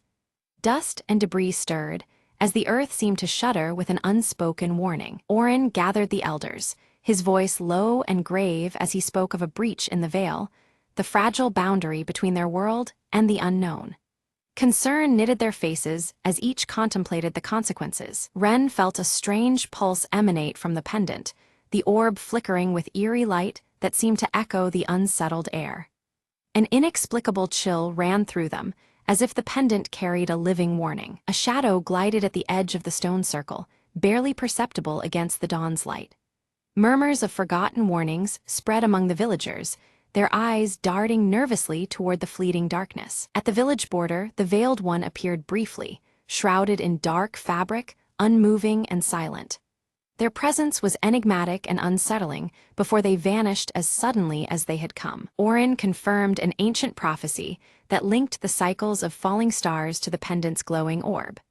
The alignment of these celestial events signaled a pivotal moment long foretold in their lore. Determined, Wren demanded to leave the village to seek answers beyond the distant mountains, clutching the pendant tightly as their guide. Their restless spirit burned brighter with resolve despite the unknown challenges ahead. The elders cautioned Wren of labyrinthine paths that spiral and twist, trapping souls in endless night. They warned that illusions laid by the veil might confound even the most vigilant traveler. As dusk fell, Wren departed, the rising wind swirling with patterns of glowing dust in circular arrays. Each step forward felt heavy with the weight of destiny and the pendant's steady pulse. Orin remained behind, meticulously tracing ancient inscriptions carved into the stone circle.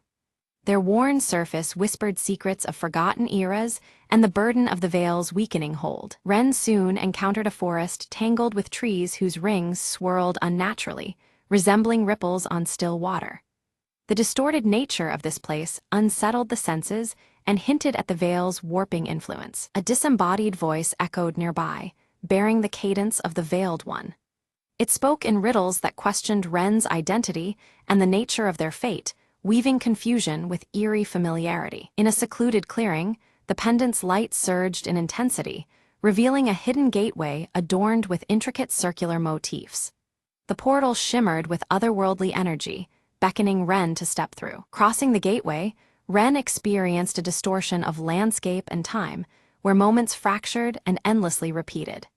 Each loop brought a growing sense of disorientation and urgency to break free. Meanwhile, Orin uncovered an ancient manuscript that warned of the veil's erosion with every cycle of falling stars.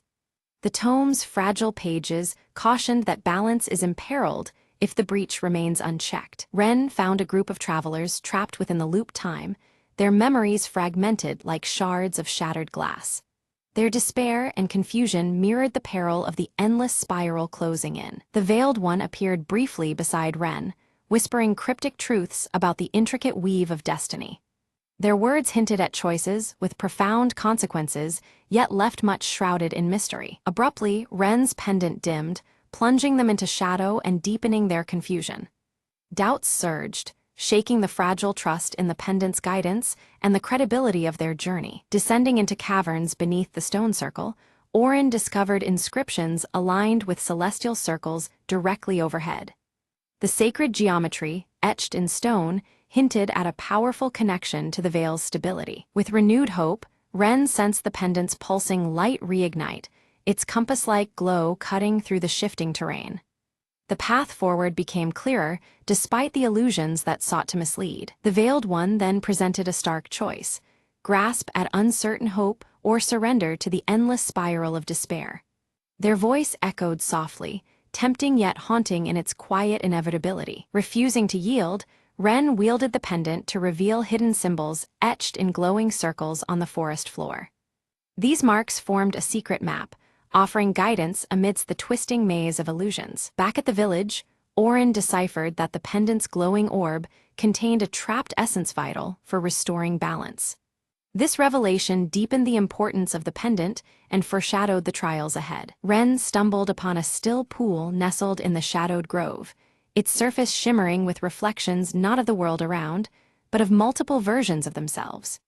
Each circular ripple seemed to capture a different possible path their restless spirit might take, weaving a tapestry of choices that danced in the quiet water. From the edges of shadow, the Veiled One's presence grew more tangible, their silhouette expanding and twisting, distorting the space between reality and illusion. The gentle echo of their voice melded with swirling mists, seeding doubt and turning certainty into a fragile veil. Beneath the descending stars, Orin knelt before a ring inscribed with circular runes, arranging the ancient symbols with deliberate care. His silver-streaked black hair shimmered faintly under the pale light as he prepared the ritual that might steady the unraveling threads between worlds. Ren hesitated, then chose to diverge from the reflections in the pool, stepping boldly into a shadow that twisted and unfurled into glowing spirals. The darkness did not consume but transformed, each luminous circle illuminating new facets of a path unforeseen. As Orin began intoning the ritual's chant, a voice rose from the ancient manuscript laid before him, blending with his words and weaving harmony. This primal resonance caused the orb in his grasp to pulsate, its glow stretching and deepening beyond mortal reach. Lost within shifting scenes, Ren found themselves wandering a village that never was, streets bending and buildings reshaping, a haunting mirage of what might have been. The line between memory and deception blurred, each circle marking a fractured truth or veil's wily trickery. Orin's ritual pulse cracked open the earth beneath the solitary stone circle, revealing a hidden chamber. Inside, circular mirrors lined the walls, each reflecting infinite skies that shimmered with the promise of worlds beyond comprehension. From shadow materialized a spectral form, mirroring Ren's own fears as flickering circles splintered in the air between them. Each confrontation smashed another ring of light, a relentless cycle of challenge and resilience under the restless gaze of the moon. Amongst scattered fragments, Orin discovered a piece of the orb's lost counterpart, a small, etched sphere bearing concentric rings. This fragment throbbed quietly, hinting it was the key needed to unlock the pendant's full power. With a steady hand, Ren harnessed the pendant's renewed glow, sweeping away illusions like mist scattered before dawn. For a fleeting heartbeat, the Veiled One's lips curled into a rare, enigmatic smile, a silent affirmation of paths converging. As Orin completed the ritual, the energies swelling between them caused the skies of their realms to meld, colors and patterns twisting in tandem. Though apart in body, their journey now intertwined metaphorically, bound by the glowing orb's inexorable pulse. The ancient stone circle erupted with luminous energy, its concentric rings ascending like tethered stars against the night's velvet canvas.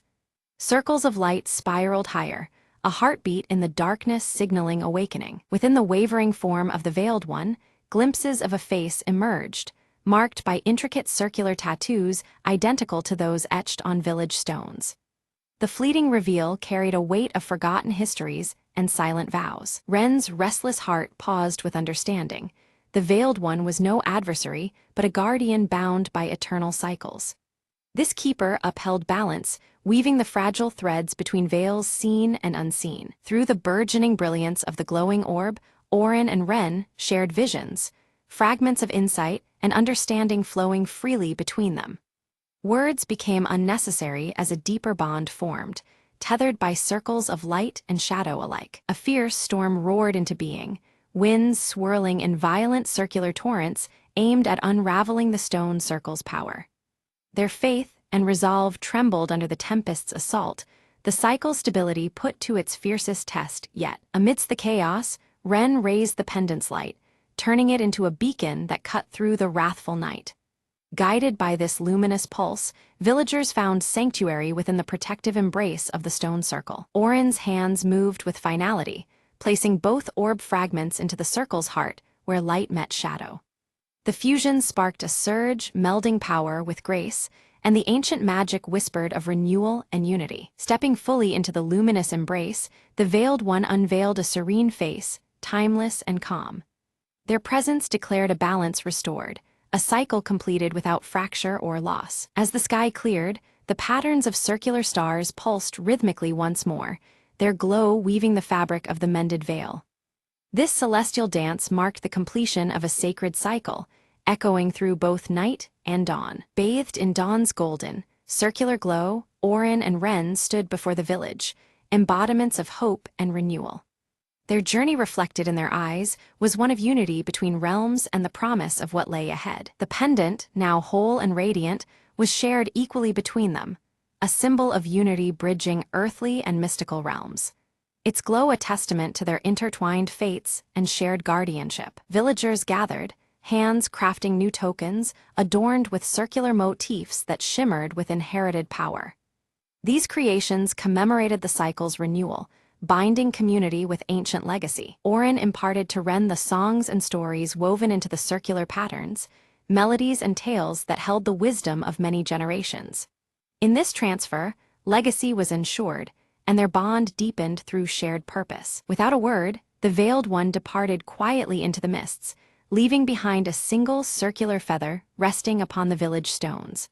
This token stood as a silent promise of guarded peace and the eternal watch kept over the circle's ward. As the pendant pulsates softly in Orin's hand, a concealed vision unfolds before them, revealing the eternal nature of the cycles. Shadows and light dance together, showing the pendant's glow fading and rekindling with each passing night in an endless loop. Ren's restless gaze steadies, a quiet understanding dawning as they accept the perpetual journey ahead. Alongside Orin, they embrace their role as keepers who guard the fragile balance through countless circles yet to come. The villagers gather at dawn, crafting a new stone circle in the heart of their home. At its center, they embed the pendant's twin glowing orbs, a powerful talisman fashioned to protect and honor what has been passed down. The final scene shifts beyond the village, where circles emerge in natural wonders worldwide. Ripples in water, rings of trees, and wind-carved patterns in stone, connecting this small place's fate to the vast world beyond. Orin stands quietly beneath a spreading oak, their eyes tracing the delicate circles traced in earth and bark. In these patterns, they see the balance between the visible world and the mysteries lurking just out of sight, always entwined. Ren turns their gaze upward to the stars, the pendant warm against their chest. The glow feels like a silent vow, a steady promise to remain vigilant against any unraveling of the delicate weave they protect. Night deepens, but this time the stars above swirl gracefully in perfect circles. Their light remains steady and reassuring, a celestial echo of the cycles held sacred below. Under the silver glow of dawn, villagers dance in flowing, circular patterns, their steps weaving ancient rhythms anew. Each movement honors the legacy, breathing life into the cycle once more with joyous celebration. The story gently closes on a child, eyes wide with wonder, discovering a small glowing circle etched faintly into their palm. This mark, subtle yet profound, signifies the enduring legacy of the cycle continuing through generations. As the camera pans upward, the swirling stars gather to form one great luminous circle, vast and radiant. This celestial symbol unites completion with endless beginnings, a timeless testament to the circle's eternal dance.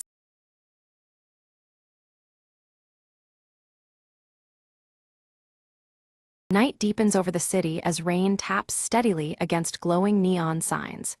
Detective Marlowe stands outside a smoky jazz club, flicking open his silver lighter, its flame briefly illuminating his weathered face. Inside, Evelyn Shaw captivates the crowd, her scarlet dress vivid amidst the haze of smoke and shadowed figures. Her sharp eyes scan the audience with a knowing intensity as her voice fills the room. From across the street, Marlowe watches Evelyn with a tense expression. His gaze shifts sharply when Vincent Crane, marked by his jagged cheek scar, strides confidently into the club. Vincent's gaze cuts through the smoky air as he surveys the audience, his intimidating presence silencing whispers and drawing eyes. His brass cufflinks glint faintly beneath the neon haze. Marlowe's coat billows in the chill wind as he follows Vincent into a narrow, rain-slick alley. The atmosphere tightens as tension coils between the towering figures under flickering neon. Vincent pauses, throwing a dark, threatening glance toward a neon-lit apartment window where Evelyn's silhouette can be faintly seen, the night rain distorting the scene. Returning to the jazz club entrance, Marlowe clutches his silver lighter, a knot of unease tightening in his chest as the rain trickles down his trench coat. Evelyn slips out of the club, rainwater soaking her scarlet dress. Her fingers close protectively around a vintage locket as she moves down the narrow, neon-glowing lane. Shadowed beneath his fedora, Marlowe trails Evelyn carefully, blending with the wet darkness to keep her in sight without drawing attention. A rough thug steps into Evelyn's path, blocking the wet street and demanding the gleaming locket. Her defiant expression hardens as she refuses to hand it over. Marlowe steps from the shadows into the pale streetlight, his calm voice and posture confronting the thug with silent authority. The thug backs away reluctantly as Evelyn glances quickly at Marlowe, her grateful eyes reflecting the flickering neon as they disappear into the rain-soaked maze. In a deserted warehouse, Vincent leans coldly over his henchman, his voice sharp as he outlines chilling plans centered on Evelyn's hidden secrets. Under an unstable, flickering neon sign, Marlowe meets Officer Doyle, who puffs on his cigarette and warns him of Crane's deep corruption and reach in the city. Evelyn stares into a puddle distorted by rain, the vintage locket gleaming clearly as she steels herself for the dangerous confrontation looming ahead. Investigating Crane's hideout, Marlowe discovers encrypted notes hinting at a conspiracy intricately tied to Evelyn's mysterious past and the locket's significance. Visiting an old confidante, Evelyn learns a secret about the locket's origin, revealing its potential to unravel the dangerous web surrounding her. Vincent's men capture one of Marlowe's trusted contacts, deepening the threat and tightening Crane's iron grip on the city's shadows. Beneath a flickering neon sign reading Solace, Marlowe and Evelyn exchange low whispers, rain pelting around them as plans intertwine amidst growing danger. A coded message guides Marlowe to a clandestine meeting, where he narrowly escapes an expertly planned ambush lurking within the rainy night's shadows. Back at the club, Evelyn's voice sharpens, her fiery song carrying hidden warnings and cryptic signals to Marlowe waiting among the smoke and neon. Officer Doyle uncovers damning evidence linking city officials to Vincent Crane, complicating Marlowe's pursuit as loyalties fray under neon lights and rain. In a private encounter, Vincent confronts Evelyn, revealing knowledge of her darkest secret and delivering an ominous threat that jeopardizes her future. During a tense stakeout in relentless rain, Marlowe's silver lighter fails to ignite, the flickering neon casting shadows as a subtle sign of impending peril. Evelyn carefully slips the vintage locket inside an old, worn book, an unspoken symbol of trust and secrets yet to be shared, as rain continues to fall softly around her. The night erupted in gunfire, shadows scattering as Marlowe lunged to shield a trembling boy. The child gripped a crumpled letter, the address unmistakably marked for Evelyn. Marlowe's silver lighter sparked briefly in the rain, illuminating the urgency in the boy's wide eyes. Vincent's voice cut through the chaos, commanding a citywide blackout to tighten his grip. Neon signs flickered and died, plunging the streets into smothering darkness. His jagged scar seemed to catch the last glimmers of fading light, a sinister reminder of the power he wielded. Under muted neon ghosts that flickered weakly in the downpour, Marlowe and Evelyn slipped through treacherous alleys. Each step brought new dangers, but Evelyn's vintage scarlet dress and Marlowe's steady gait pushed through the gloom. Their eyes met briefly, a silent vow exchanged beneath the relentless rain. In defiance of commands, Officer Doyle appeared from the shadows, cigarette smoke swirling in the damp air. He handed Marlowe encrypted files, the paper damp but intact, a lifeline in the creeping darkness. Doyle's stoic gaze carried unspoken trust as he disappeared back into rain-soaked alleys. A piercing betrayal shook Marlowe's circle to its core, forcing him into the sanctuary of a hidden refuge. Outside, rain hammered relentlessly, blurring the city's fractured edges under neon glows. The weight of suspicion pressed heavy, but Marlowe's silver lighter remained by his side, a small beacon in his solitude. Evelyn, her scarlet dress now torn by confrontation, stood unwavering before the betrayer. Her powerful gaze cut through the cold rain, locket visible as a symbol of her resolve. The city's flickering neon signs cast erratic shadows, reflecting the storm that raged between them. Back in the sanctuary, Marlowe pored over the encrypted files, piecing together fractured clues. A startling connection emerged. Evelyn and Vincent share a past far older and more tangled than anyone suspected. The rain tapped on the window, a steady rhythm to his growing unease. At a grim crime scene, rain relentlessly washed away vital evidence, erasing traces beneath the dripping neon glow. Vincent's shadow slipped through the shadows once more, evading capture with practiced ease. The city's wet streets whispered secrets only the darkness could keep. Gathered beneath a flickering sign, Evelyn revealed the secret nestled within her vintage locket. It was more than a keepsake. It was the key to dismantling Vincent's sprawling criminal web. Her scarlet dress shimmered wet against the rain, determination shining in her eyes. Beneath the fractured neon and persistent rain, Marlowe and Evelyn crafted their final strike. Every detail was aligned, every risk calculated in the dripping silence. The city's pulse beat steady around them, as shadows awaited the unfolding plan. Officer Doyle stood firm as henchmen surged through the streets, cigarette ends burning low and forgotten. His methodical defense carved space for the coming assault, every breath steady against mounting chaos. Neon reflections danced across his stoic face as rain splattered around them. A desperate chase wound through narrow alleyways, shadows stretching and contracting under flickering neon. Marlowe cornered Vincent at last, the night tense with unspoken reckoning. Every step echoed with the weight of years lost and battles yet to be fought. Vincent's jagged scar gleamed sharp and ominous in the dim light as he leveled accusations at Marlowe. His words bit deep, recalling failures Marlowe had kept buried in the rain. The city seemed to hold its breath, caught between past shadows and present resolve. With a rasp, Marlowe's silver lighter sputtered back to life, its small flame fighting the darkness. Fueled by rekindled will, he met Vincent's challenge head-on. The dance of light and shadow blurred as the decisive struggle erupted amidst dripping neon. Evelyn's fingers trembled slightly as she used her locket to unlock secret files within Vincent's safe house. The damning evidence spilled forth, exposing the full breadth of his crimes to the public eye. Outside, rain hammered steadily, as if cleansing the city's sins. Under Doyle's commanding lead, police raids cut through the darkness, flashlights piercing shadowed corners. The storm of law enforcement surged with growing force, neon fragments reflecting on wet pavement. Each step pushed Vincent closer to exposure. Cornered and defiant, Vincent's smirk suggested layers deeper than anyone anticipated. His scar caught the residual neon glow, hinting at conspiracies yet concealed beneath city streets. The web of shadows tightened, threatening to ensnare all involved. Marlowe chose protection over selfish safety, escorting Evelyn through rain-slicked, neon-streaked streets. His trench coat billowed with the storm's fury as he moved steadily toward refuge. The silver lighter's glow was a quiet reassurance in the unrelenting downpour. Evelyn's voice crackled through the radio, a beacon of hope amid the relentless shadows. Her words carried strength and resilience, cutting through mist and static. Despite the rain, her spirit burned brightly, a signal amid the neon gloom. In the confusion and rising storm, Vincent vanished into the pounding rain, his scarred visage disappearing like a ghost. The city's heartbeat faltered as uncertainty swept through the soaked streets. The chase was far from over. Shadows still whispered his name. Marlowe and Evelyn sought refuge atop a secluded rooftop, where neon rain cascaded around them.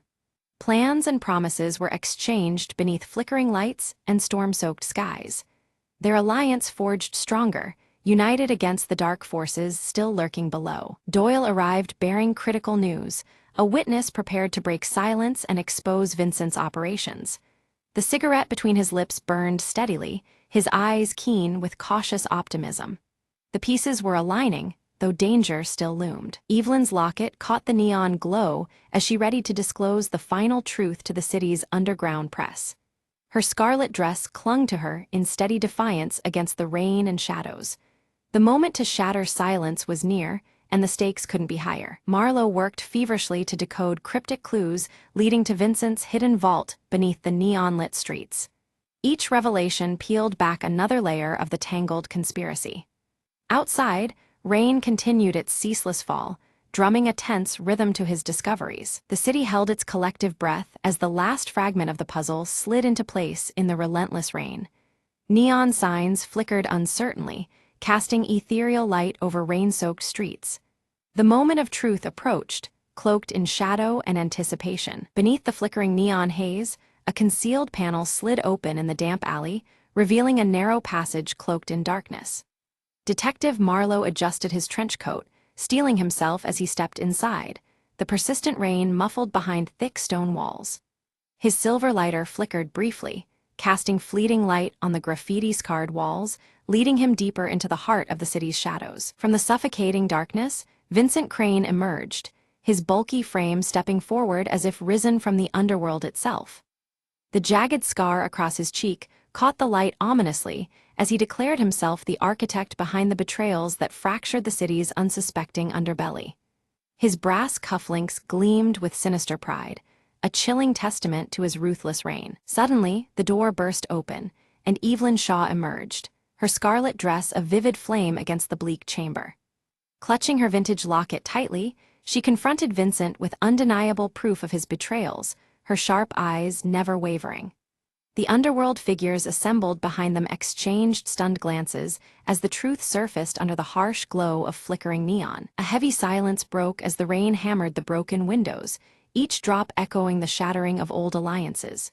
Tension thickened the stale air, crackling like static before a storm, the neon signs outside casting eerie shadows through fractured glass. Trust dissolved like mist, the underworld fracturing beneath the weight of unveiled lies and whispered threats. In the claustrophobic chamber, Marlowe lunged at Vincent, their figures merging and breaking apart in the shadows cast by the wet walls. The clash was a desperate dance, his silver lighter temporarily lost in the scuffle as fists collided and coats flared. Each movement etched against the neon-lit gloom, their battle a raw testament to years of deceit and defiance. Evelyn's steady voice cut through the chaos, lifting a small device from within her coat. The recorded confession of Vincent's closest accomplice spilled into the chamber, shattering silence with damning evidence. The weight of his own words unspooled around Vincent, unraveling the last threads of his dark empire beneath the relentless downpour. Vincent's grip faltered, the jagged scar knitting into a grimace of defeat as Officer Doyle appeared, cigarette still clenched between steady lips. The bulky crime boss was restrained, his brass cufflinks catching faint neon glimmers as officers moved decisively.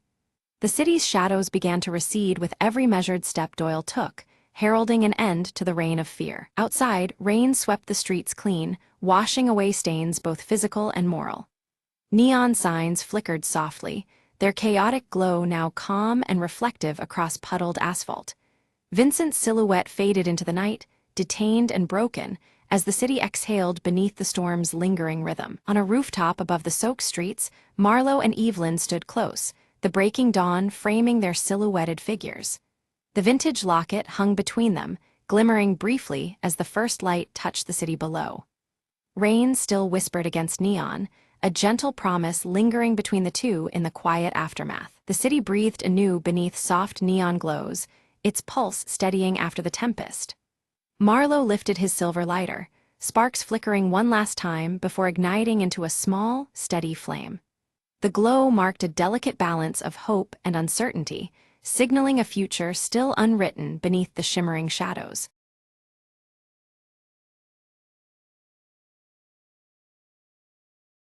In the heart of the Whispering Woods, an ancient lantern hung from a silver branch, glowing faintly. Ilara, a young wanderer with curious eyes, discovered the lantern while chasing fireflies one twilight. She reached out, her fingers brushing the cool metal, and suddenly the forest around her shifted. Trees whispered secrets, and the air shimmered with magic that hadn't stirred in centuries. A soft voice echoed, "Guardian of Light, your time has come to awaken Eldara's flame." Elara's heart raced. She had heard the legends. The forest's light was the soul of an ancient kingdom. The lantern's glow pulsed, guiding her towards a hidden glade bathed in moonlight. There, a stone altar awaited, carved with runes that matched the ones on the lantern. Elara placed the lantern upon the altar.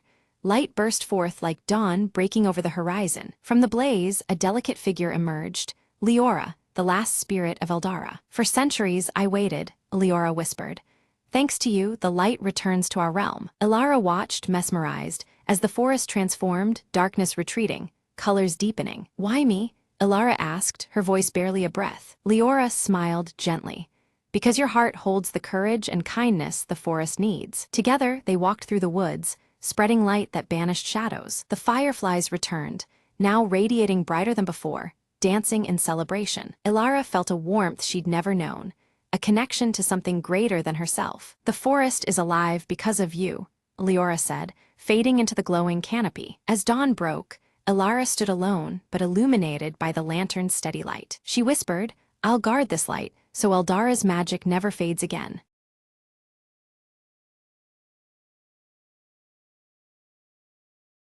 In the heart of the ancient forest stood the whispering oak, its vast branches swaying even when the air was still. Elara, a young mapmaker from the nearby village, ventured to the tree, drawn by tales of its mysterious murmurs. She reached the tree just as twilight painted the sky in purple hues, the whispers growing louder in the fading light. Leaning close, she could make out words woven with stories of lost lands and forgotten magic. Intrigued, Elara pressed her ear to the bark, and a sudden warmth spread through her fingertips. The tree revealed a secret map etched within its rings, visible only to those who listened with an open heart. Elara traced the delicate lines, and suddenly the map shimmered, unfolding a path to a hidden glade. Determined, she set off along the trail, leaves crunching underfoot, guided by the oak's gentle whispers. The forest seemed alive, shadows dancing and stars peeking through the canopy above. After crossing a silver stream and climbing mossy stones, Elara arrived at the glade bathed in moonlight. At its center stood a stone pedestal bearing an ancient key, glowing softly under the night sky. She reached out, fingers trembling, and took the key, feeling a pulse of magic coursing through her veins. The whispering oak's voice echoed gently, "With this, you unlock more than doors, you unlock destinies." Elara smiled, understanding the journey was just beginning, but the mapmaker's curiosity was her true compass. Returning home at dawn, the forest alive with morning light, she held the key close, ready for the next adventure. Villagers noticed a new spark in her eyes, tales spreading about the girl who spoke to trees and followed whispers. Elara knew the oak's secret was safe with her, a bridge between worlds waiting to be crossed again. And every so often, when the breeze stirred just right, the whispering oak called to her once more. "Remember," it would say softly, "the greatest maps are drawn with courage and heart." With a newfound purpose, Elara set her quill to parchment, ready to chart the wonders hidden beyond the known world.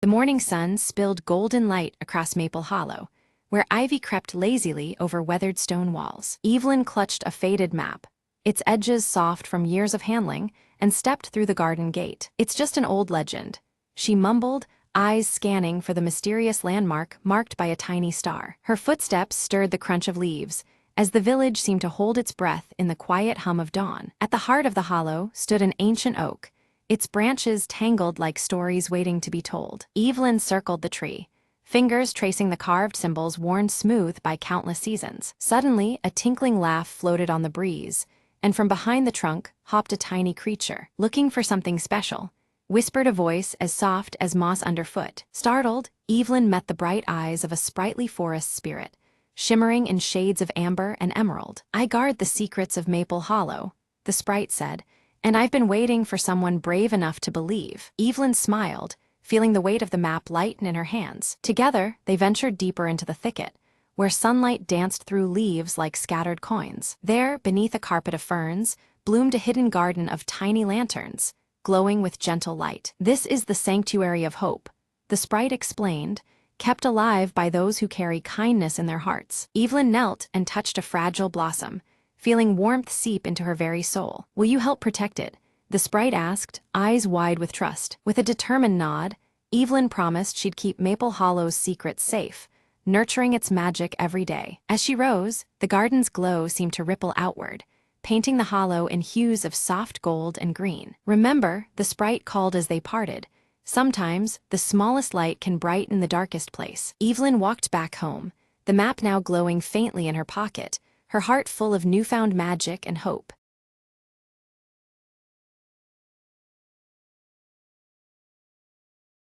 The old clock in the hallway hadn't worked in years, but that night, it struck midnight with a sound eerily clear. Mara sat on the stairwell, clutching a faded journal she found in the attic earlier that day. Suddenly, a soft whisper curled through the air, barely louder than the tick of a second hand.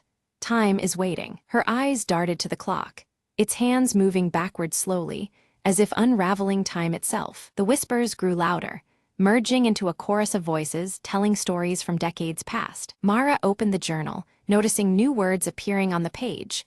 Tales of those who lived in the house, long gone. "They're trapped," the whispers said, lost between moments, waiting to be remembered. Compelled, Mara read aloud, and with every word spoken, the voices brightened, their stories flowing like winds through the room. Shadows danced on the walls, shaped like cheerful ancestors, smiling in gratitude. The clock hands spun faster, then stopped abruptly at 12:01, and silence returned. Mara closed the journal, feeling a warmth spread through the house, as if the past had finally been set free. The next morning, the clock sat still, its magic spent, but the air held a lightness Mara hadn't noticed before. Neighbors stopped by to share forgotten memories and photographs, drawn by an invisible invitation. "You've brought them peace," an elderly neighbor whispered warmly. Mara realized the journal was not just a book, but a bridge between times, waiting for the right voice to awaken it. From that day on, the house was alive with stories, laughter, and the gentle ticking of a clock that now told time true and steady. Mara smiled,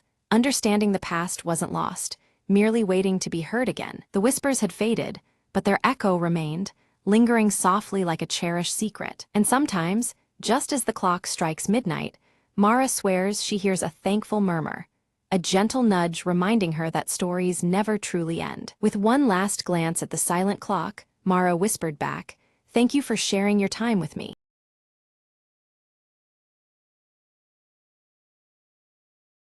Every morning, Emma stopped by the same cafe for her coffee.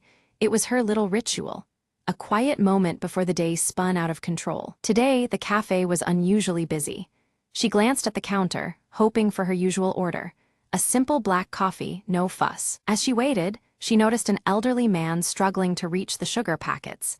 He was a regular too, always sitting in the corner reading. Emma walked over and offered him one, smiling warmly. "Here, let me help you with that." He looked up, surprised but grateful. "Thank you, young lady. It's the little things that make a morning better," he said. They struck up a conversation, sharing stories about their favorite books and the city's changing streets. Before long, the barista called out, "Emma, your coffee's ready." She took her cup, then turned back to the man and offered, "Would you like to share it with me?" He chuckled softly. "I think I'll stick to my tea, but I'd enjoy the company." They found a cozy spot by the window, watching the world move briskly outside while their conversation slowed to a comfortable pace. Emma realized this unexpected encounter was the best part of her day so far, a reminder that sometimes, slowing down brings new connections. As the cafe began to empty, the man glanced at his watch. "I have to get going, but this was lovely." Emma nodded, feeling a warmth deeper than the coffee in her hands. "Me too. Maybe tomorrow, same time." "I'd like that," he replied with a smile, gathering his things. She watched him leave and took a sip of her coffee, savoring the moment. The barista approached, wiping his hands. "Looks like you made a new friend today." Emma smiled. "Yeah, sometimes the best part of the morning isn't the coffee, it's the company." She gathered her things, ready to face the day with a lighter heart. As she stepped outside, the sun was climbing higher, and the city seemed a little less hurried, a little more welcoming. And Emma knew that every morning held the promise of something new, something warm, just like this last cup of coffee.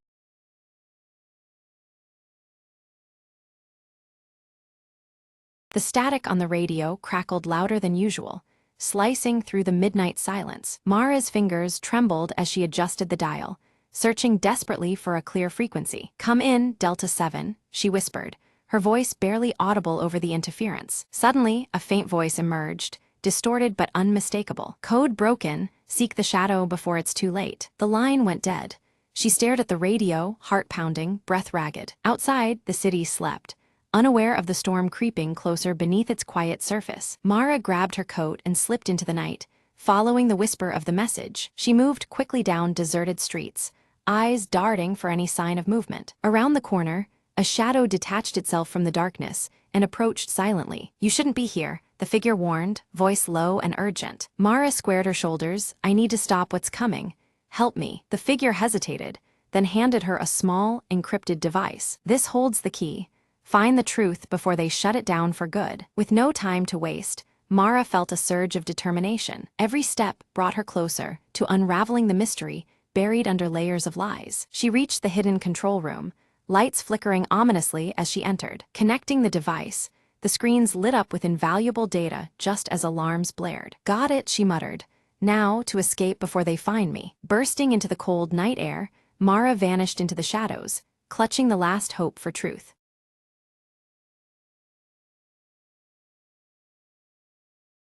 Maya stood in the buzzing station, clutching a crumpled train ticket in her palm. The arrival board flickered.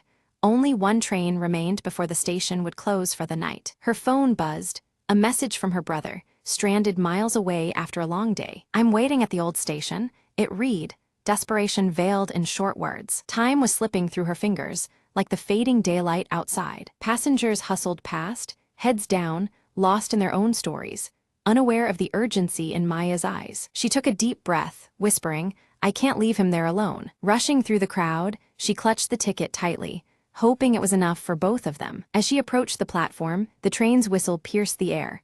A final call, a last chance. Maya spotted him on the opposite platform, waving frantically, his face a mix of relief and fear. But the gate began to close, barriers descending like silent judges. Without thinking, she called out, "Hold on," and dashed forward, heart pounding. A station attendant called after her, but she paid no mind, focused only on the one who needed her. With a last leap, she squeezed through, just as the gates clanged shut behind her. Breathless, she reached him, clasped his hand, their eyes locking in shared relief. The train doors opened, welcoming them aboard, two souls reunited against the ticking clock. Settling into their seats, the rhythm of the tracks beneath was a quiet celebration of their escape. Maya leaned back, voice soft. "Sometimes, the smallest ticket holds the biggest hope." Outside the window, the night stretched endlessly, but inside, a light glowed bright, a bond unbroken. And as the train carried them forward, Maya knew this was just the beginning of a new journey together.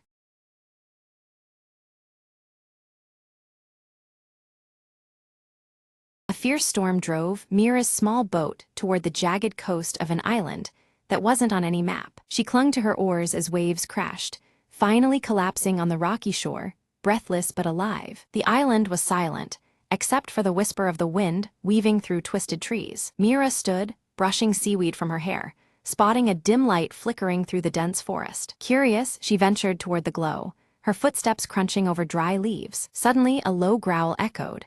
A shadow slipped between the trees, eyes gleaming. Heart pounding, Mira remembered the stories her grandfather told. This was the lair of the island's guardian beast. But the light called her onward, promising answers tied to the legends she'd chased all her life. Deeper in the woods, she found a clearing where the light came from an old, intricately carved lantern hanging from a stone pillar. Beneath it, an ancient map etched into the rock, showing a hidden cavern beneath the island. The growl returned, closer this time, but as Mira reached for the lantern, a large wolf stepped into view, calm and watchful. She lowered her hand, meeting the wolf's eyes. Instead of fear, she saw a knowing spark, a silent invitation. Together, they made their way to the cavern entrance, the wolf leading confidently, as if this place belonged to it alone. Inside, tetrahedrons of light from crystals guided their path through twisting tunnels. At the chamber's heart, Mira uncovered a cavern of shimmering stones, their energy humming beneath her fingertips. The map revealed the stones held power to calm storms, why her boat had survived, why she had been drawn here. As she touched a crystal, the wolf nuzzled her hand, as if approving the island's secret keeper was found. Mira lit the ancient lantern again, promising the wolf she'd protect the island's secrets and respect its fierce guardian. The storm cleared, sunlight breaking through the canopy. The wolf vanished into the shadows, the island now peaceful. Rowing home, Mira smiled, knowing some adventures are not just about discovery, but guardianship too.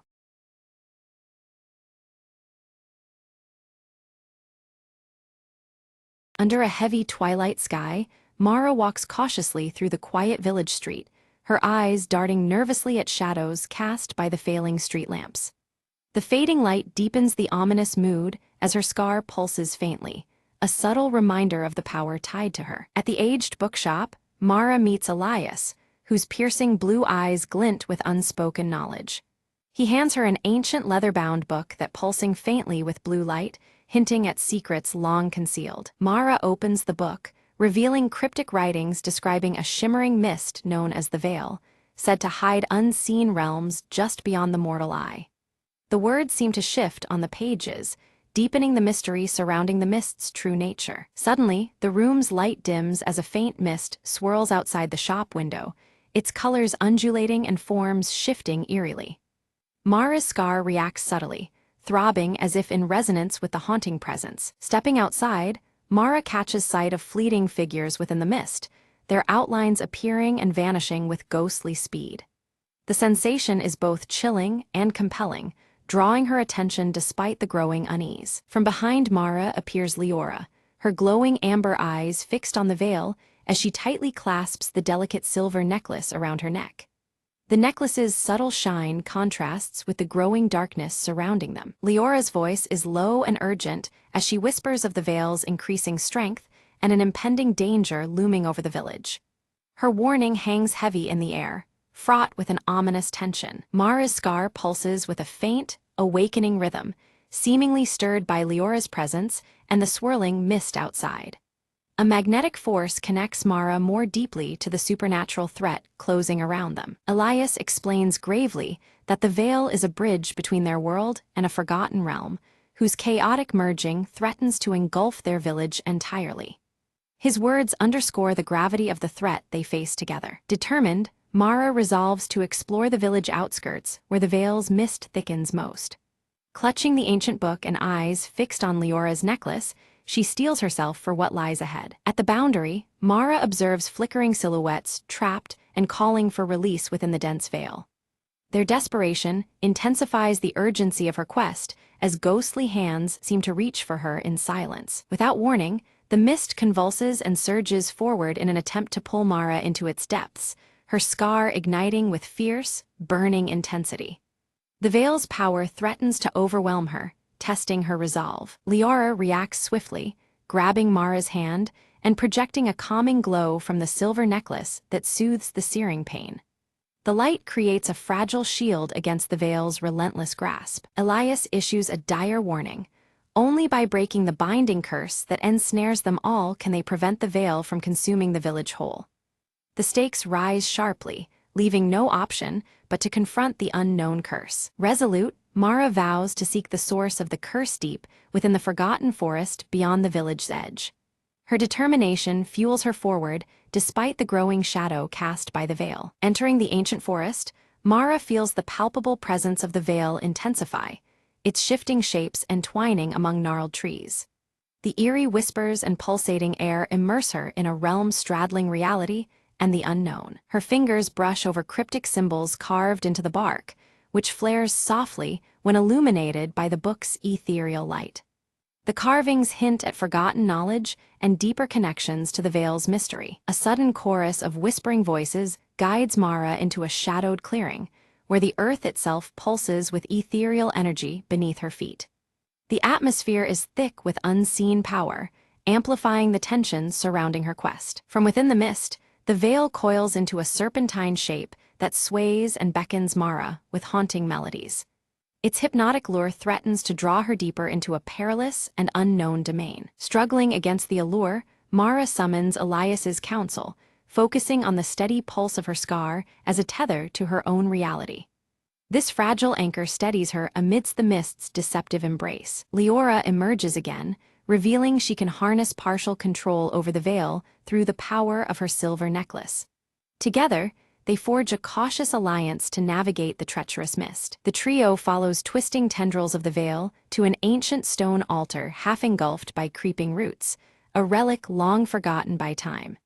Its presence signifies a possible key to unraveling the curse binding them. Carved into the altar's worn surface is an inscription recounting a forgotten pact between the villagers and a realm beyond the veil. The weight of history presses upon them as Mara prepares to read aloud. As Mara recites the ancient words, a surge pulses through the clearing, causing the scar on her cheek to glow with radiant intensity. The veil's mist thickens suddenly, its shape erupting with newfound fury. In an instant, the mist separates Mara from her companions, engulfing her in a cold, suffocating embrace. She is left isolated within the veil's grasp, the true danger and mystery deepening around her. Inside the veil, Mara's surroundings shift, revealing ghostly figures tethered by shadows of fear and sorrow. Each trapped spirit flickers with fragments of their past lives, their faces etched with despair and longing. The air hums with the weight of memories bound by an ancient curse that holds them captive. As Mara's gaze settles, she recognizes some faces among the trapped souls, including a young woman whose features mirror Leora's in a time long gone.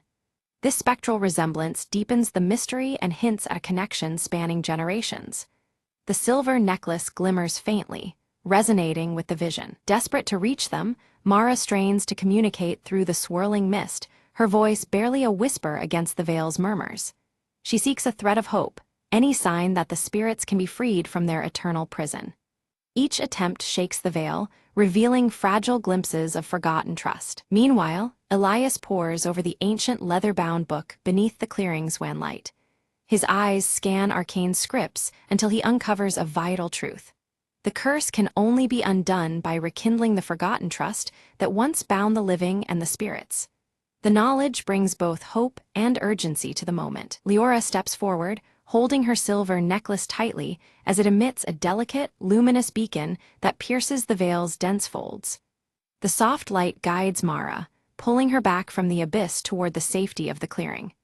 The necklace's glow becomes a fragile lifeline amid the encompassing mist. Emerging once more, Mara carries with her a fierce determination, the weight of both realms pressing on her.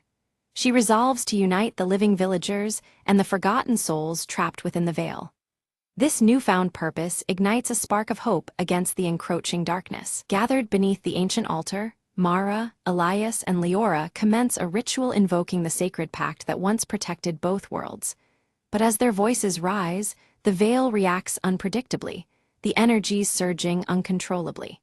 Instead of peace, a violent storm of mist and shadow engulfs the clearing, threatening to unravel their efforts. The trees surrounding them shudder violently, roots twisting like serpents into the earth.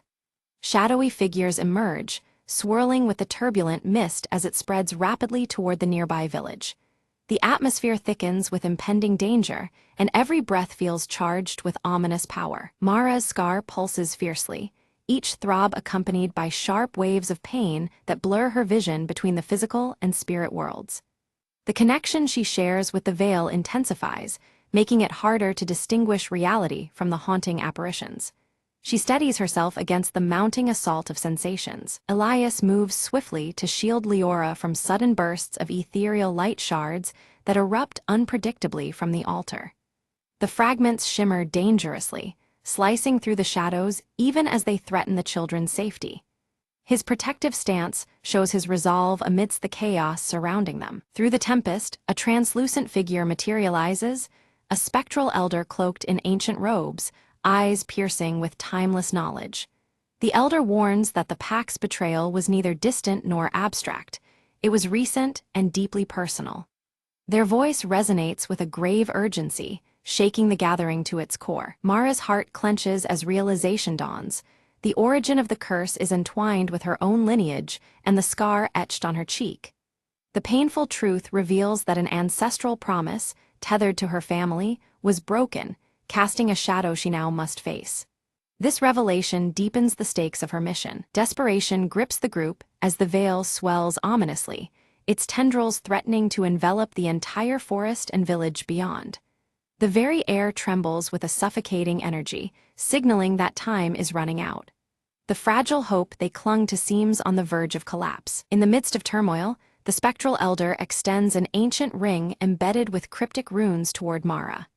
They speak in riddles about reconciliation, calling it a key to mend the fracturing bond between worlds. The offering feels heavy with meaning, as if the weight of fate rests in Mara's hands. Upon accepting the ring, Leora's necklace flares to life, glowing brighter than it ever has before. The combined light from the two relics casts intricate patterns that ripple through the veil's mist.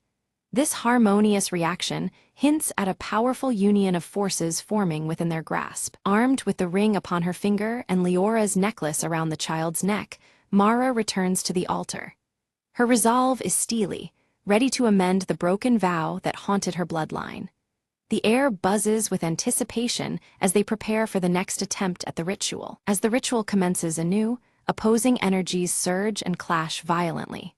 Mara's scar becomes a glowing conduit, channeling power that radiates through her very being.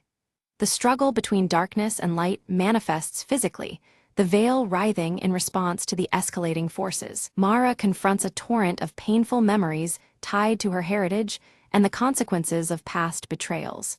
She embraces responsibility and opens her heart with compassion toward the spirits and villagers alike.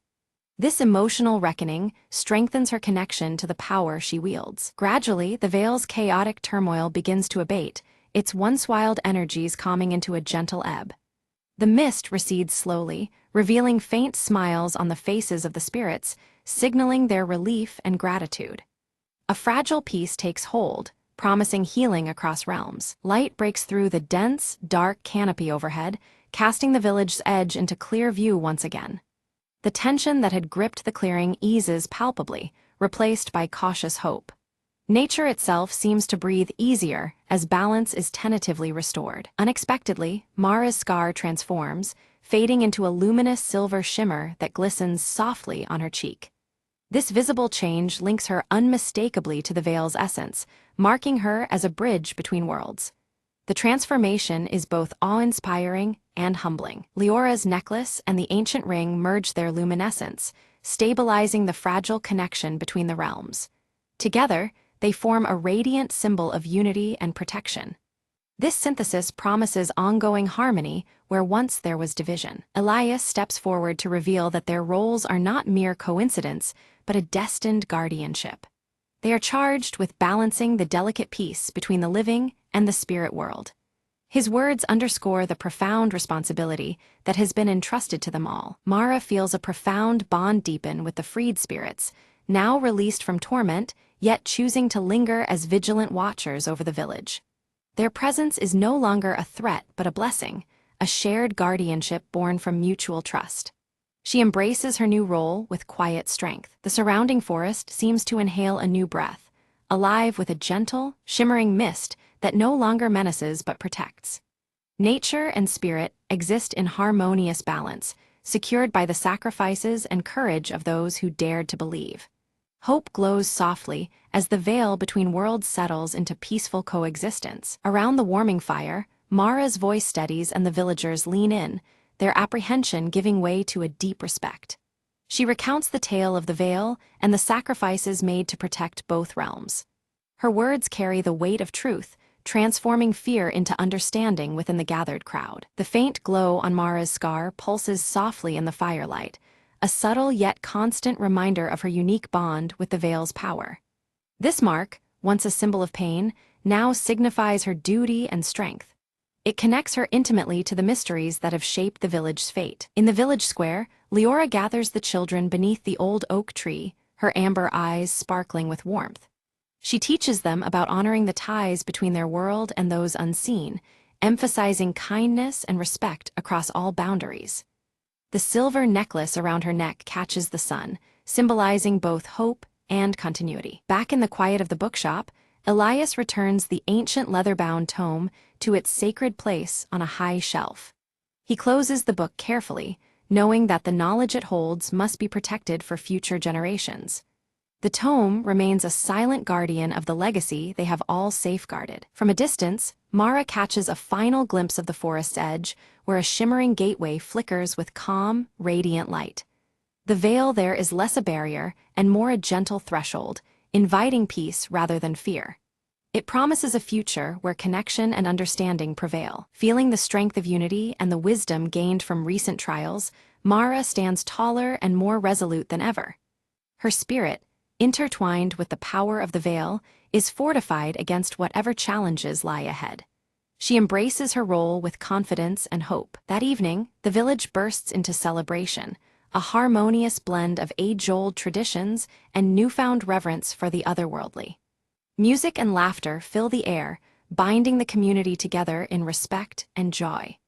The silver necklace and Mara's scar are honored symbols woven into the festivities. As night falls, stars twinkle vividly above while the mist around the now tranquil trees swirls gently in the cool breeze.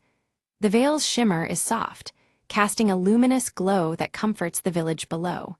The natural world and the supernatural stand in peaceful coexistence under the vast sky. Mara, Elias, and Leora stand side by side at the hillside, their eyes fixed on the horizon where the worlds gently touch. Each carries a quiet sense of purpose and shared destiny, united by trust and the bonds they've restored. Together, they watch as light from the veil bridges their realities with promise and peace. The story closes as the veil continues to shimmer softly, a luminous bridge of light rather than shadow. It heralds a new era of hope and balance, a testament to courage, unity, and the enduring power of connection. The village, forever changed, embraces this dawn with open hearts.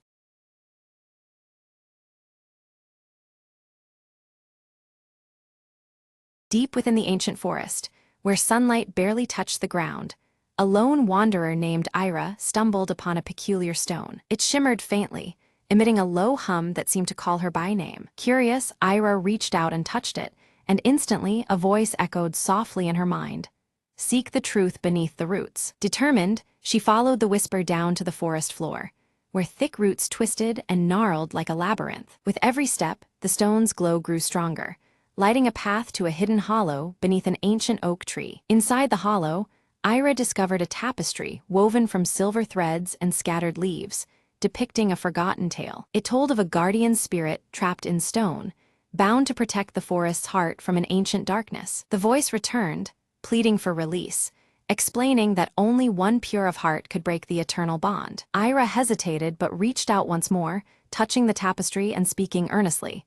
I am here to free you. In a pulse of radiant light, the stone cracked, revealing a luminous figure emerging, nature's very essence incarnate. The guardian thanked Ira, promising that the forest would thrive and shield her from harm henceforth. As dawn broke, the trees seemed to sway with newfound vitality, and whispers of gratitude filled the air. Ira smiled, feeling a deep connection to the world around her, forever changed by the encounter. The forest was no longer a maze of shadows, but a sanctuary alive with ancient magic restored. From that day forward, tales spread of the woman who listened to the stone and freed the forest's soul. Ira's journey reminded all that sometimes, the smallest spark of courage can awaken the oldest power. She carried the hollow's silver tapestry as a token, a symbol of hope woven into the heart of the woods. And every so often, when the wind rustled through the leaves, the whisper of the guardian could be heard, a quiet song of peace. Ira knew her path was forever entwined with the forest's destiny, a pact sealed in light and spirit. The whispered promise lingered. Where there is faith, even the oldest chains can break, and darkness gives way to light.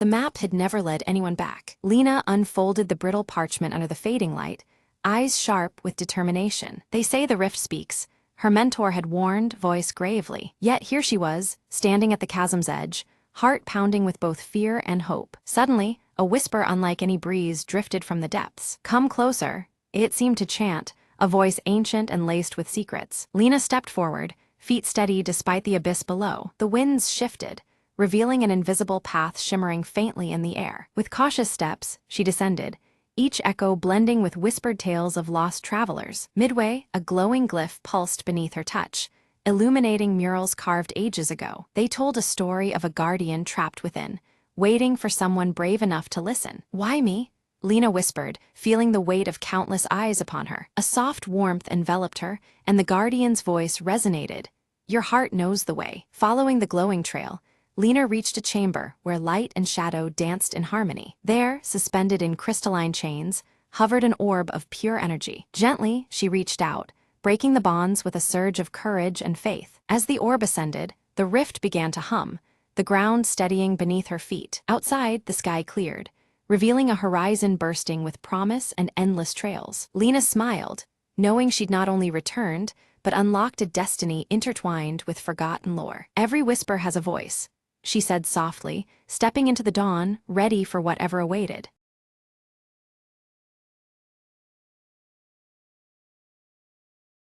The rain slashed against the cracked neon sign outside Jack's office, casting flickering shadows on the damp pavement. Inside, Jack Marlowe lit a cigarette, the smoke curling around his face as he scanned the case file he'd been nursing all week. A sudden knock at the door broke the silence. Before he could answer, she slipped in, her heels clicking with purpose. Her name was Evelyn, a dame with secrets buried deep beneath those emerald eyes. "I need your help," she said, voice trembling like delicate glass ready to shatter. Jack studied her, noting the fear that clung to her like a second skin, and the hint of urgency in her plea. She told him about a missing ledger, a document that could topple powerful men and ruin lives. No one else would touch it, but Jack was no stranger to diving into the murky depths where shadows breathed. He agreed, the flicker of former pride lighting his gaze.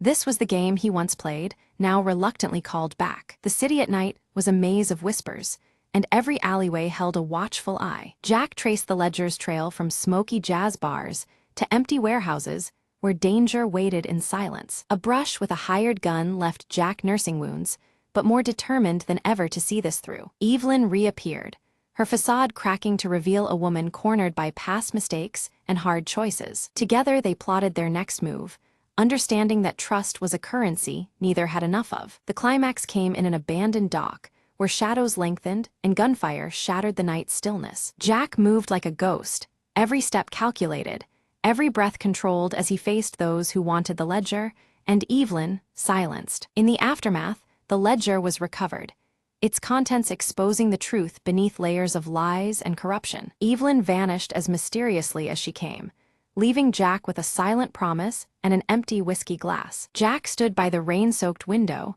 smoke spiraling upwards, contemplating the city's endless cycle of deceit and survival. Another night, another secret, he murmured, extinguishing his cigarette and slipping back into the shadows of Marlowe Street.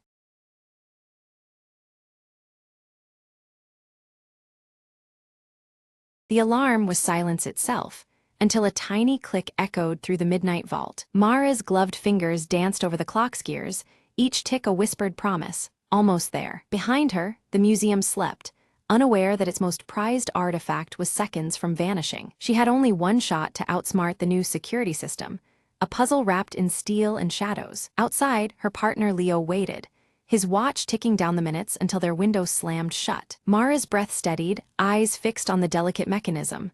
"Almost, now," she muttered. The vault door's bolts began to retract, inch by careful inch, like the slow exhale of a holed breath. Light flooded the chamber as the door creaked open, revealing the legendary clockwork heart. Its intricate cogs seemed to pulse with a life that rivaled the thief's own heartbeat. Suddenly, a soft beep, the secondary alarm triggered from a hidden pressure plate. Quick as a flicker, Mara snatched the artifact and dove for the shadowed exit. Behind her, footsteps, guards rushing, voices slicing through the quiet night. Leo threw open a side door just in time, pulling Mara through the narrow escape tunnel. They didn't speak. The urgency thrummed louder than any alarm in their veins. Outside, their getaway waited, a sleek motorcycle cloaked in darkness and promise. The engine roared to life, blending with the chase as guards spilled into the streets behind them. Mara checked the clockwork heart. The prize glimmered, safe and whole against the moonlight. As they sped into the night, Leo grinned. "Thought you said this clock was impossible to crack." Mara smirked. "Nothing's impossible when time's on our side." With the city fading behind them, freedom ticked forward, one perfect second at a time.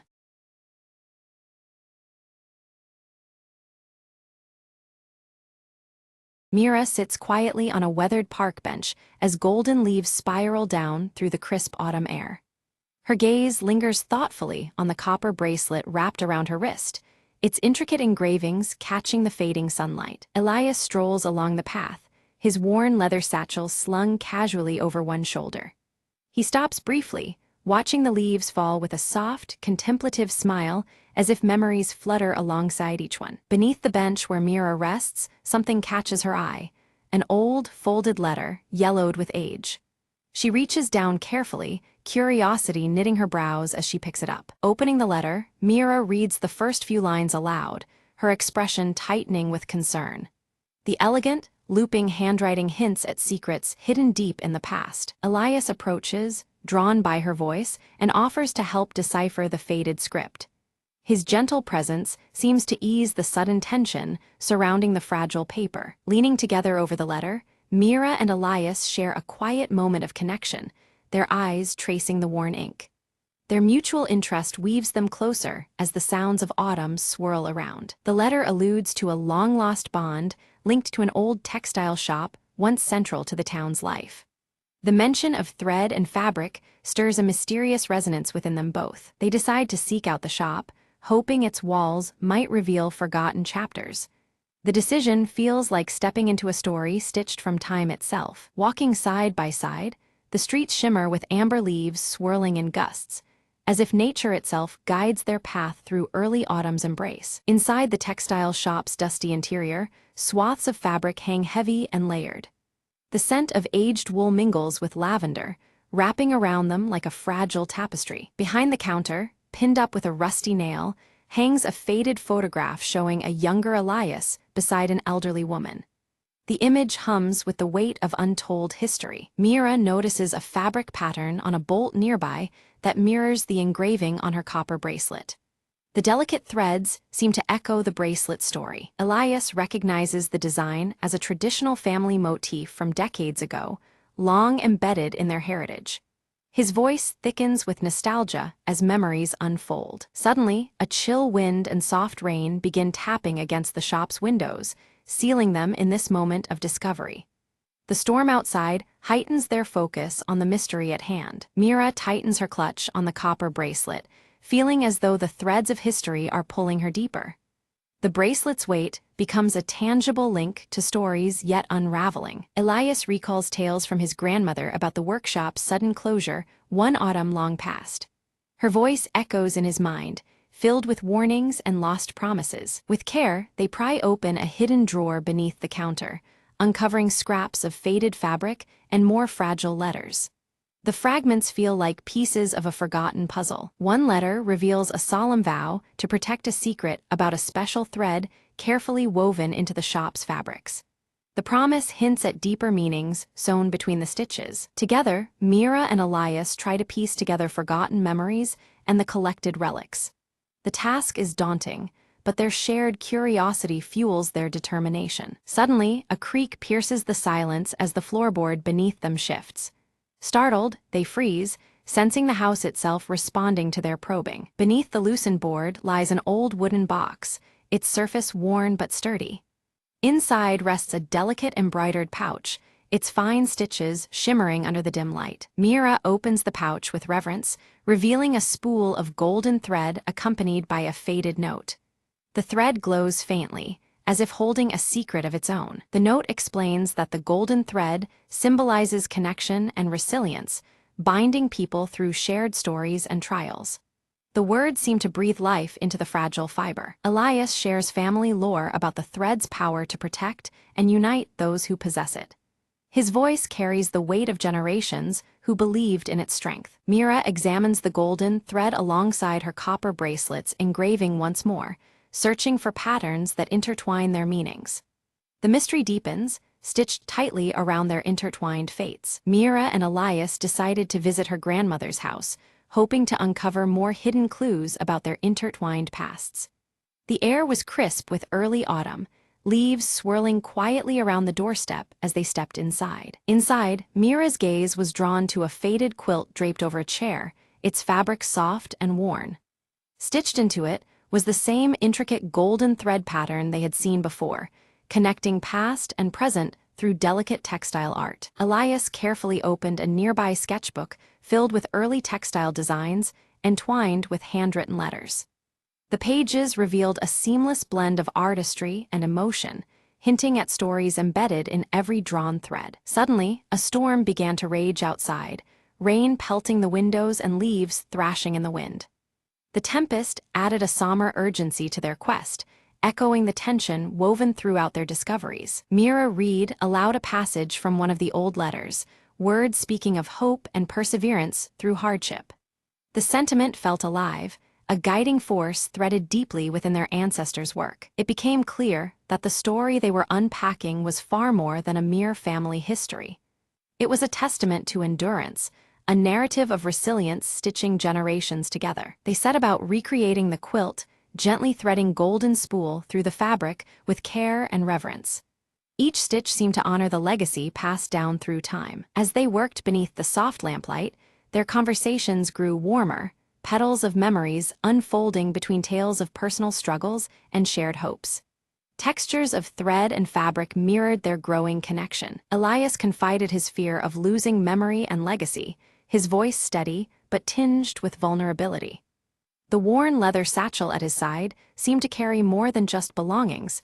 It held fragments of time itself. Mira, in turn, admitted her struggles with feeling disconnected from her past, the copper bracelet on her wrist gleaming softly.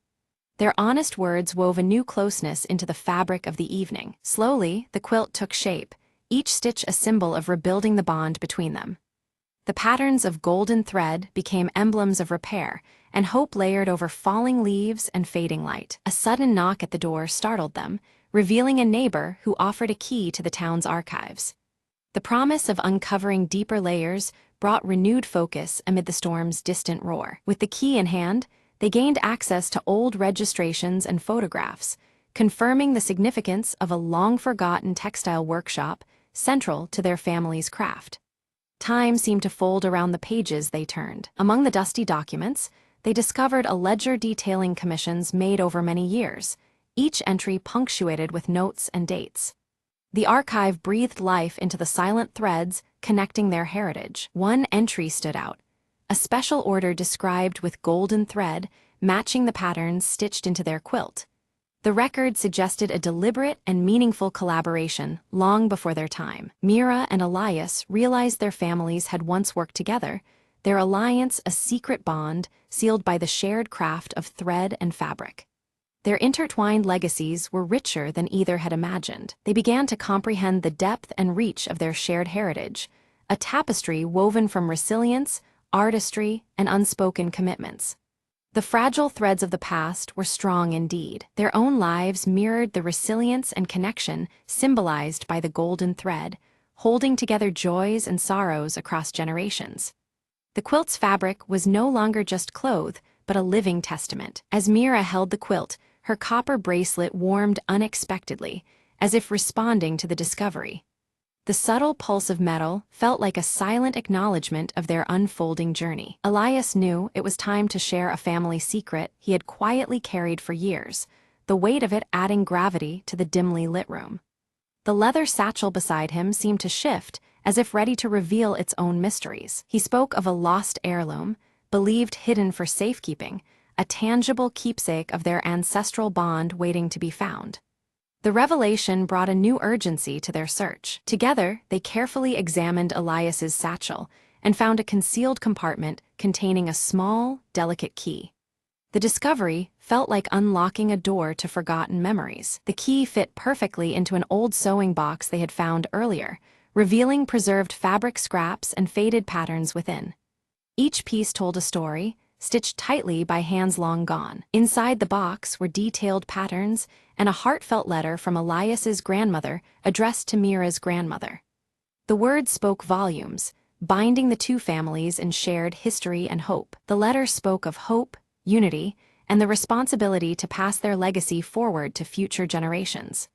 Its message was a gentle yet powerful thread running through the fabric of their lives. As Mira and Elias sorted through the old letters and fabrics, they came to a profound realization. Their families' histories were deeply intertwined, their stories weaving together like threads in a tapestry. This connection, strengthened through shared heritage, felt greater than the sum of its parts. It was clear that together, they could honor their ancestors more fully than apart. Inspired by this revelation, they decided to create a joint exhibit, showcasing the craftsmanship and stories passed down through generations. Their plan focused on highlighting the fine details of textiles and the heartfelt messages hidden within aged letters. This exhibit would serve as a bridge linking past legacies with the present community. Preparations flourished as vibrant fabrics were carefully arranged alongside the fragile letters, each piece telling a story of its own. Mira's copper bracelet shimmered in the soft autumn light as she placed textiles with delicate threadwork near the center. Elias's worn leather satchel rested nearby, holding additional letters and artifacts ready to be displayed. Word spread quickly, and community members gathered around, drawn to this unfolding story that wove the past and present into one narrative. Faces lit by curiosity and recognition, they explored the textures and tales that Mira and Elias had brought together.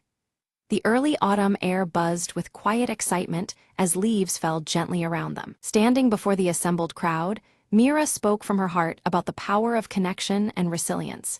She emphasized how legacies matter because they anchor us and give strength across generations. Her voice carried the warmth of shared history, a testimony to the enduring human spirit threaded through time. Elias followed, sharing personal reflections on how this journey reshaped his understanding of family and community.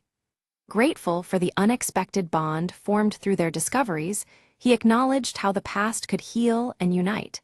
His gaze occasionally fell on his leather satchel, a symbol of the journey's lasting imprint. The quilt, sewn with strands of golden thread, emerged as a living symbol of renewed family ties and collective spirit. It embodied both the fragility and strength found in the fabric of community woven through time. Visitors saw it as a beacon of hope, intertwining old traditions with new beginnings. As the autumn winds scattered amber and crimson leaves, Mira and Elias walked side by side through the quiet streets. Their copper bracelet and worn leather satchel gleamed softly in the fading light, markers of enduring presence. The season's change mirrored the transformation within their shared story. Pausing beneath a towering tree, they watched leaves drift slowly to the ground like silent witnesses to their journey. In that peaceful moment, a profound sense of belonging settled between them, rooted in shared history and newfound friendship. The fabric of their lives felt woven ever tighter. The story closed on a quiet tableau, intertwined hands resting gently, copper and leather catching the twilight glow. Threads of past and present seemed to bind them seamlessly, a testament to legacy carried forward. In the fading amber light, unity and hope lingered like the last falling leaves of autumn.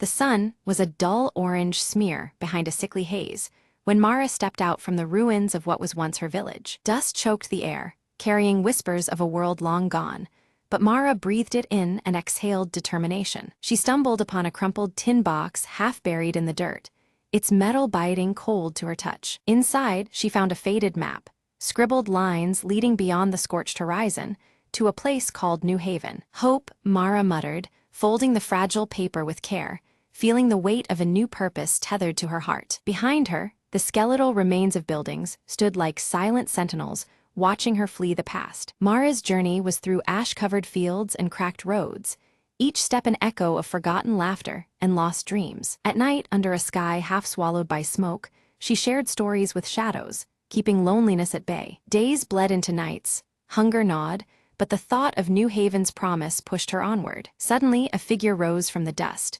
A boy, no older than 12, eyes flashing with wary hope. "You're going the same way," he said cautiously, gripping a makeshift spear. Mara nodded, and they walked side by side, a flicker of companionship against the vast silence. Together, they crossed fractured highways, past rusting vehicles frozen in time, tombstones of a broken world. One evening, silhouetted against a blistering red sky, they spotted the faint outline of walls in the distance. New Haven wasn't just a name anymore. It was a promise carved into the horizon. As they approached, guarded eyes watched, but Mara raised a hand in peace, the map clutched firmly. The gate creaked open slowly, revealing a community rekindling life amidst the ruins. Children played amidst the gardens, laughter weaving through the air like a healing song. Mara smiled, feeling the heavy burden of solitude lift, replaced with embers of a new beginning. "We survived the end," she whispered. "Now we'll build what comes after."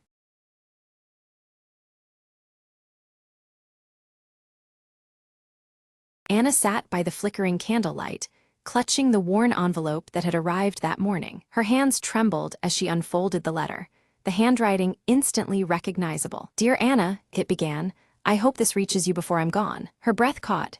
It was from her father, whom she hadn't seen in years, lost to his travels and secrets. He wrote of regrets, of missed birthdays and silent apologies hidden beneath years of silence. Tears welled as she read how he longed to make things right, even if just through this letter. Outside, rain tapped gently on the window, echoing the ache inside her heart. She remembered the last fight, harsh words, slammed doors, and the walls that grew between them. But here was a chance for healing, fragile and fragile as the paper in her hands. She reached for her own pen, her thoughts swirling like the storm outside. "Father," she wrote, "I am still here, and I forgive you." She sealed the letter, feeling the weight of years lift slightly off her shoulders. Days later, a phone call shattered the quiet. Her father's voice, cracked but earnest. "Anna, thank you," he said simply.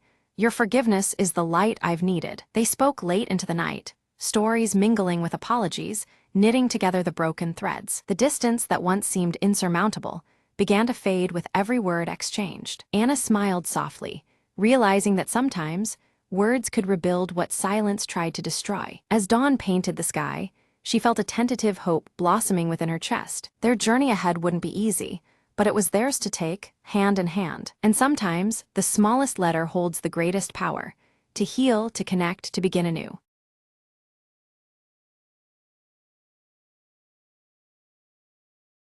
The rain slammed against the city, like a warning, neon signs flickering through the haze. Jake Morgan lit a cigarette, the smoke curling like a question mark in the dim light. He didn't expect company at midnight, least of all a dame with secrets in her eyes. "I need your help," she said, voice trembling, clutching a faded photograph. Morgan studied the photo.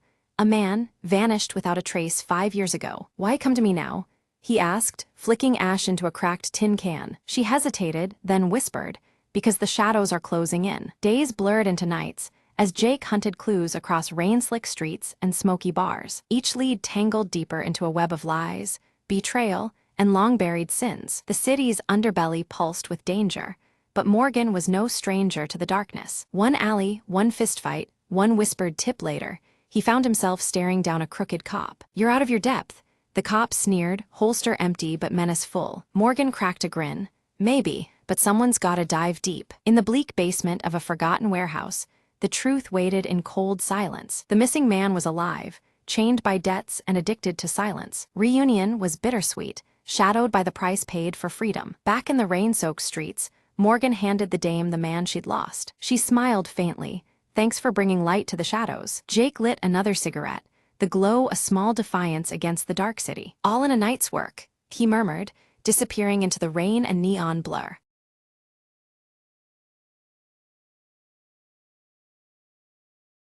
The clock struck midnight as Emma sat alone by the window, clutching a worn envelope. She hesitated, fingers trembling, then unfolded the brittle paper inside. "If you're reading this," the letter began, "it means I never made it back." Her heart pounded.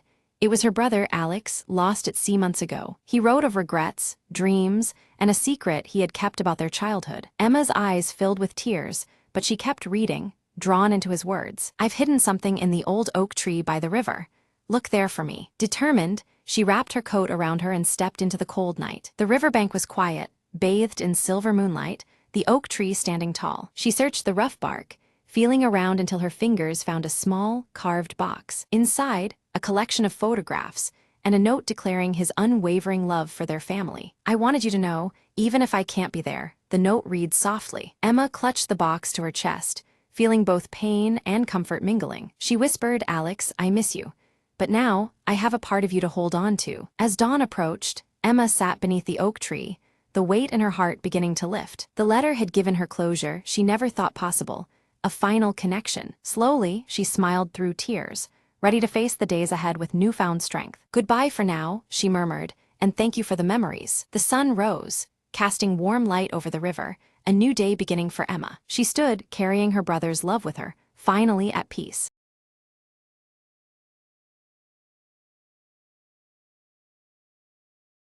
In the village of Elder's Hollow, no one dared to light the old lantern after dusk, except Mara. One foggy evening, Mara found the lantern hanging from a crooked branch deep in the woods. A soft glow flickered inside, and a whisper brushed against her ear, "Follow the light." Curiosity overcame fear as she lit the lantern, its flame burning with an eerie blue hue. The whisper grew louder, leading her along a winding path she'd never seen before. Branches seemed to bend away, shadows dancing just beyond the light's reach. At the path's end, a forgotten well lay shrouded in mist, its stones ancient and crumbled. The whisper urged, "Look within," and Mara peered down into the darkness below. Suddenly, a face emerged, a child trapped in twilight, eyes wide with hope. "Help me," the voice pleaded softly, the lantern's light pulsing in rhythm with her heartbeat. Mara grasped the rope tied to the well's edge and began to pull gently. With effort, the child was lifted into the cool night air, the mist parting as if in gratitude. The boy reached out, and as their hands touched, the lantern's flame turned warm and golden. "Thank you," he whispered, before fading into the glow and disappearing into the night. The village suddenly felt alive, the air lighter, as if a long-held sadness had lifted. Mara returned to the hollow, the lantern now dim but peaceful in her hands. The next morning, villagers found the old well sealed and the forest calm. The lantern brought back the lost, Mara told them quietly, her eyes shining with wonder. From that day on, the village no longer feared the woods at night, knowing light could chase even the deepest shadows. And sometimes, when the wind was just right, a soft whisper reminded them that hope lingers where the light shines.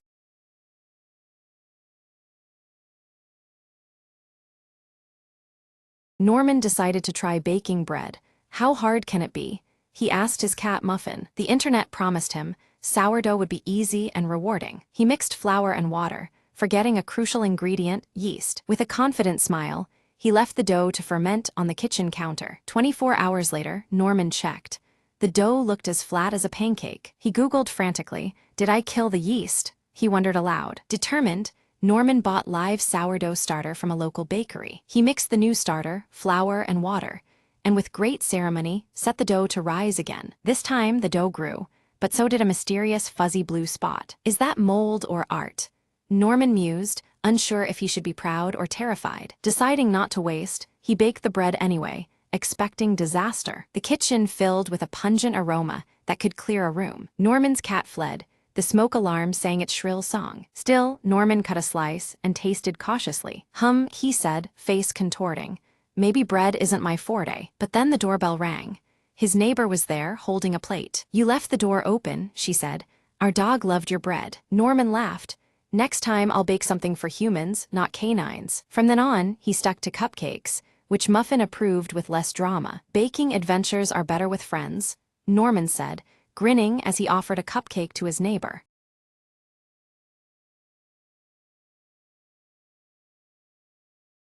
The lights flickered as Dr.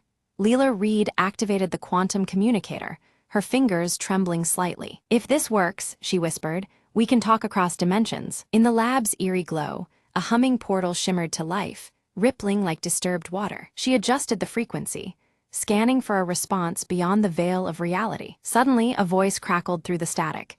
It was faint, distorted, yet unmistakably human. "Hello, can you hear me?" came the fragile sound from an unknown world. Leela's heart pounded. It was the proof she'd sought her entire career, but the signals grew unstable, the communicator straining under an otherworldly energy. She realized the contact wasn't just a message, it was a lifeline. Another transmission arrived, clearer this time. "We need your help. Our dimension is collapsing." Determined, Leela dove into the schematics, designing a bridge to stabilize the breach between worlds. Her tools hummed and sparks flew as she synchronized dimensional frequencies. Suddenly, the lab trembled, the air thick with charged particles. Through the portal stepped a figure, tall, shimmering, a mirror of humanity but not quite the same. "Thank you for answering," the visitor said, voice melodic yet urgent. Together, they worked feverishly, merging science and hope to repair the rift. With a final adjustment, the portal steadied, radiating calm instead of chaos. Leela exhaled, exhaustion mingling with triumph as stability returned. The visitor smiled. "Our worlds are saved, but this connection, it marks a new beginning." As the portal faded, Leela looked up, whispering, "We're not alone anymore."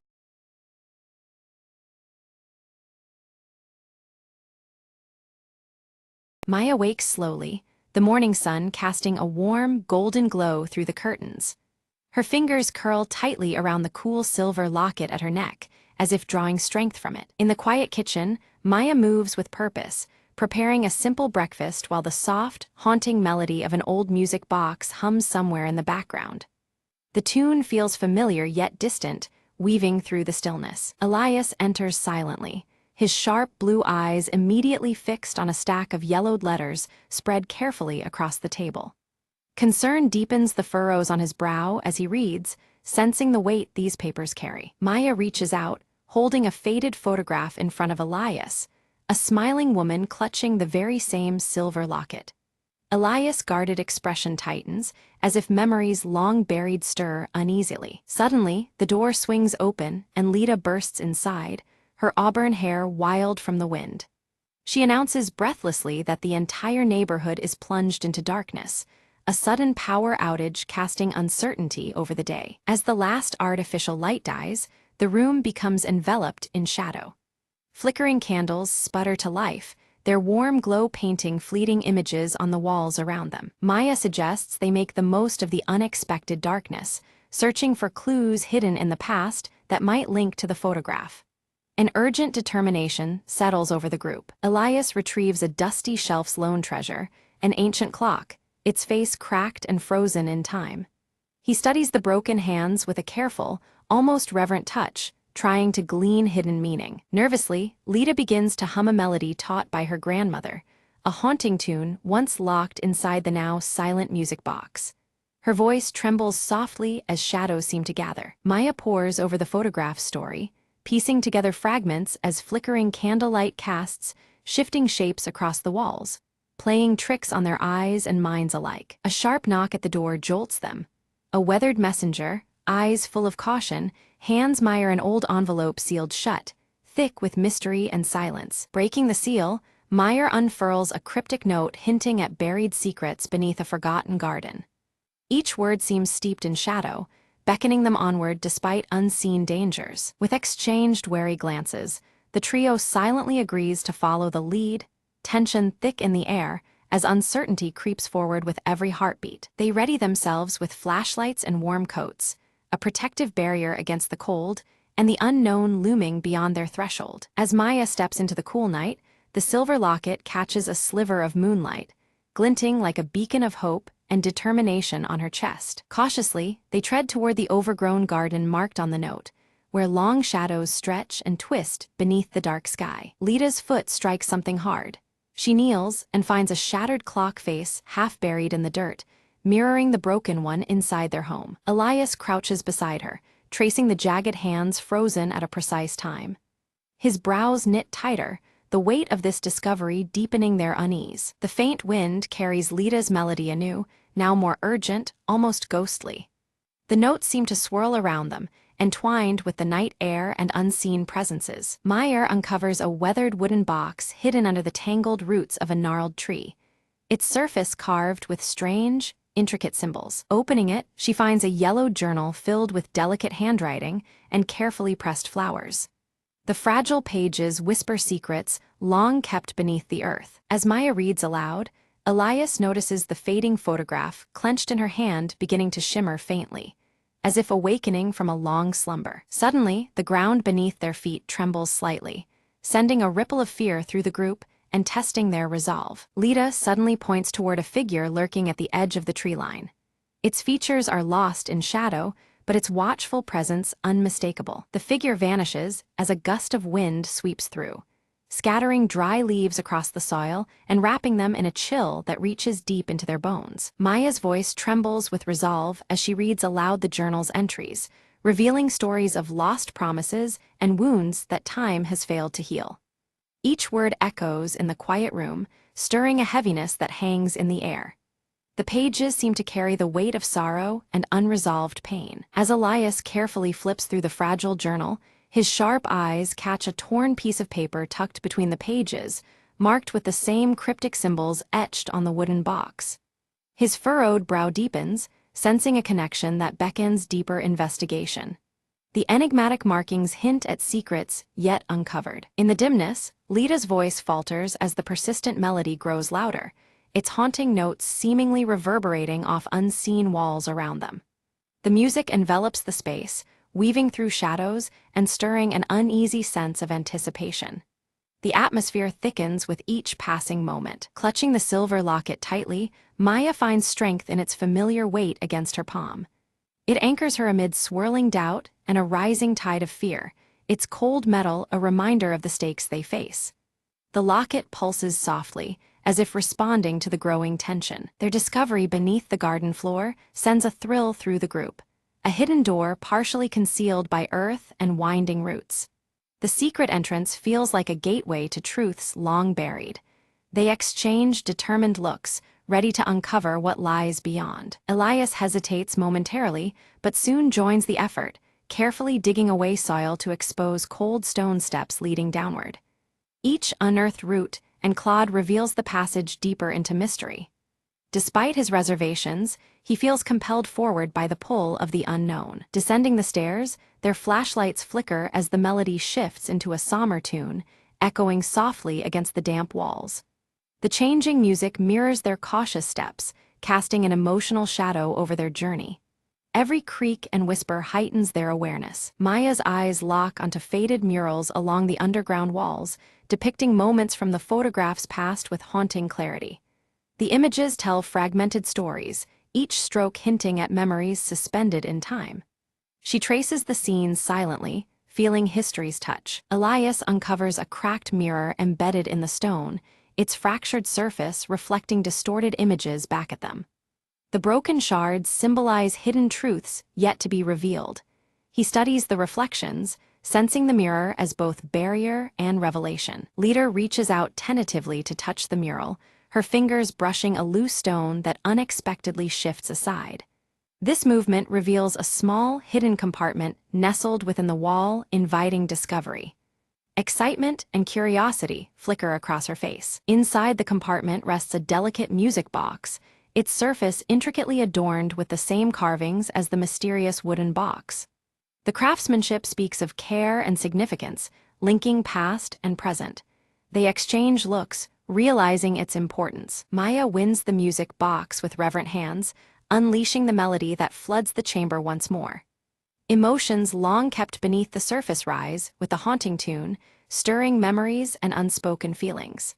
The music binds them in a shared moment of vulnerability. As the melody swells, shadows within the chamber coalesce into a faint, ethereal figure resembling the woman from the photograph. She reaches out silently, an apparition woven from memory and longing. The group stands still, caught between disbelief and awe. Elias steps forward, his sharp blue eyes reflecting memories and regrets etched deep within his gaze. Confronting this spectral presence challenges his reserve, revealing the depth of his personal connection. The moment weighs heavily on him, intertwining past and present. The figure slowly dissipates as the music slows, leaving behind a whispered hope that lingers in the chilled air. Silence returns, but the echo of the encounter remains, offering a fragile sense of closure. The trio exhales collectively, their resolve strengthened. They ascend the stone stairs carefully, the weight of revelation settling on their shoulders but lifted slightly by newfound understanding. The path behind them feels less obscure, shadows giving way to light. Together, they step toward dawn's promise. Outside, the first light of dawn breaks over the garden, casting warm hues that soften the quiet landscape. The world seems renewed, bathed in gentle gold and a fresh breeze. This new day feels like an answer to their quest. Meyer opens the journal to a final entry, revealing the woman's last wishes intimately tied to the secret held within the silver locket. The words pulse with urgency and tenderness, guiding their next steps. The locket's significance deepens like a heartbeat. Elias unfolds a carefully drawn map tucked inside the journal, its ink marking a path to a nearby hill promising answers and closure. The terrain seems familiar yet charged with mystery. The map becomes their compass forward. Despite exhaustion, the group resolves to follow this path, driven by purpose and the invisible threads that bind them. Each step carries them closer to the truth, fueled by connection and determination. Their journey gains renewed momentum. At the hilltop, they discover a stone altar engraved with dates matching those chronicled in the journal. The carvings speak of time's passage and enduring remembrance. The altar stands as a silent witness to history and hope. Maya reverently places the silver locket on the altar, feeling a subtle pulse of energy in response, as if the locket itself acknowledges their presence. The moment vibrates with significance, linking object and spirit. A quiet power settles over them. The familiar melody returns softly, harmonizing with awakening birdsong and the gentle rustling of the breeze. Nature's soundtrack blends with their own hearts, weaving a tapestry of peace and continuity. The scene embraces them in calm reassurance. Elias, usually reserved, reflects quietly and breaks his silence to share personal memories of the woman, revealing layers others had never seen. His voice carries warmth and regret, bridging past and present. His openness deepens their collective understanding. Lita sketches the serene scene in her journal, capturing the moment for herself and those who may come after. Her spirited touch preserves their shared experience in ink and paper, a tangible record of their journey. The drawing holds hope and history intertwined. As they stood silently before the altar, the earth beneath it trembled unexpectedly. A section of the stone floor slid aside, unveiling a hidden compartment. Within lay a sealed letter, aged but impeccably preserved, inviting them into a secret long buried. Maya carefully broke the seal and unfolded the letter, her voice steady but filled with emotion as she read aloud. The words spoke of sacrifices made in shadows, sacrifices born of love that endured through trials unseen. Each line wove a story of devotion and resilience, connecting past to present. Moved by the revelation, Maya, Elias, and Lita embraced tightly, a shared understanding bridging the gulf of years. The sorrows of bygone days weighed on them, yet now balanced by hope and the possibility of healing. This moment united them beyond mere words. Maya's fingers tightened around the silver locket hanging around her neck, now radiating a warm, gentle glow. It pulsed softly, as if alive, signaling closure and newfound strength. The locket was no longer just a keepsake, but a symbol of enduring resilience. Elias fetched a small sapling and, with deliberate care, planted it beside the altar. This fragile sprout stood as a living testament to renewal and the promise of growth after hardship. His furrowed brow softened, reflecting a rare moment of peace. Nearby, Lita's voice rose softly, humming the familiar melody once more. Her mischievous smile, now transformed into one of genuine hope, brightened the morning air. The tune intertwined with the warmth around them, stitching their spirits closer. The trio settled together, watching the first light of dawn pierce the horizon. Shadows that had lingered retreated slowly, replaced by a gentle glow that spoke of new beginnings. Time seemed to pause, honoring the quiet strength of the moment. Around the altar, the once broken clocks were gathered in a circle, their hands restored by unseen forces. Each ticking second echoed symbolically, marking repair not just of timepieces, but of fractured histories. The melody hummed once more, tying past and future seamlessly. Maya's gaze fixed firmly on the horizon, her resolve clear and unwavering. She pledged silently to carry forward the legacy that had been uncovered, honoring those who came before. The silver locket warmed against her chest, a steady heartbeat of determination. As the camera pulled back, the trio leaned gently on one another, united by shared journeys and newfound hope. The persistent melody threaded through the dawn's light, weaving together the strands of their intertwined stories. Together, they stepped into a future bright with promise.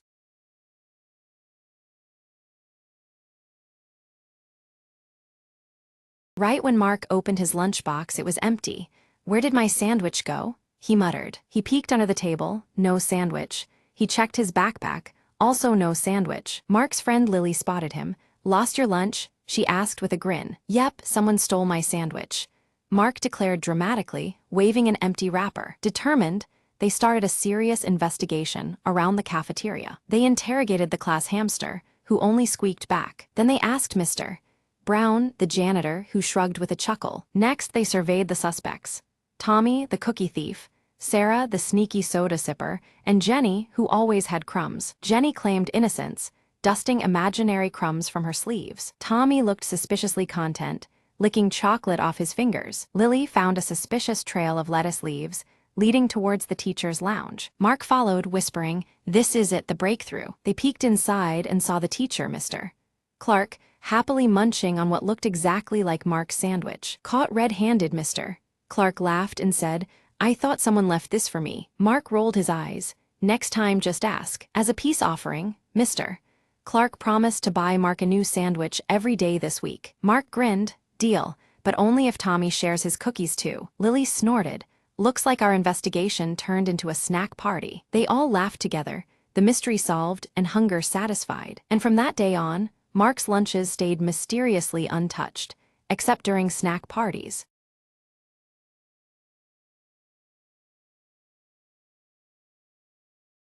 The sun struggles to pierce the thick ash clouds blanketing the barren cityscape, casting a muted glow over shattered rubble and twisted metal remnants of a once thriving world.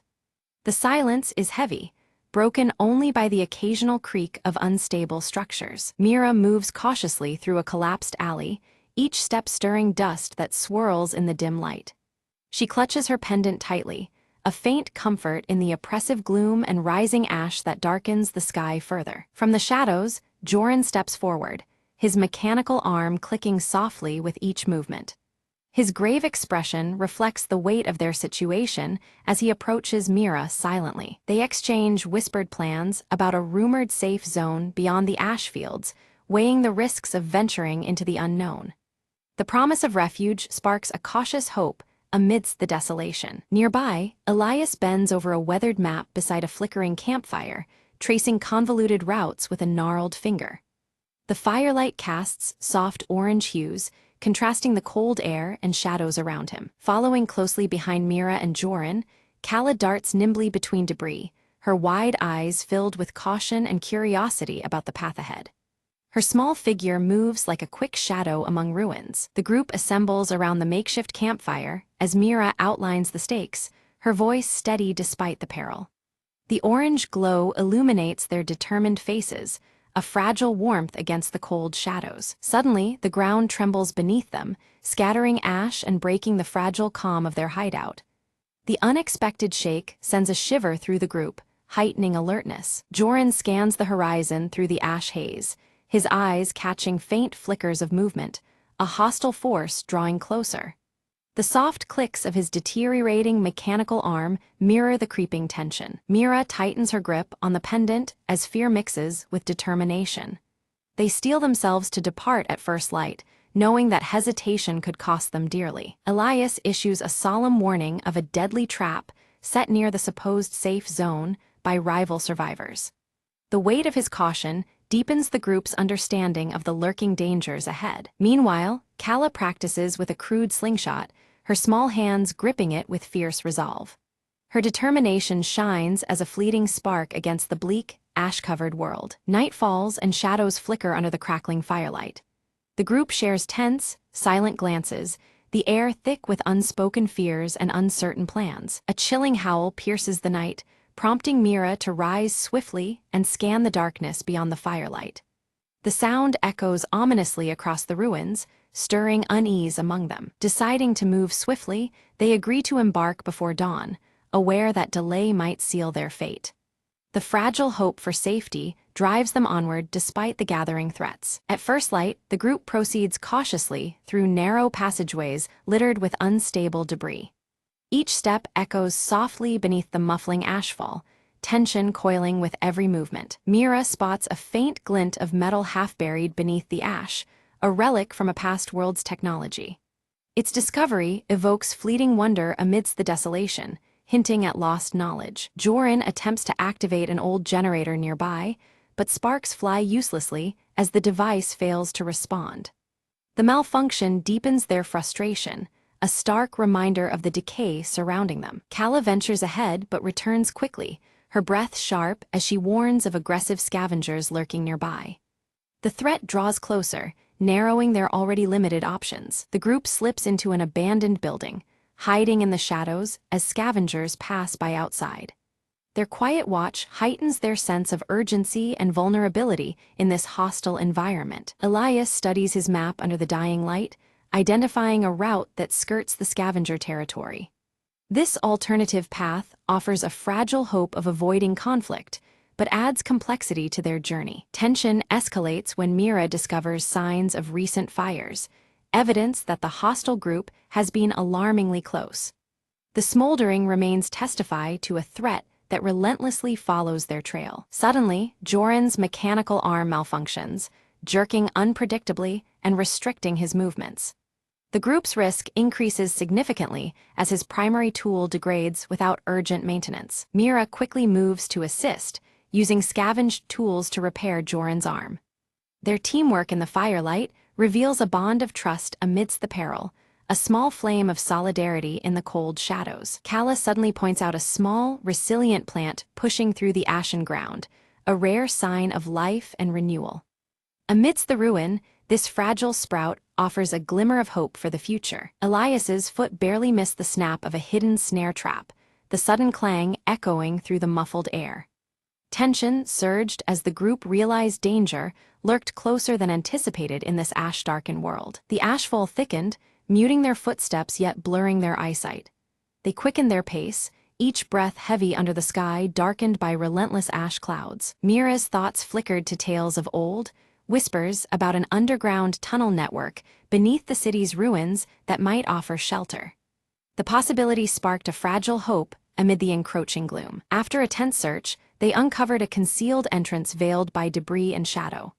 One by one, they descended into the cramped, suffocating tunnels, seeking refuge from the relentless ash raining above. Elias lit his lantern, its soft orange glow illuminating ancient markings etched into the tunnel walls. These cryptic signs spoke of past survivors who had navigated these forgotten paths long ago. Joran paused, the finely tuned sensors in his mechanical arm picking up unfamiliar echoes beyond the walls. The tension tightened as the sounds whispered of lurking threats deep within the underground maze. Without warning, a sudden collapse sealed their retreat, chunks of rubble blocking the way back. Trapped, they grudgingly pressed further into the labyrinthine darkness, heartbeats sinking with every cautious step. The air thickened, fetid and foreboding, as visibility faded into near blackness. Mira raised her pendant, its faint, steady glow piercing the dark, a fragile beacon amidst the void. Kala's nimble fingers uncovered a forgotten cache hidden in a recess, a stash of dated yet functional supplies. This small fortune offered them brief respite, a momentary shield against the encroaching despair. Doubt crept in as the tunnels twisted beyond recognition, and Mira challenged the faithfulness of Elias's weathered map. Their steps faltered amid the disorienting maze, the past whispers now tangled in uncertainty. Joran proposed reliance on his mechanical arm's internal compass, a flickering device needing constant care. Though degraded, it became their guide through the subterranean labyrinth's shifting corridors. They confronted a fork, one path swallowed in shadow, the other marked by faint flickers of distant light. Debate ensued, voices low, weighing safety against the unknown dangers ahead. Suddenly, distant footsteps echoed, sharp, deliberate, signaling that their pursuers had entered the tunnels below. The unseen threat closed in, tightening the noose beneath the earth. Choosing instinct over caution, Mira led them toward a faint, steady light filtering through a cracked tunnel wall. It beckoned with the promise of sanctuary beyond the suffocating darkness. Emerging into an underground bunker, they found it filled with relic technology, cold metal contrasting the soft firelight of their lanterns. Among the decay, hope flickered softly, a spark against the endless ash. Elias's weathered fingers traced an ancient terminal, bringing it to life to reveal a faint signal. Flickering, it hinted at distant activity beyond the desolation outside. Joran worked swiftly, repairing a battered communication device with deft movements despite prior malfunctions. The mechanical whirs and clicks echoed gently amidst the bunker's cold silence. Power surged through the device. Static gave way to a clear, urgent voice broadcasting warnings. Ash storms were converging fast, threatening to seal all exits and trap anyone still wandering in the ruins. The news brought a crushing weight. The relentless ash storms would soon enclose all paths, compressing precious time for their escape. Shadows lengthened outside, embracing the horizon with grim inevitability. Suddenly, a breach tore open a bunker wall, spilling in hostile scavengers, their eyes gleaming with desperation. The fragile calm shattered as danger pressed into the confined space. A tense standoff erupted. Mira stepped forward, negotiating with steady resolve while Joran readied his mechanical arm, muscles coiled for swift defense. Firelight flickered over faces etched with suspicion and grit. Seizing a moment, Calla darted past, drawing the scavenger's attention with quick movements. Elias activated a hidden defense mechanism, ancient gears grinding and whirring within the bunker's walls. A blinding flash erupted, accompanied by choking smoke, engulfing the intruders and forcing them into a temporary retreat. The group used the chaos to regroup, hearts pounding beneath the shroud of orange firelight. Elias revealed a secret exit, long forgotten and barely concealed beneath rubble. They hurried through it, surfacing into a wasteland still smoldering under an ash-darkened sky, senses alert for what lay ahead. Mira's gaze lifted toward the horizon, where a faint brightening battled the oppressive ash clouds. It whispered of rumored safe zones, a fragile glimmer of hope in a broken world. The group stood before a crumbled wall, its stones worn and edges jagged. Amid the decay, a faded emblem matched the intricate design of Mira's pendant, confirming they had found the location they sought. The rising ash muted even their footsteps, and the flickering firelight cast soft orange hues across the scarred surface. Inside the safe zone, the survivors toiled under ashen skies, working tirelessly to rebuild amidst ruins. Their cautious glances met Mira's group, wariness tempered by the shared goal of survival. The cold shadows faded slightly in the communal firelight, where warmth brought brief respite to hardened faces. Gathered around a crackling fire, Mira lifted her pendant for all to see. She spoke softly of its meaning, a symbol of alliance and hope that once united scattered factions against the darkness. Her words stirred quiet determination, weaving a fragile thread of trust through the gathered survivors. Meanwhile, Joran knelt beside worn machinery, his mechanical arm clicking and whirring as he adjusted delicate gears. The device groaned back to life, its function vital to the community's survival in the ash-choked air. His steady hands and mechanical strength became a beacon of progress amidst decay. Elias, seated near the firelight with weathered map in hand, shared tales of past storms and lingering threats. His deep-set eyes held knowledge that helped the survivors prepare for what lay ahead. The stories stitched together history and warning, sparking cautious hope beneath the muffled silence of ashfall. Young Calla moved among the children with quick, nimble steps, teaching them survival skills she had learned on the journey. Her dirt-smudged face lit up with pride as she passed on hope alongside practical lessons. The safe zone, though fragile, began to feel like a place where new life could take root. As sunset crept across the horizon, Mira found herself atop a ridge overlooking the ash-covered land. The flickering firelight from below contrasted with the dimming sky, the cold shadows giving way to subtle signs of change. The landscape shifted slowly, whispering of renewal after hardship. In her hand, the pendant glowed warmly, its soft light pulsing gently against the darkening sky. The ash began to clear, revealing a tentative blue above, a fragile new beginning. It was a moment filled with quiet promise, a signal that hope could still flourish amid ruin. From their vantage point, the group watched distant fires burn low, their orange flames swallowed gradually by emerging patches of green. The earth beneath the ash stirred with life, revealing signs of restoration amid the fading destruction. It was a delicate balance between past scars and future growth. With a steady breath, Mira turned back toward the settlement, her resolve firm beneath the warming sky. The path ahead was uncertain, but she was ready to rebuild, protect, and nurture the fragile horizons stretching before them. Together, they would face the challenges to come beneath rising ash clouds and hopeful firelight.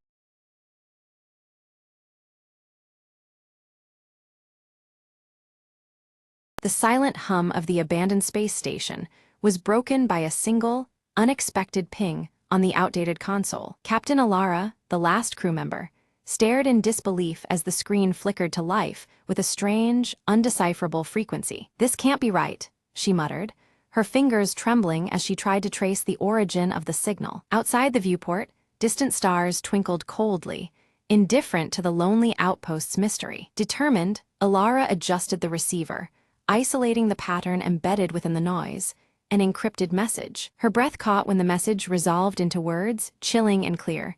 "Help us. Repeat, help us." Memories flashed back, the doomed crew that vanished decades ago, whispers of an experiment gone wrong. With renewed purpose, she initiated the station's ancient transmission array, aiming to send a rescue beacon. As the signal soared into the void, the station's systems flickered, awakening something deep within its core. Suddenly, the lights revealed a hidden chamber, untouched by time, illuminated by pulsating alien technology. Ilara stepped inside, her heart pounding as mechanical limbs extended from the walls, assembling a strange device. A message and a cure, she realized, left behind by those who never returned. She connected the device to the mainframe, watching as data streamed in, revealing a way to reverse the catastrophe. Time was short. The station's instability grew, threatening to tear it apart. Working quickly, Ilara uploaded the cure to the distress signal, transforming it into a beacon of salvation. The console beeped erratically,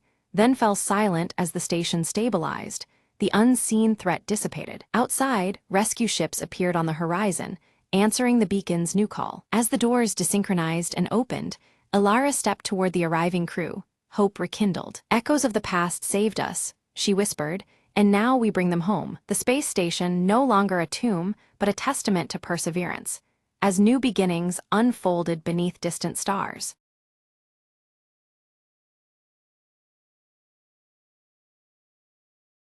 Under the cloak of midnight, Mira slipped effortlessly through the shadows of the abandoned clock tower, her eyes fixed on the glowing orb nestled within the highest chamber, a legendary gem rumored to manipulate time itself. Every step was calculated, every breath measured.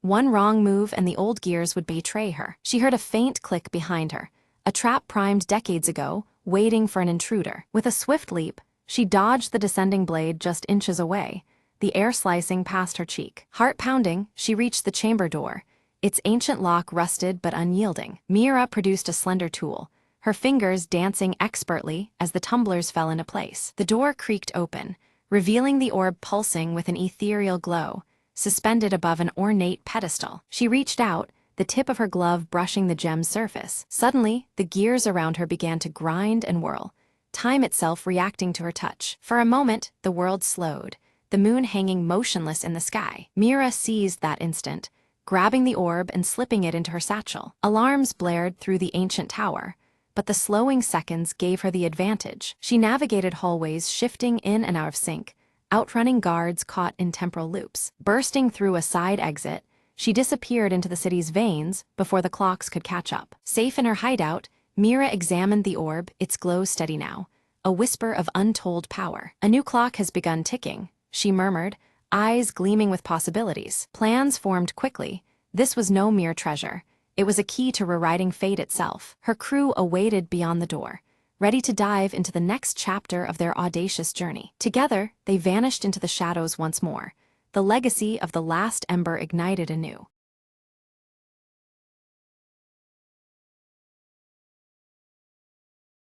Ilara awakens just before dawn in her quiet village, clutching her silver pendant nervously as a strange, swirling mist snakes along the valley below. The air feels heavy, almost charged, and the usual morning stillness carries an unsettling edge. Stepping outside, she joins villagers busily preparing for the annual harvest festival. Yet whispers ripple through the crowd, their voices laced with unease about the mist's ominous arrival and what it might portend for the season ahead. Suddenly, Kale appears among the villagers, his dark, curly hair tousled from travel. Beneath his rolled sleeve, the mysterious tattoo on his wrist glows faintly, drawing curious and wary glances from those nearby. Ilara approaches Kale, her piercing green eyes locked onto the glowing mark. She demands answers, suspecting he knows far more about the mist and its dangers than he admits. At the village's edge, a figure emerges, the veiled seer, cloaked in shimmering azure robes. Her face remains partially hidden as she glances toward the mist before vanishing silently back into its swirling depths. Fear takes root as villagers begin falling ill without explanation. One collapses amidst the bustling marketplace, sparking panic and confusion. The mist seems to thicken around those affected, as if feeding on their plight. Ilara clutches her silver pendant, which tingles against her palm. A faint connection stirs inside her, linking the pendant's energy to both the spreading illness and the encroaching mist enveloping the village. Kale confesses he journeyed to seek the veiled seer, hoping to understand the mist's true nature. Yet he hesitates, unwilling to reveal the full scope of what he learned, casting doubt on his trustworthiness. Night descends with unsettling sounds, whispers and shifting shadows that crawl alongside the thickening mist, wrapping the village in ghostly veils. The air chills, and unseen eyes seem to watch from within the haze. Resolved and unyielding, Alara decides she must venture into the mist alone to find the veiled seer and unlock the secrets hidden beneath the veil. Her heart pounds with determination as she prepares for the unknown. While packing, Alara notices Kale watching silently from the doorway. His expression unreadable, yet the glow of his tattoo suggests he contemplates following her into the perilous mist. A mysterious symbol glows faintly on Alara's silver pendant, pulsing in time with the swirling mist outside their homes. The rhythm feels alive, as if the mist itself breathes beside them, warning and beckoning. The village elder confronts Alara, issuing grave warnings about the dire consequences if they tamper with the veil. But the growing menace and urgency leave little room for caution or hesitation. As dawn breaks, Alara silently slips away from the village, stepping boldly into the swirling, hallowed mist. The world around her shifts as the mist envelopes her, the familiar colors of her clothing deepening in tone with resolve. Kale follows her trail, his tattoo on his wrist glowing brighter as he approaches the mist-cloaked forest. The glow intensifies with each step, signaling the rising presence of supernatural energy. Within the mist, Alara is engulfed by shifting shadows that whisper cryptic warnings and riddles. The eerie voices toy with her mind, testing her courage and determination at every turn. Her silver pendant begins to glow softly, illuminating hidden paths and spectral images of past travelers caught within the mist's eternal grasp. These visions offer clues, but also deepen the enigma surrounding the veiled seer. Meanwhile, Kale confronts illusions crafted to undermine his resolve. As darkness presses in, his tattoo pulses rhythmically, forming an unseen protective barrier against the encroaching shadows. They reunite briefly amidst the swirling haze, sharing fragmented clues about the veiled seer's intentions and the mist's formidable power. Yet mistrust lingers, their clothing hues subtly shifting as uncertainty colors their alliance. Suddenly, the mist warps violently, separating Alara and Kale and plunging each into personal trials. The swirling veil becomes an imprisoning labyrinth, testing their resolve and deepest fears. Alara faces harrowing visions of her deepest insecurities and loss. Her pendant's glow dims, but stubbornly resists fading completely. She steels herself, drawing on inner strength to withstand the spectral torment. Kale battles relentless shadow creatures that claw at his defenses. His tattoo flares with an intense blue light, granting bursts of strength as he fights to survive the relentless onslaught. In a hidden clearing, Alara discovers the veiled seer's glowing hourglass, resting reverently atop a pedestal shrouded in the swirling mist. The artifact emanates a powerful energy that seems to bind the realms together. Approaching cautiously, Alara senses the hourglass controls the delicate balance between worlds. The mist pulses in response, alive and watching as the seer's pact weighs heavy over the fragile veil. Flashbacks reveal the veiled seer's ancient history, a solemn pact made eons ago to guard the veil between realms. Her burden is immense, safeguarding the veil's secrets even as darker forces seek to unravel the balance. Kale approached a door emanating ethereal light, unlike any tangible barrier he had seen before. As his tattoo began to glow fiercely, a burst of energy surged forth, unlocking the door with a resonant hum.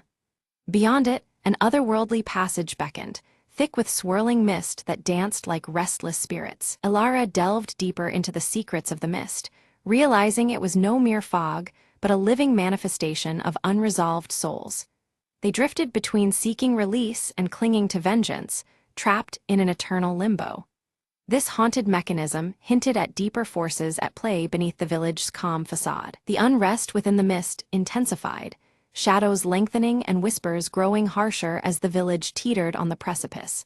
Every heart seemed caught in the delicate balance between peace and disarray, their fate intertwined with the spectral unrest.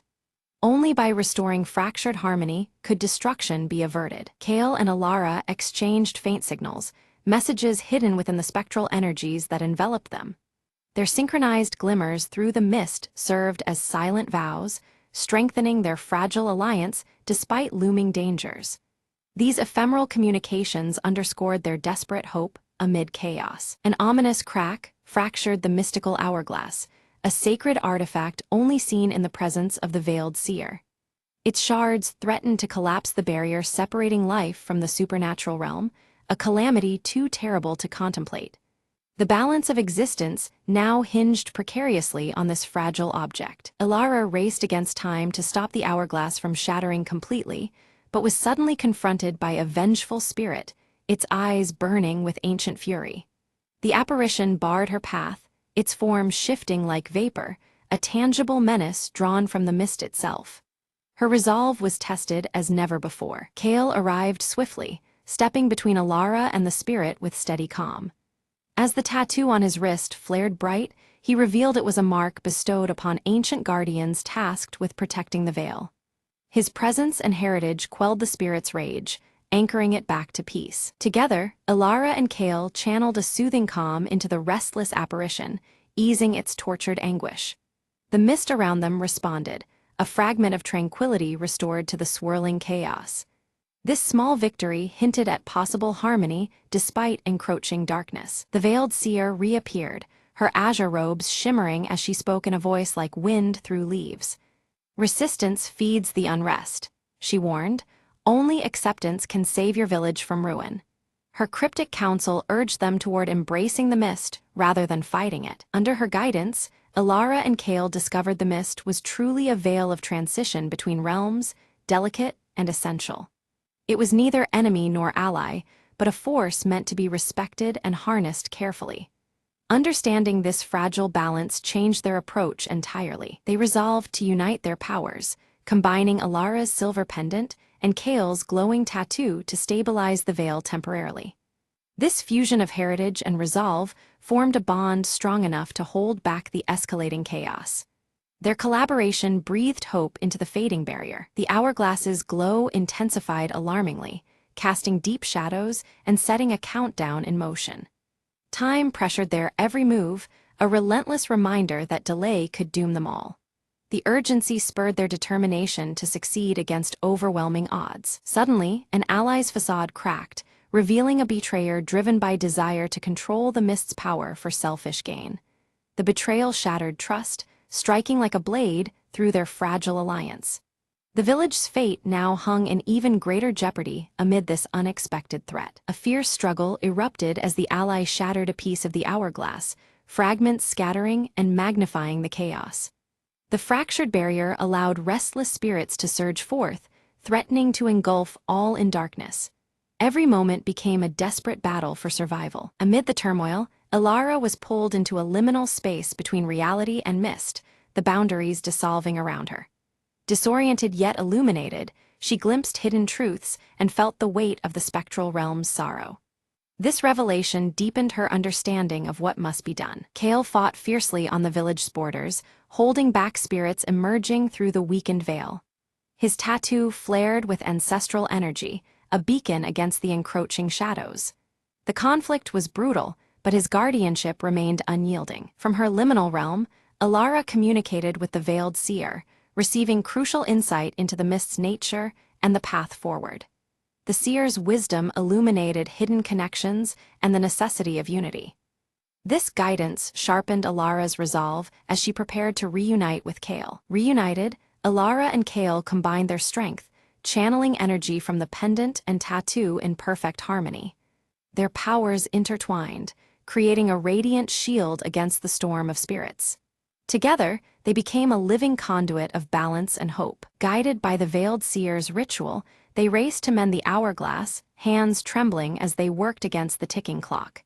Incantations wove through the swirling mist, binding the shattered pieces with renewed magic. The success of this rite was the village's last hope. The mist pulsed violently, shadows twisting and turning as the ritual climaxed around them. The air thickened with spiritual tension, blurring lines between realms and reality. Every breath felt charged with ancient power as the veil responded to their efforts. Beneath their hands, the hourglass shimmered and repaired, glowing with a newfound strength. Its surface gleamed like starlight, symbolizing fragile restoration and renewed protection. The barrier regained its form, holding back the threatening surge for now. A stunning revelation emerged. Ilara's silver pendant contained a fragment of the veil's original essence. This timeless shard was key to the renewal process and linked her fate inseparably with the mists. Her resolve took on new meaning in light of this profound connection. Kale's tattoo was revealed to be directly connected to the ancestral guardians who first sealed the veil's breach. His lineage carried the responsibility and strength of generations, a living thread to the past protection. Together, their combined heritage was a powerful force against dissolution. Their uniting of pendant and tattoo rekindled the veiled bond, halting the mist's destructive surge. The swirling energies calmed, drawing back from the brink of devastation. The village's fragile sanctuary was secured for the present, a testament to their combined strength. The veiled seer bestowed her blessing upon their union, imparting wisdom on maintaining balance in the fragile veil moving forward. Her words echoed with solemn promise and gentle caution. The future remained uncertain, but their path was lit by newfound understanding and hope. As the swirling hallowed mist began to recede, the village emerged transformed beneath a soft, restorative light that bathed every corner in a serene glow. The once ominous fog gave way to clarity, revealing vibrant fields and homes touched by newfound vitality. Life seemed to breathe anew, as though the air itself held a gentle enchantment of healing. Ilara and Kale returned to the village, their presence marked by the subtle glow of Ilara's silver pendant and Kale's tattoo, now shimmering softly with a steady light. These symbols revealed their newfound status as guardians, bound by the mystical forces they had harnessed. Together, their figures reflected strength and quiet resolve, a protective force watching over all. One by one, the villagers awoke, their bodies healed and minds peaceful, unaware of the fierce supernatural battle fought on their behalf. Confusion mingled with relief as they sensed the lingering calm, yet the true extent of the ordeal remained cloaked in silence. The everyday returned, untouched by the shadows that had briefly encroached. From a distance, the veiled seer observed the scene with a measured gaze, her shimmering azure robes catching the light before she began to fade into the horizon. Her mission fulfilled for now, she vanished gracefully, leaving behind the treasured mystical hourglass, a silent reminder of the fragile flow of time and fate. The balance was preserved, yet her presence would be needed once more. Ilara stood quietly, her fingers brushing the cool surface of her silver pendant as she reflected on their harrowing journey. Each trial had carved strength and wisdom into her spirit, underscoring the immense responsibility now resting upon her shoulders. The path ahead was uncertain, but her resolve had deepened alongside her understanding of sacrifice and duty. Kale shifted his stance, eyes dark with acceptance as he tightened the bond between himself, Ilara, and the pendant's legacy. His mysterious tattoo pulsed with a steady rhythm, symbolizing his newfound role as protector intertwined with hers. Together, they had sealed a pact, keepers of the fragile harmony between their world and the shimmering beyond. As the last light faded from the sky, a new mist arose above the village, gentle and harmless, curling softly around the ancient trees. This delicate veil signified renewal, a fragile peace forged through courage and unity rather than conquest. The mist's embrace was one of quiet guardianship, promising that balance would be preserved if respected. Beneath clear skies and twinkling stars, the village celebrated a restored harvest festival, their joy warm and unburdened. Laughter rang out as lanterns swayed gently in the evening breeze, a testament to life's resilience and hope's return. The sense of community felt stronger, sealed by the unspoken gratitude toward unseen protectors. Ilara and Kale stood watchful at the village edge, cloaked in shades signaling trust, eyes fixed on the horizon where worlds intertwined. Their silhouettes blended with the landscape, guardians of the delicate balance sustained between realms. In their presence, the village found not just safety, but enduring harmony between the seen and unseen. As twilight deepened, Ilara's silver pendant and Kale's glowing tattoo pulsed softly in unison, a quiet beacon of their unbreakable bond and shared purpose. The rhythmic light echoed the heartbeat of the village and the protective mist that now lingered harmlessly. With this harmony established, the scene gently faded into the enveloping night, signaling the beginning of a guarded peace.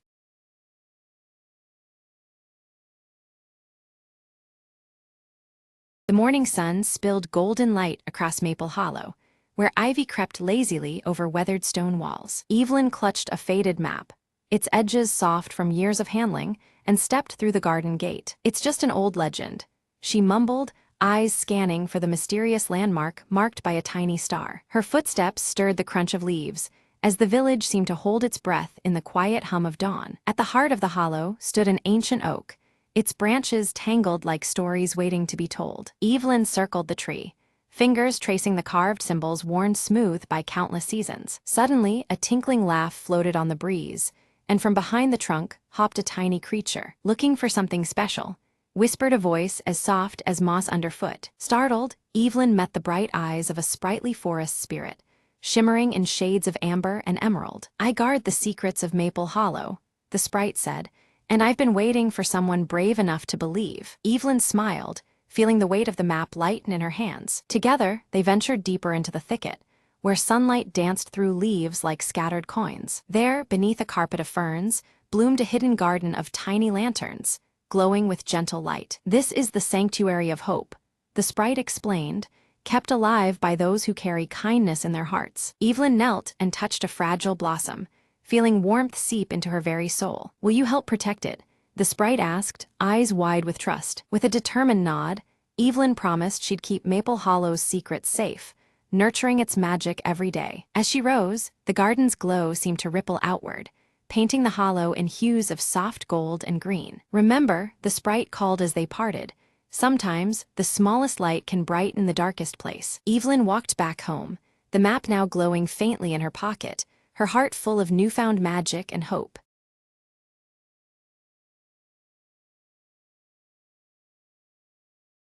Marvin stands before the mirror, his fingers gently stroking the proud, thick curls of his mustache.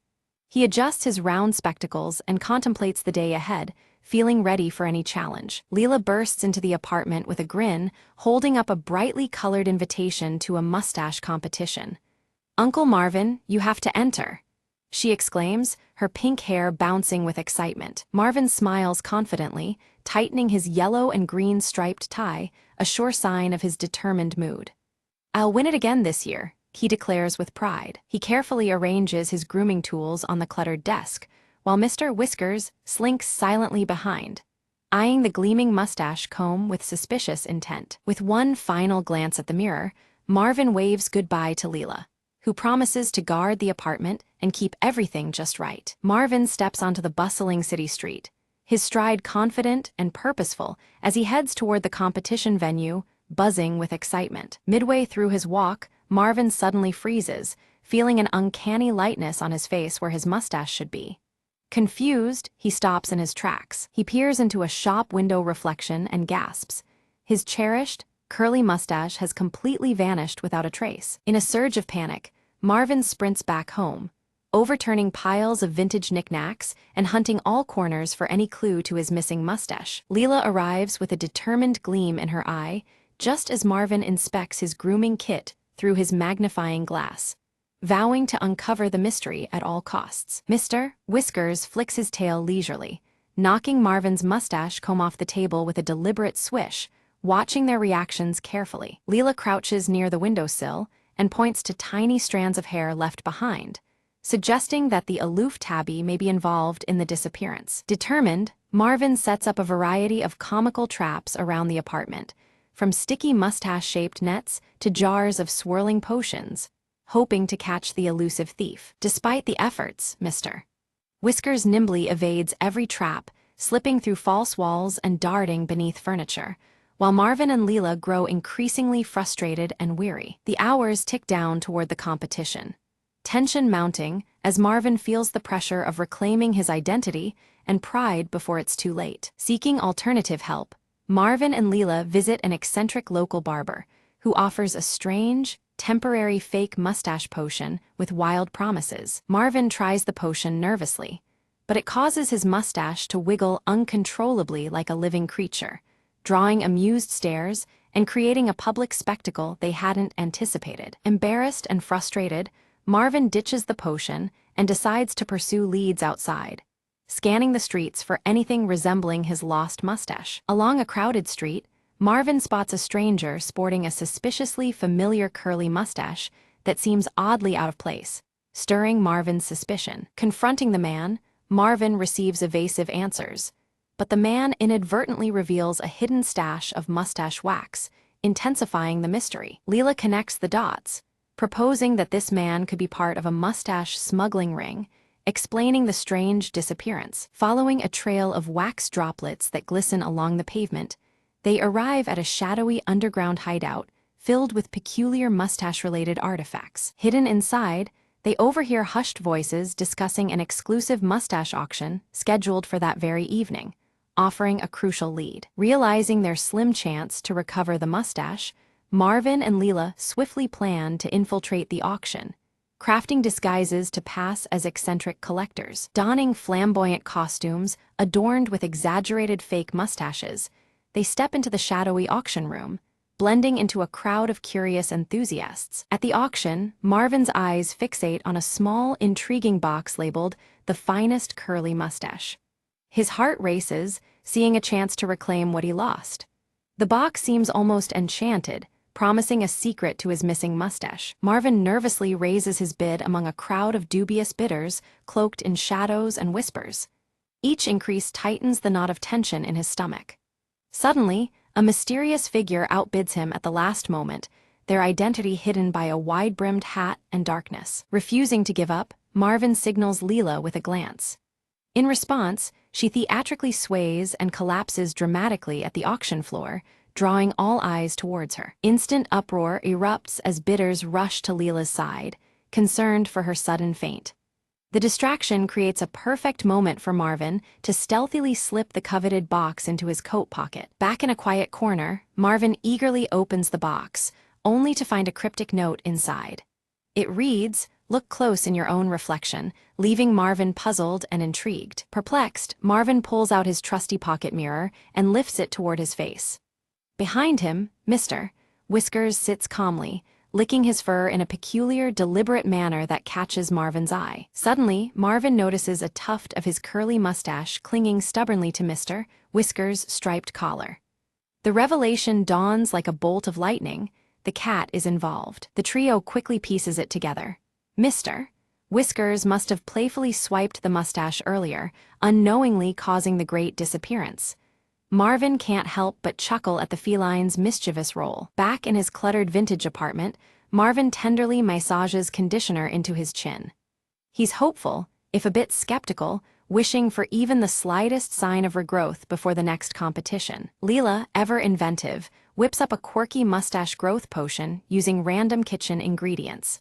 She presents it to Marvin with a mischievous grin, dubbing it their last, humorous hope. Marvin applies the homemade concoction cautiously, his fingers crossed beneath his perfectly striped yellow and green tie. Despite his skepticism, there's a glimmer of hope in his eyes. To their amazement, tiny hairs begin sprouting unevenly across Marvin's upper lip. The patchy new look is amusing if nothing else, but it breathes new life into his confidence. Emboldened by his unique growth, Marvin straightens his tie and adjusts his spectacles. He sets off determined to embrace this quirky new mustache at the competition venue. Upon arrival, the crowd bursts into laughter and cheers at Marvin's half-grown, unconventional mustache. The warm welcome deflates his nerves and fills him with unexpected pride. During the contest, Marvin captivates the audience with a witty speech about humor and acceptance. His charm and honesty resonate deeply, transforming the event's atmosphere. The judges, thoroughly entertained and impressed, award Marvin a special, most original mustache prize. It's a surprising twist that celebrates creativity over perfection. Beside him, Leela beams with pride while Mr. Whiskers purrs contentedly. Marvin's grin stretches wider than ever, his spirit lifted by their shared victory. The enigmatic auction figure reappears, stepping out of the shadows with a kind smile. They reveal themselves as a retired mustache champion, commending Marvin's admirable spirit. They hand Marvin an old photo album filled with bold, eccentric mustache styles from decades past. The images spark a newfound inspiration to explore diverse, playful looks in the days ahead. Marvin expresses heartfelt thanks to Leela and Mr. Whiskers. He realizes that sometimes unexpected mishaps blossom into remarkable adventures filled with laughter and growth. Back home, the trio settles into familiar comfort as Marvin carefully tends to his regrowing mustache. The cluttered apartment feels warmer, echoing their shared bond and triumph. Inspired, Leela begins a scrapbook titled Marvin's Mustache Mysteries, capturing every quirky moment of their journey. It's a testament to their camaraderie and Marvin's unmatched mustache saga. Mr. Whiskers curls up cozily on Marvin's lap, sporting a tiny, comically fake mustache crafted by Leela. The sight elicits chuckles and a sense of playfulness that fills the room. Marvin practices various mustache styles in the mirror, each more whimsical than the last. His striped yellow and green tie remains impeccably in place, matching his light-hearted mood. The apartment soon buzzes with laughter and cheer as they prepare a small celebration party. Quirky mustache-themed decorations dangle from the ceiling, marking an unforgettable chapter in Marvin's life. Suddenly, a letter slid gracefully under Marvin's cluttered apartment door, its envelope sealed with an elaborate mustache emblem that immediately caught his meticulous eye. He picked it up, intrigued by this unexpected delivery amidst his familiar vintage surroundings. Inside the envelope, Marvin discovered an elegant invitation to the International Mustache Festival, beckoning him to showcase his signature bushy, curly mustache among the world's finest. This was the next grand challenge he had been unknowingly awaiting. Leela bounced with excitement, her bright pink hair shaking as she suggested they travel together to the festival, igniting dreams of mustache adventures spanning the globe. Marvin's heart warmed at the idea of sharing this whimsical journey with his lively niece. With focused energy, Marvin packed his cherished grooming kit, carefully placing his magnifying glass, assorted potion bottles, and the ever-important mustache comb inside. Ready for mystery and maintenance alike, he prepared to face whatever surprises the festival might hold. Mr. Whiskers, ever the aloof companion, lazily inspected a new batch of mustache wax on the windowsill, his patch-over-one-eye gaze hinting that he too would join in on their next escapade. The tabby's subtle chaos was always part of their story. Marvin took a reflective moment before the mirror to admire his fully regrown mustache, now showing a distinguished hint of silver at the tips of its curls. This sign of time added character to his ever-prized facial feature, a symbol of his enduring spirit. A gentle smile spread across Marvin's face as he thought back. Losing his mustache had taught him to find joy beyond appearances and embrace life's unexpected turns with grace. The tie around his neck, striped yellow and green, seemed to brighten in approval. The trio stepped out from the cozy, cluttered apartment onto the bustling city street, ready to embark on their upcoming journey together. The air was filled with promise, and their spirits danced in unison with the crowd's lively rhythm. Behind them, a stray curl of hair floated lazily in the gentle breeze, a playful reminder that every grand adventure begins with a single, seemingly insignificant strand. It twirled like the start of a new story, yet to be told. The scene faded out with Marvin adjusting his striped tie confidently, Leela grinning mischievously, and Mr. Whiskers trailing silently behind. United and spirited, they were all set for whatever curious